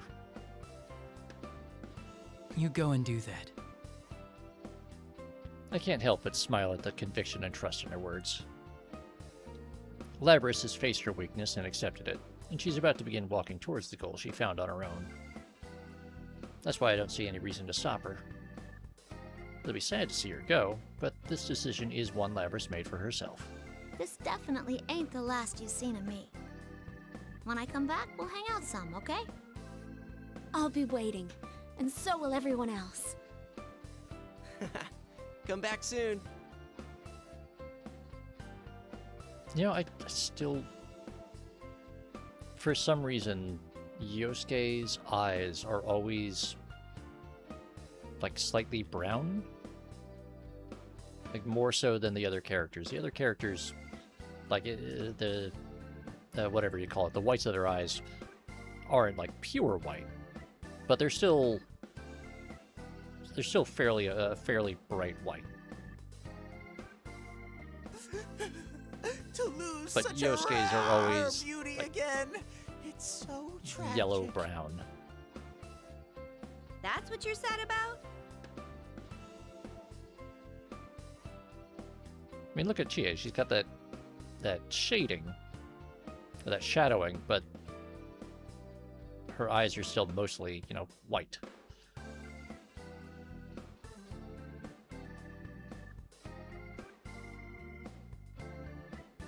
Everyone has their own response to Labris's news. The one thing's for sure, we'll be waiting for her. There's no lie behind that sentiment. After all, she is our friend. Mitsuru-san tells Labris that it's time, and they get back into the limo. Labris looks me right in the eye. She seems as if she might cry at any second, but is resolved not to. She smiles. You guys are the best. I'm glad it was you who were there when I woke up. Well, see ya!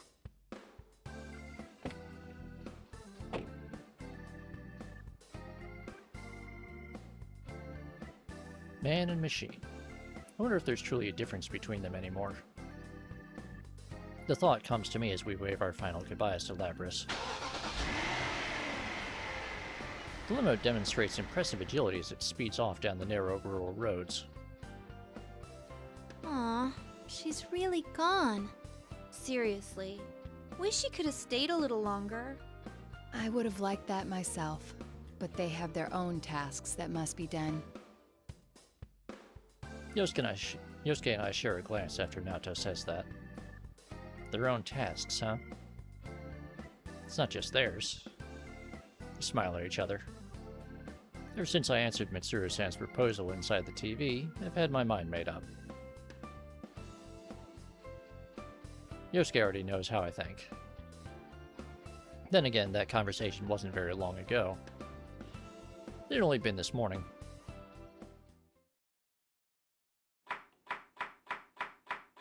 I don't know how she found my number, but after Labris's phone call earlier, I decided to cook breakfast for Nanako and my uncle. Nanako hears me making noise in the kitchen and stands next to me, excited. I'll help too! Nanako, no. Put down the knife. I panic for a moment when Nanako reaches for the other cutting board and a knife. I consider stopping her, then decide not to. What? If you're gonna use the knife, be careful, okay? Make sure you don't cut yourself. Uh-huh. I'm always careful when I cook with you. Nanako picks up a cucumber from the counter and begins slicing it diagonally. Her skills are still clumsy and unsteady. But all I do is caution her about how to hold the knife, and then I watch her work without intervening. She doesn't have to become a master all at once. All it takes is constant progress, little by little. The same can be said for me or anybody. Even though things may hurt us and we may want to give up, we just have to keep trying as many times as it takes, until we see our goals through. Instead of nothing changing, I wish to see everything changing, along with myself. Oops, sorry, Nanako. Could you put the knife down for a second?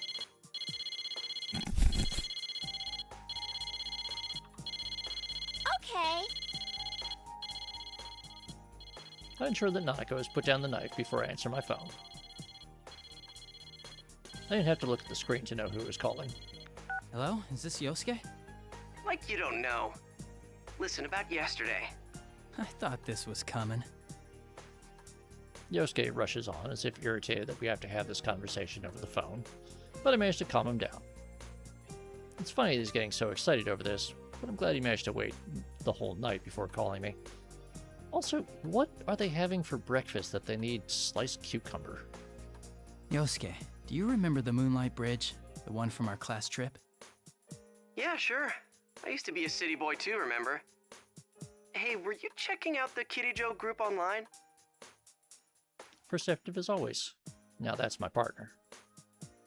When I went back to my room last night, I'd spent as much time as I could searching for information about the Correggio group online before I fell asleep.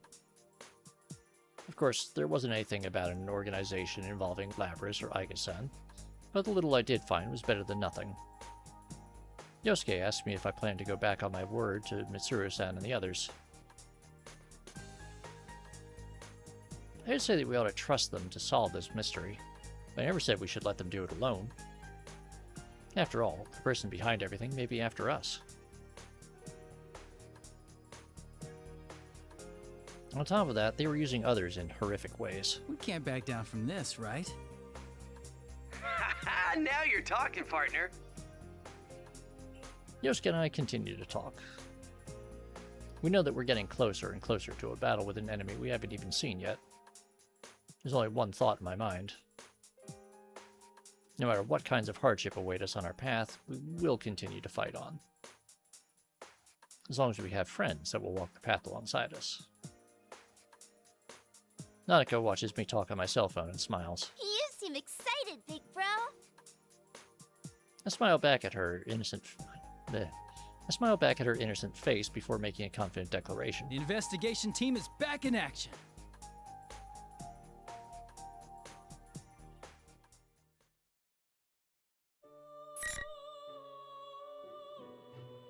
All right, and that is the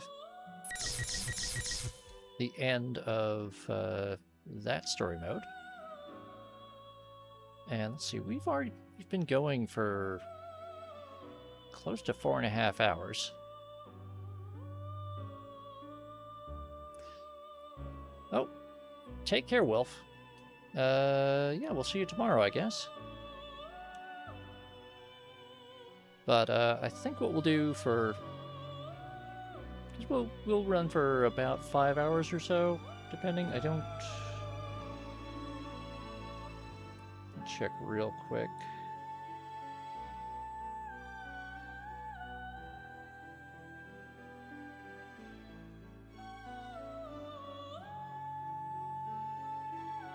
Yeah, I think we'll run for a little while longer. But what we'll do is we'll just do some of the arcade mode stuff, I think.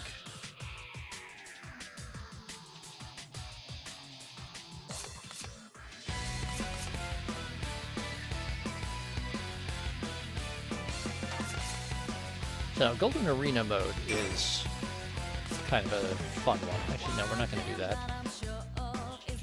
But that one actually allows you to... Oh, alright.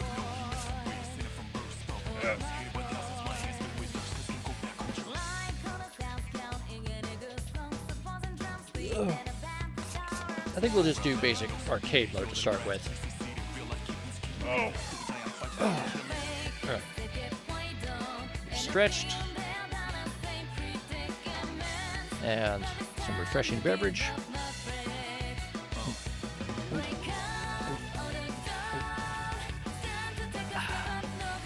Refreshing.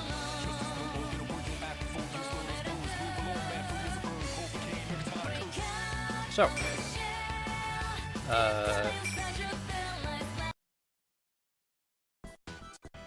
chat, why don't you This take a place moment exists between and pick a dream character. and reality, mind and matter.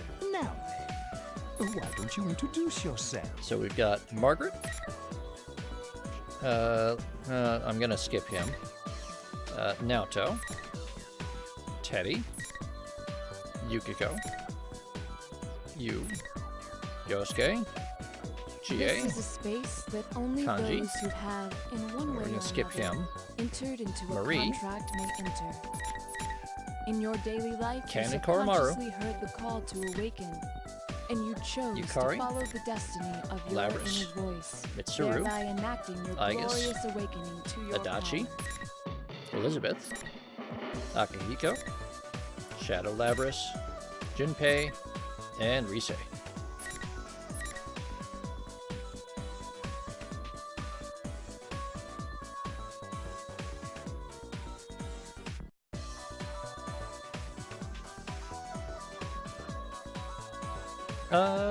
Margaret, okay. So Elizabeth's older sister. It is a pleasure to meet you. Picture in your head your own appearance as well as your alter ego. And so your persona. just as a example, so here's Naoto. Actually, this is Shadow Naoto, but I sense a case in the making.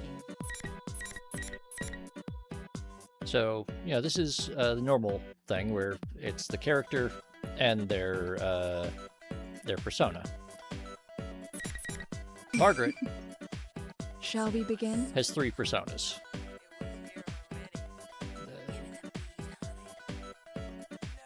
Very well.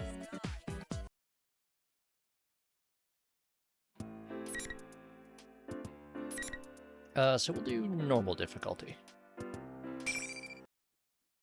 The sadistic stud-keeping secretary, Margaret! Oh boy, indeed.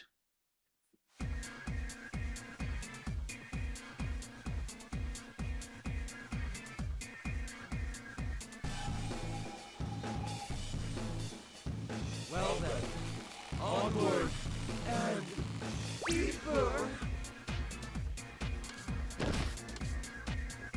Let us begin this joyous of times. Round 1. Fight! Yoshitsune. Here, it's coming! Don't disappoint me. Can you keep up? Can you keep up? Can you keep up?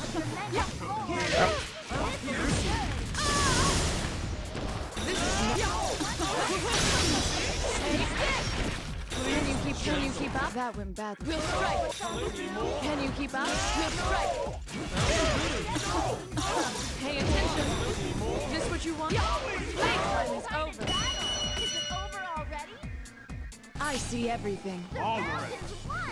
Hooray! Round 2. Fight!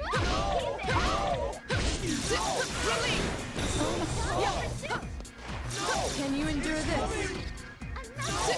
Can you endure this? Can you endure this? That went badly. Can you endure this? This what you want? Let's begin.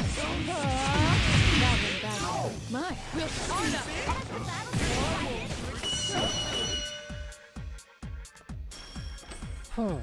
I hadn't fought in a while. It was quite nice. All right.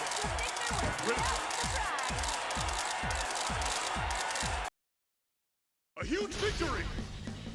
What a shocking finish! What lies beyond a promise? Though hazy, I believe I saw something in this battle. I may have you to thank for this. So that was enough to give me a B rank, which that's actually pretty good for me. I'm usually lucky if I can get like a middle C. Here goes! Game 2! The two-fisted protein junkie, Akihiko Sanada! Ah, now to fight Shadow Sonata.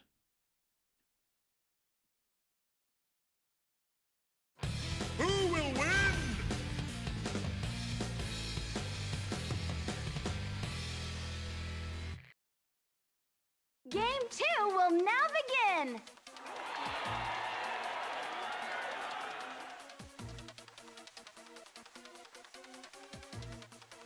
So you come to be slaughtered.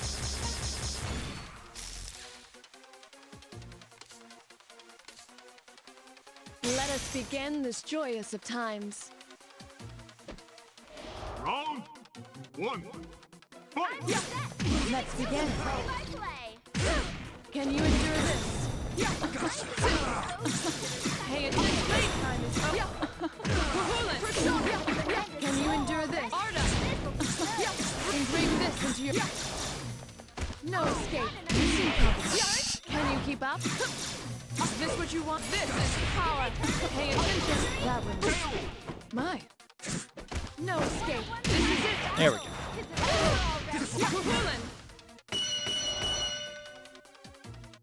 You can keep going. No. Not bad at all. A truly stunning victory. Now that I'm remembering her moveset, it's a little easier because I'm able to get at least a few deliberate moves on her. Down. Move back. Can you endure this? That one back.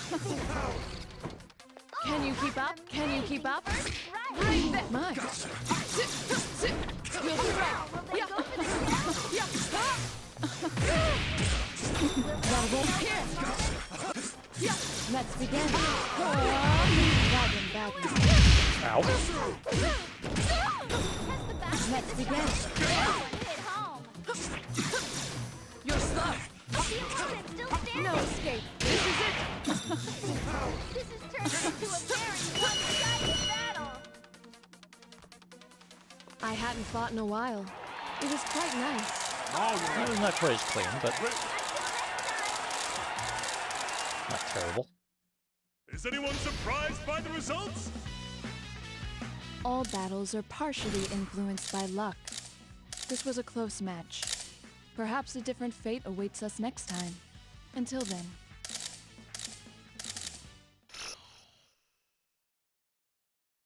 Let's move on to Game 3. The carnivore who's discarded womanhood, Chie Satonaka!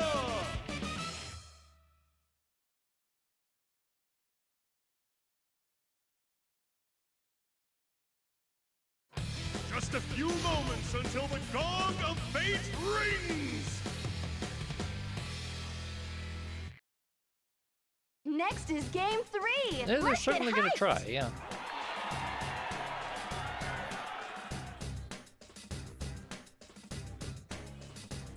I am a shadow, the true self. Let us begin this joyous of times. Round 1. Fight! Break this! You're slow!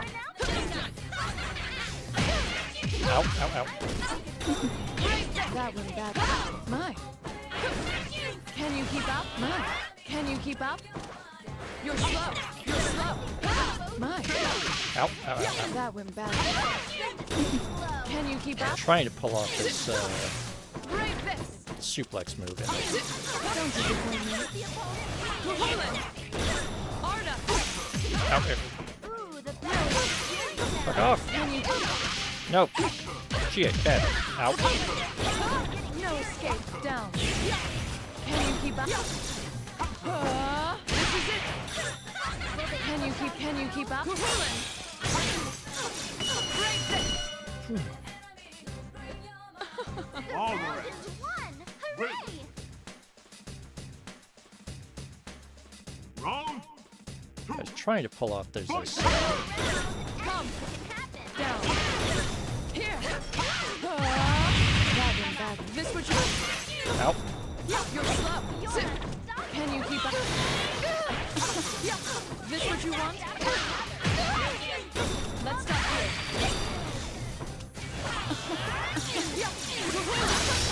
Take this. Here. Can you endure this? Can you endure this?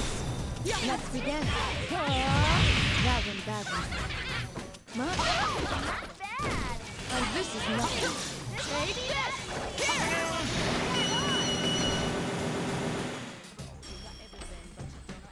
Hone your skills and come see me again.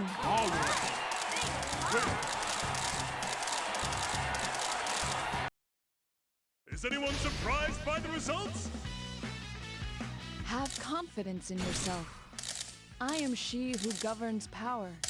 Being able to go toe-to-toe with me is worthy of praise all by itself.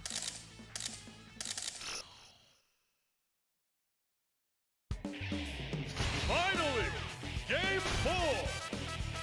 The mighty strikeout slugger, Junpei Iori!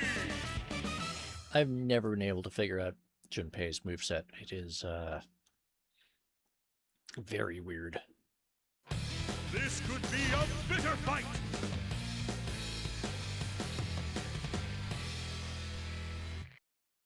I like how Margaret's This fight to the death has reached the fourth persona match. on the Things are fighter heating card is up, just listed aren't as they? Margaret's selection. You wish you never faced me. Now I ask that you entertain me. Round 1. Can you endure this?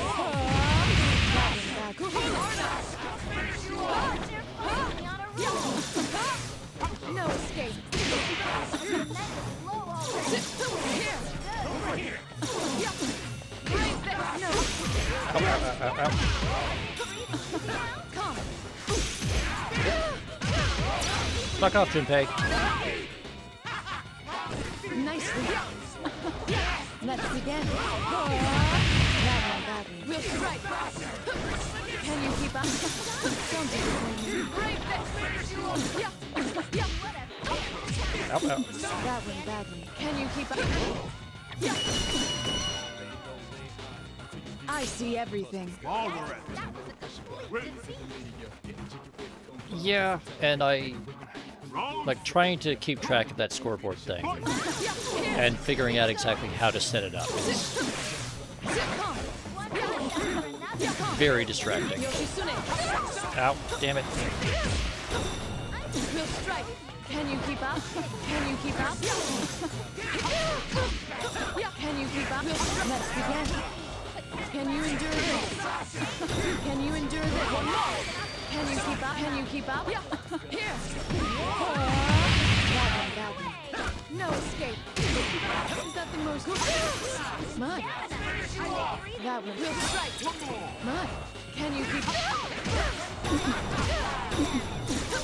Can you endure this? Can you endure this? Hey, it's release! Yeah. Come. Damn it, Junpei. Fuck. Can you keep up? We'll strike.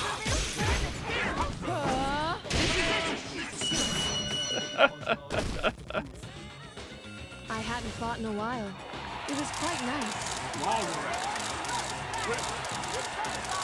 I will admit, ending it with that suplex was very satisfying, though. That was quite a thrilling battle. I must thank you for this excitement.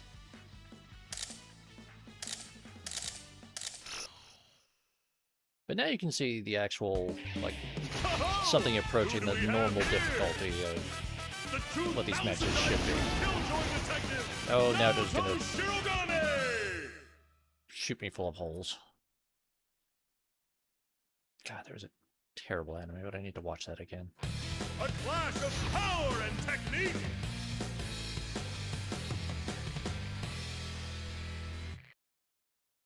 Game 5! The air is filled with excitement!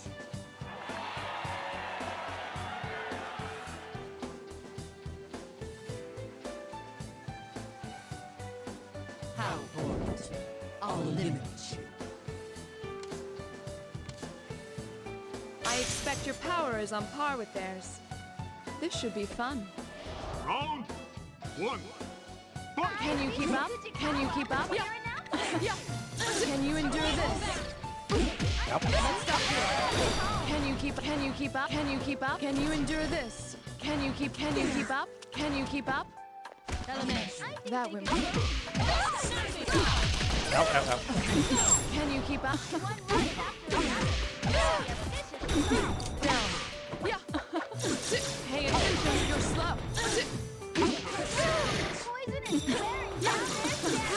Can you keep up? Let's begin. You can keep going. No. Can you keep up? Mine. No escape. Let's begin.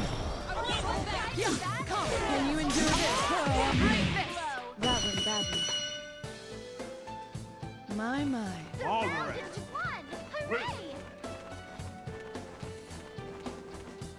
Round 2. Fight! Can you keep up? Break this into your... That went badly. My. That went badly. Can you keep up? Can you keep? Let's begin. My. Can you endure this? That went badly. Can you keep up? My. Can you endure this? Can you keep up? Can you endure this? That went bad. Can you keep up? That went badly. You can keep going. No. Quite interesting. You seem to be very well crafted. All right.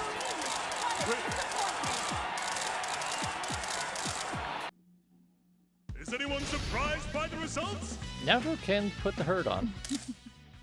That was quite a thrilling battle. I must thank you for this excitement.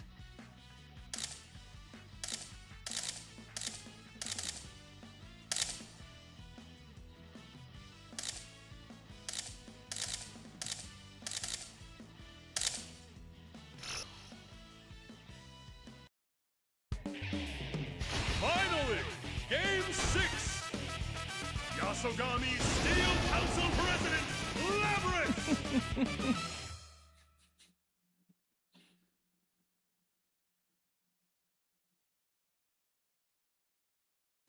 It's just getting started!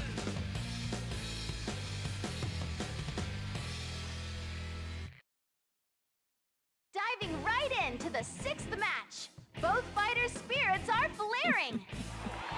Yep. Steel Council President.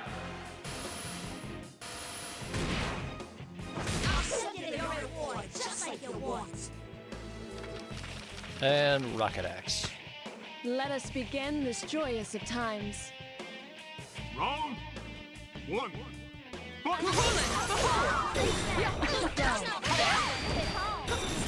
Ow. You seem competent. Can you... One more. Can you... Let's begin. Ow. Can you keep up? Can you keep up? Can you keep up? Can you keep up? Come.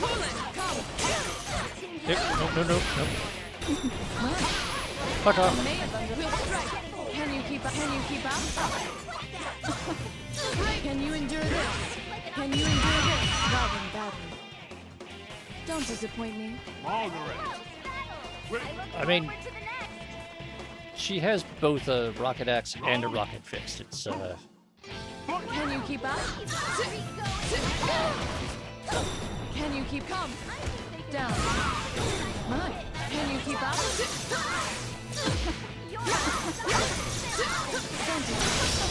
Take this! Mine. Let's begin. Let's begin. Fuck. Can you keep up?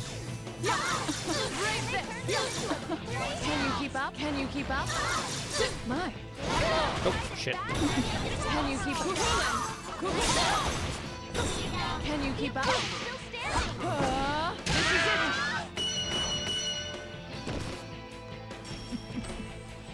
I hadn't fought in a while. It was quite nice. The Ultra Suplex is finisher is always fun. That was well done! What lies beyond a promise? Though hazy, I believe I saw something in this battle. I may have you to thank for this.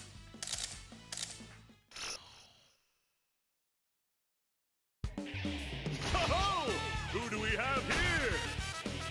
The unconquerable Snow Black, Yukiko Amagi!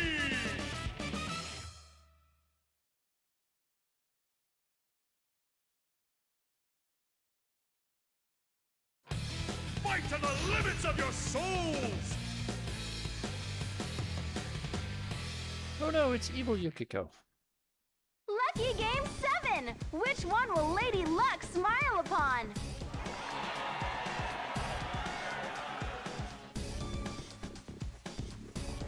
I got my lacy initials.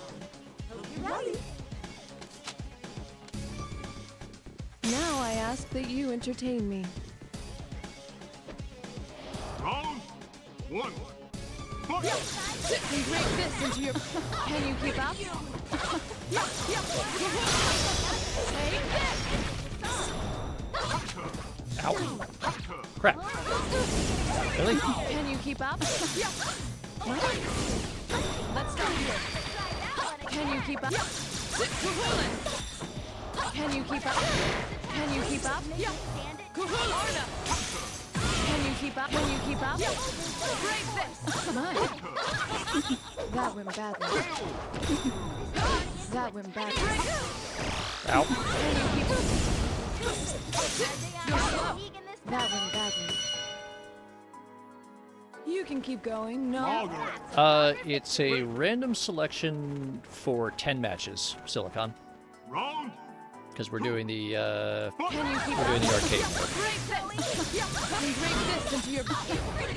Can you keep up? Can you keep up? Can you keep up? Can you keep up? Can you keep up? Can you keep up? Can you keep up? Can you keep up? Kuhulan! Break this! No escape! Can you endure it? Can you keep up? Let's begin. Down. Can you keep up? That went bad. That went bad. Can you keep up? Can you keep up? Can you keep up? Here. That went bad. Ow. Nope. Can you keep up? Cease. I may have underestimated you. Shit. Is that all? That went badly.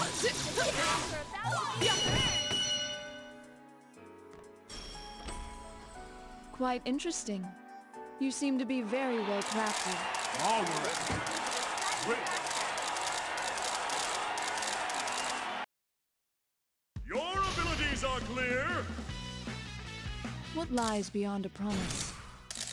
Though hazy, I believe I saw something in this battle. So this I is may more or have less you to what thank you for would this. get if you were doing the if you were doing single player mode on one of the arcade cabinets, basically. Can you hear the lion roaring?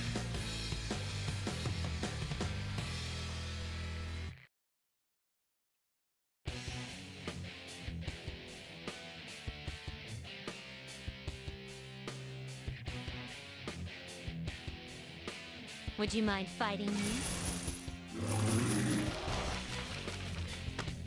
Let us begin this joyous of times. Round 1. Fight! Can you keep up? Ow. Now, opening my... Can you keep up? Now, That one. Let's begin. your fate is in the Careless, cemetery. careless. Backing up. Pardon, this is nothing. You were seer. Can you keep up? Take this! Please Can you don't keep let up? it. Your fate is in the present shot. Can you keep up? Ow. Can you stop me? Opening my door. Well done. Oh. My. All right. Yeah, pretty much. Blue. And Elizabeth really is Fight! very hard when she's trying. And also, Can you keep up? when I... Your fate is in the What? crowd. Persona. Your fate is in the crowd. Anti-receiver, please be careful. Please look above. Your fate is in the card. Okay, I know that I'm usually just like button mashing. This is not right. Can you keep up? Impressive. Take this! Can you keep up? Persona. Oopsie daisy. Here is some electricity. No. My turn. No, no, no, no, no. Fuck off. That was amazing. Oh. Well then, farewell. All right. And there we go. Continue. It would seem this is it.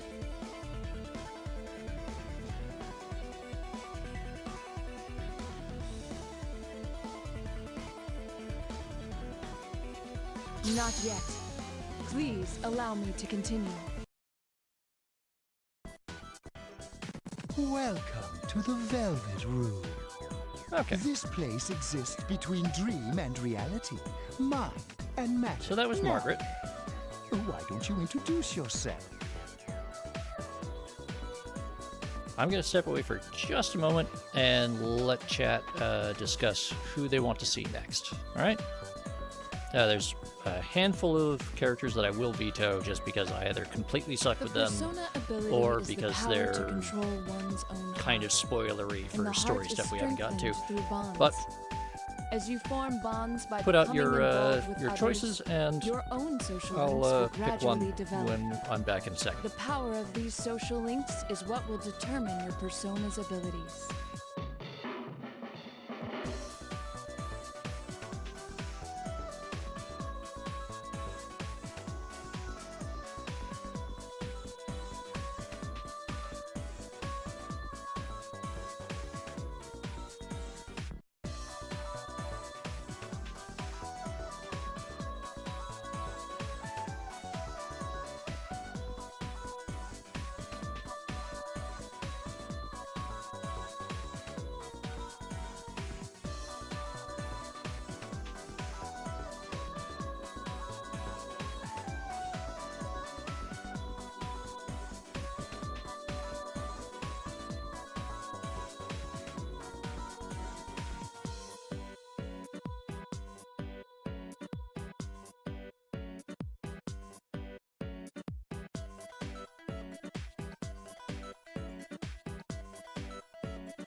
Ken and Koromaru? Okay. We can do Ken. We can do Ken and Koromaru. I'm not terribly good with them. But, yeah, they're an interesting pairing as well. I mean, yes, Naoto is probably the character that I'm the best with. Delta, that would be an excuse to fight Teddy as much as possible. But I saw Grimos first, so we'll do Ken. And then we can do Naoto. We're up, Koromaru! Picture in your head your own appearance as well as your alter ego. Your persona. Very well.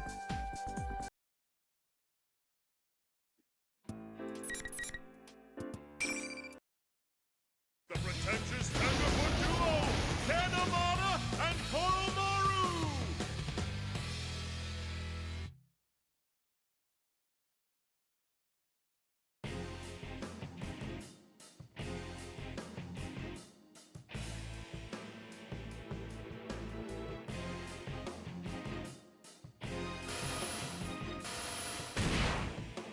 I'll send you your reward, just like you want. I counted an enemy.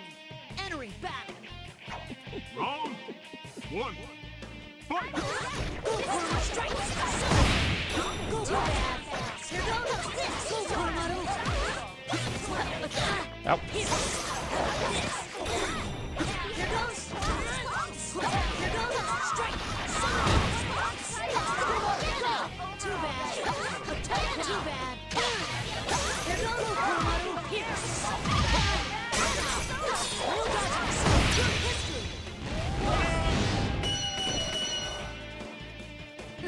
Amada and Koromaru. Win. Round two. Fight! Too bad. Not just yet. Ow, ow, ow, ow, ow. Cease.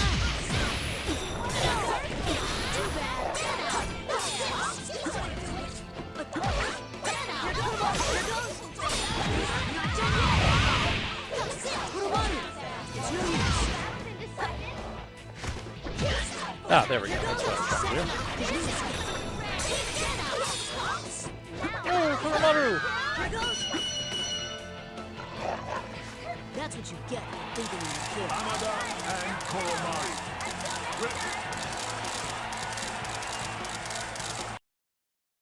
Is anyone surprised by the results? You thought we were just a boy and his dog, didn't you? That's why you lost.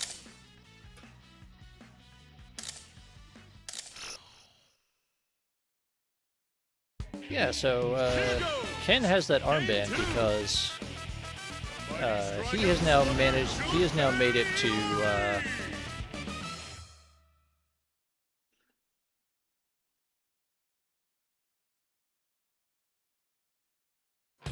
Just a few moments until the gong of fate. time to beat up Junpei for fun and profit. Game 2 will now begin!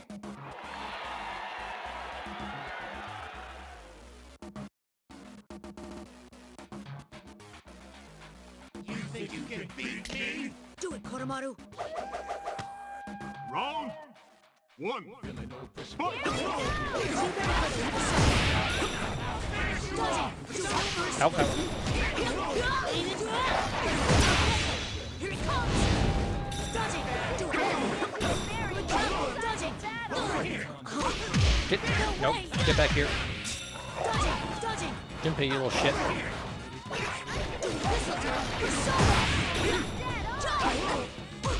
Ow, ow, ow, ow.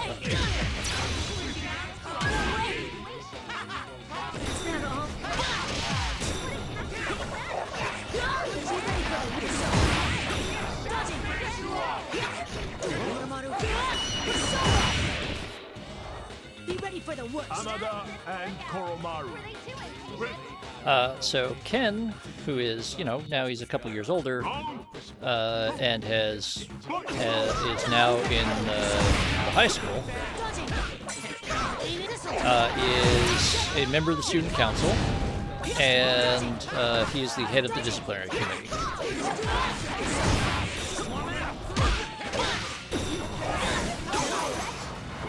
So he has the armband as that.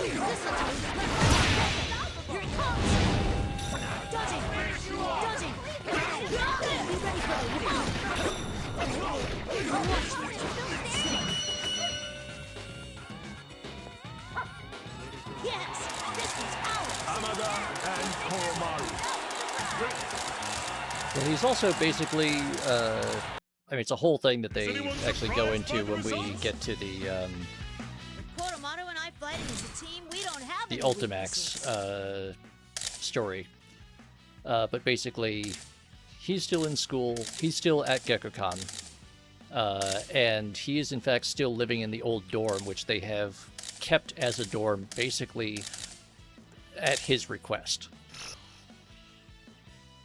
And so he takes care of Koromaru, but he gets to have his like normal school life while being a very, very, very... He's like the final reserve of the Shadow Operatives. Today's clash is nearly underway! Because he's Ken, and Ken is cool. Can you ride this killer wave? The third match begins now! So, like, we saw Aigis, Mitsuru, and Sonata are all, like, the full-time Shadow Operatives, along with a bunch of police staff and other people. And then a bunch of the other Old Seas team are still part of the Shadow Operatives, but they're like sort of part-time or reservists that they only get called in an emergency.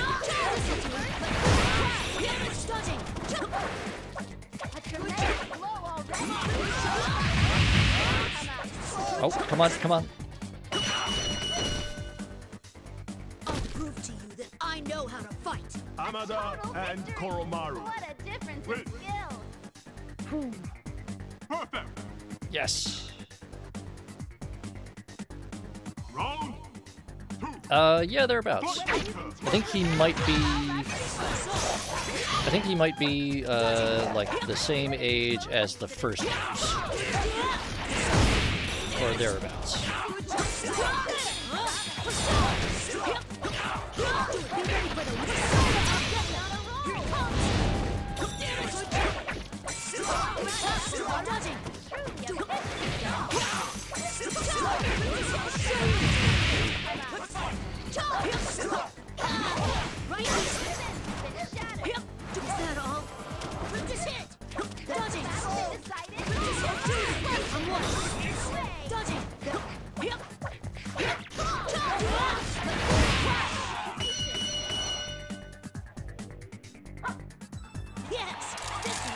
Amada and Koromaru.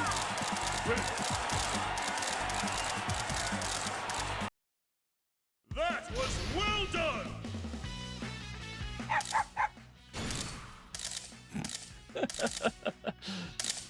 I like how they give Koromaru the interview this time. Here's your next opponent. Nobody touches his precious Nanako. The sister complex kingpin of steel, you Narukami!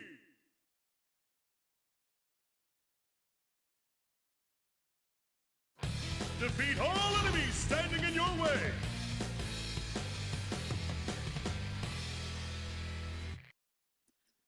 Here we are, He is game very nice, number yes. 4. Very good boy.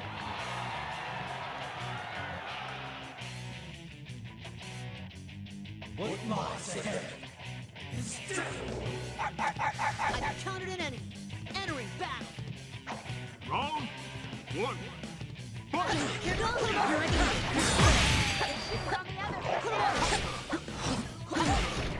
No dodge. Ready? Urumaru. Strike. Attack. Here I come. Too bad. Ow, ow, ow. Damn it. Too bad. Here goes.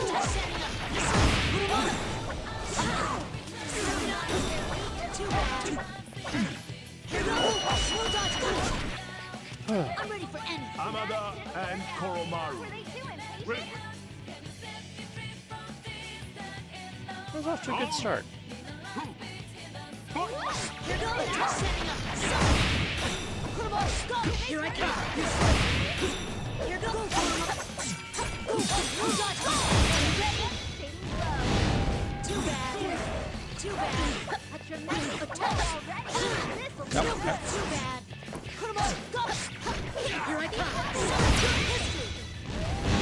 Too bad. Too bad. Ow, ow, ow, ow. Nope.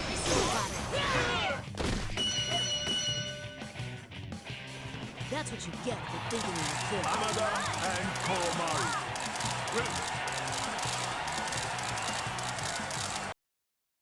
That was well done! I expect a better battle from you next time.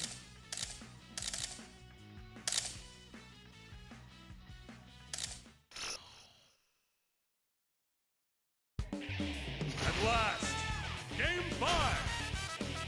The carnivore who's discarded womanhood, Chie Satonaka!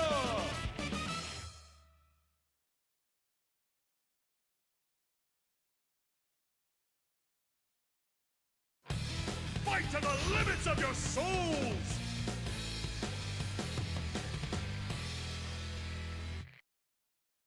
Whew, let's take a rest. Or maybe not. No time for a break. The 5th match is here.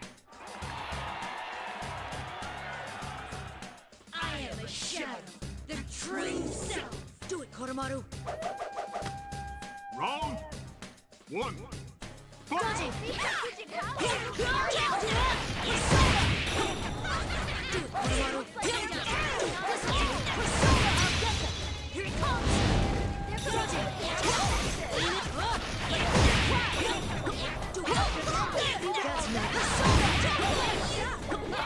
Ow, ow, ow, Here he comes!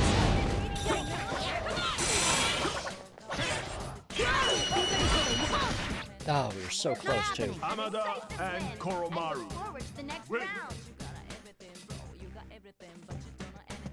Round.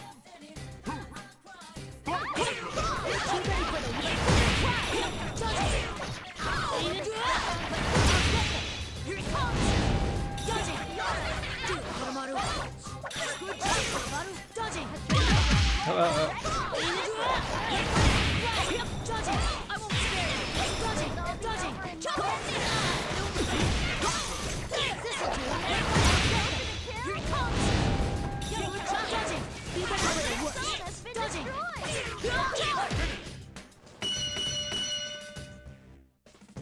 Sorry, looks like I win. Hamada and Koromaru.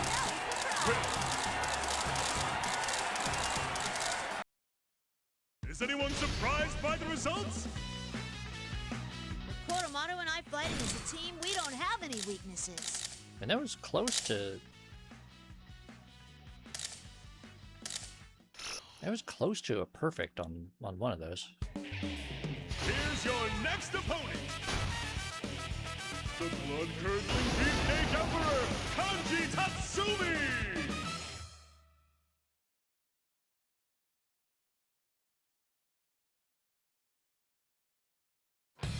A battle of wills!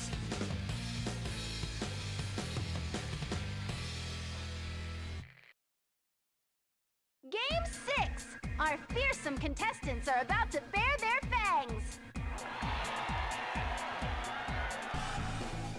Well then, onward and deeper.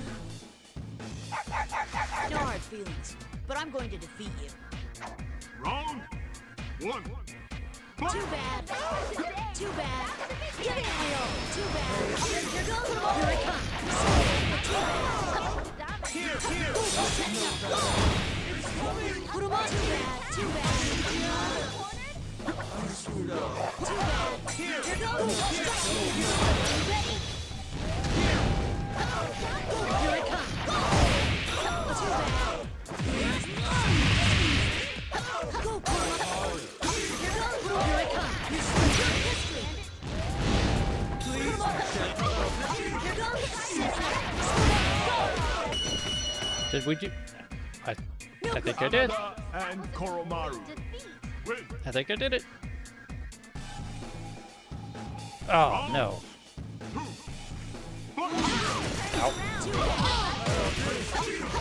Here I come.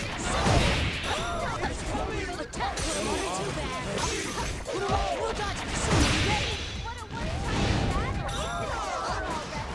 Pierce. Here I come. Too bad. Strike. We'll dodge. Too bad. Go. Giving it my all. Put him on. Too bad.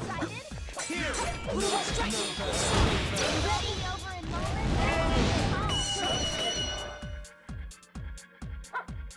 Excellent. Mission complete. Hamada and Koromaru. Win. Yeah, that first one I thought I Is anyone had... surprised by the results? Yeah. It's just that first one I thought I had actually managed to do a perfect. It was just short. Ho-ho! Who do we have here? The unsightly pink sniper, Yukari Takiba!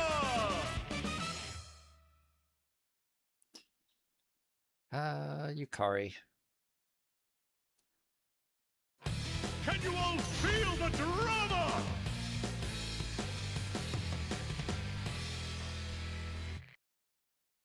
Lucky Game 7! Which one will Lady Luck smile upon?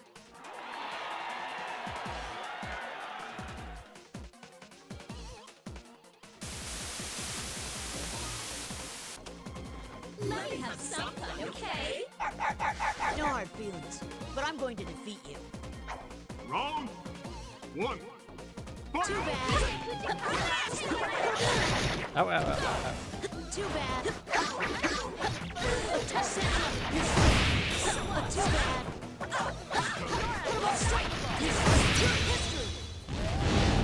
Too bad. Go, Koromaru. No dodging. Koromaru. Too bad. Too bad. Ow, ow, ow. No. Stop. I see your power. Too bad. I see your power. She's...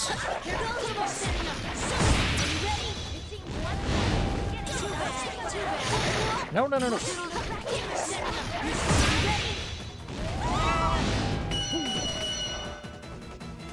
I got it. Amada and Koromaru. Yes. Look closely at her outfit, Grimace, and see if you can figure out what that might be.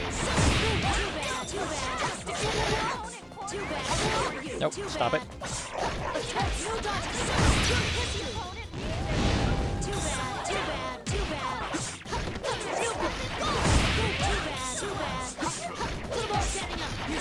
So what,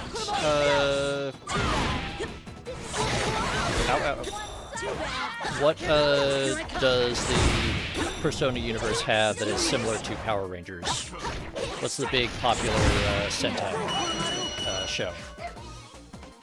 I cannot let you defeat Amada and Koromaru.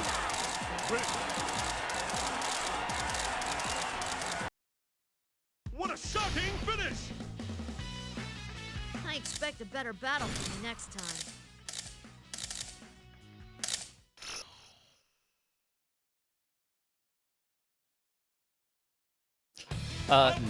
She is a Phoenix Ranger Featherman Neo cast member. She is Feather Pink.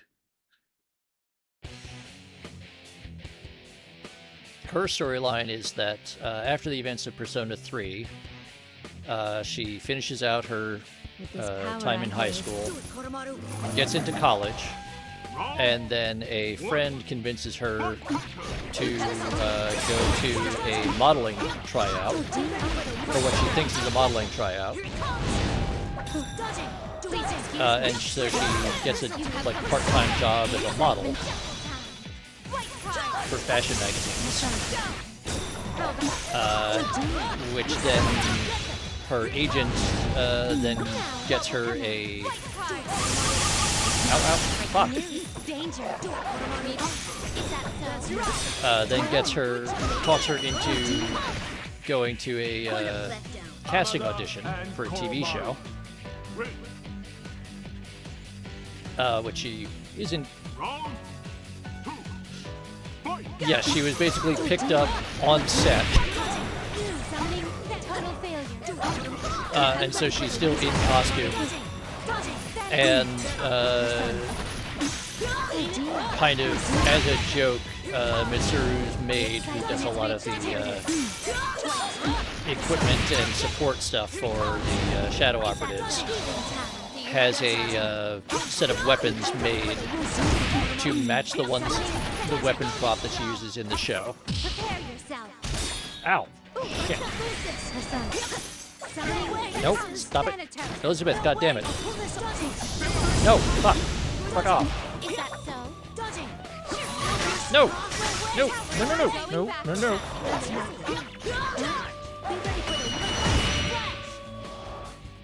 That was nothing. Amada and Koromaru.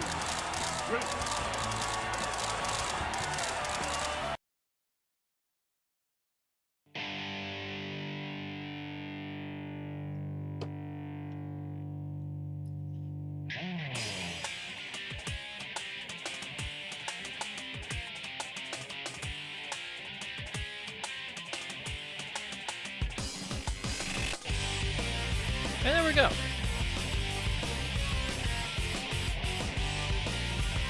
We beat the arcade mode.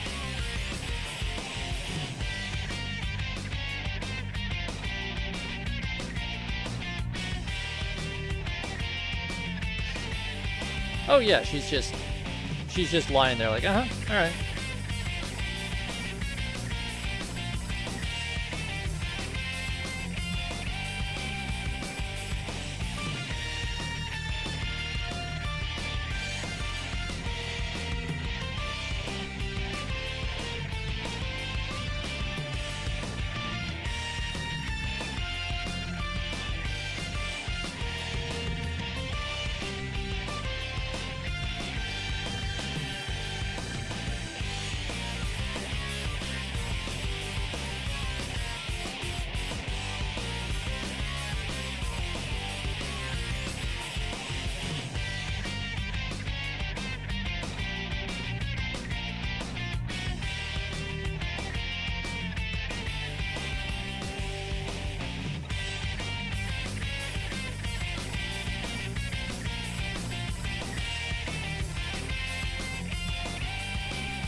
to you by the following sponsors.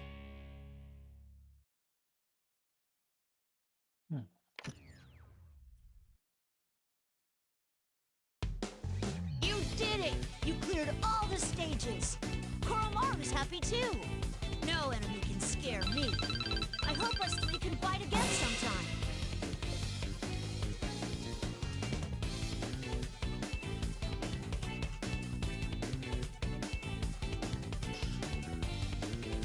Oh yeah, Delta. At the when you first start the game,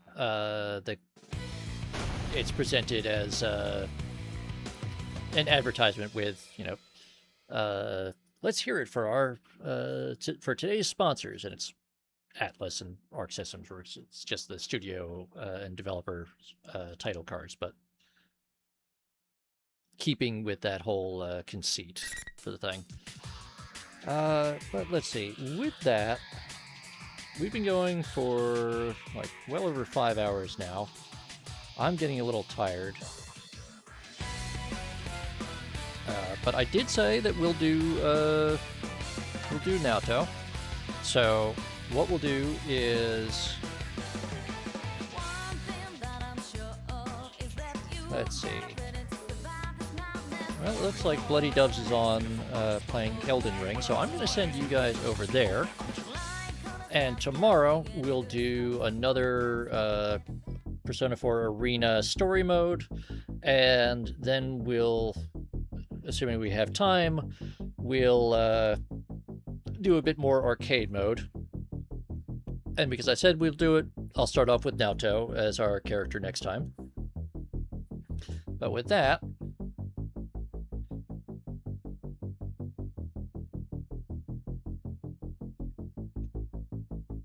I'm going to send you over there, and I will see you tomorrow, hopefully. So until then, take care, stay safe, and have a good one.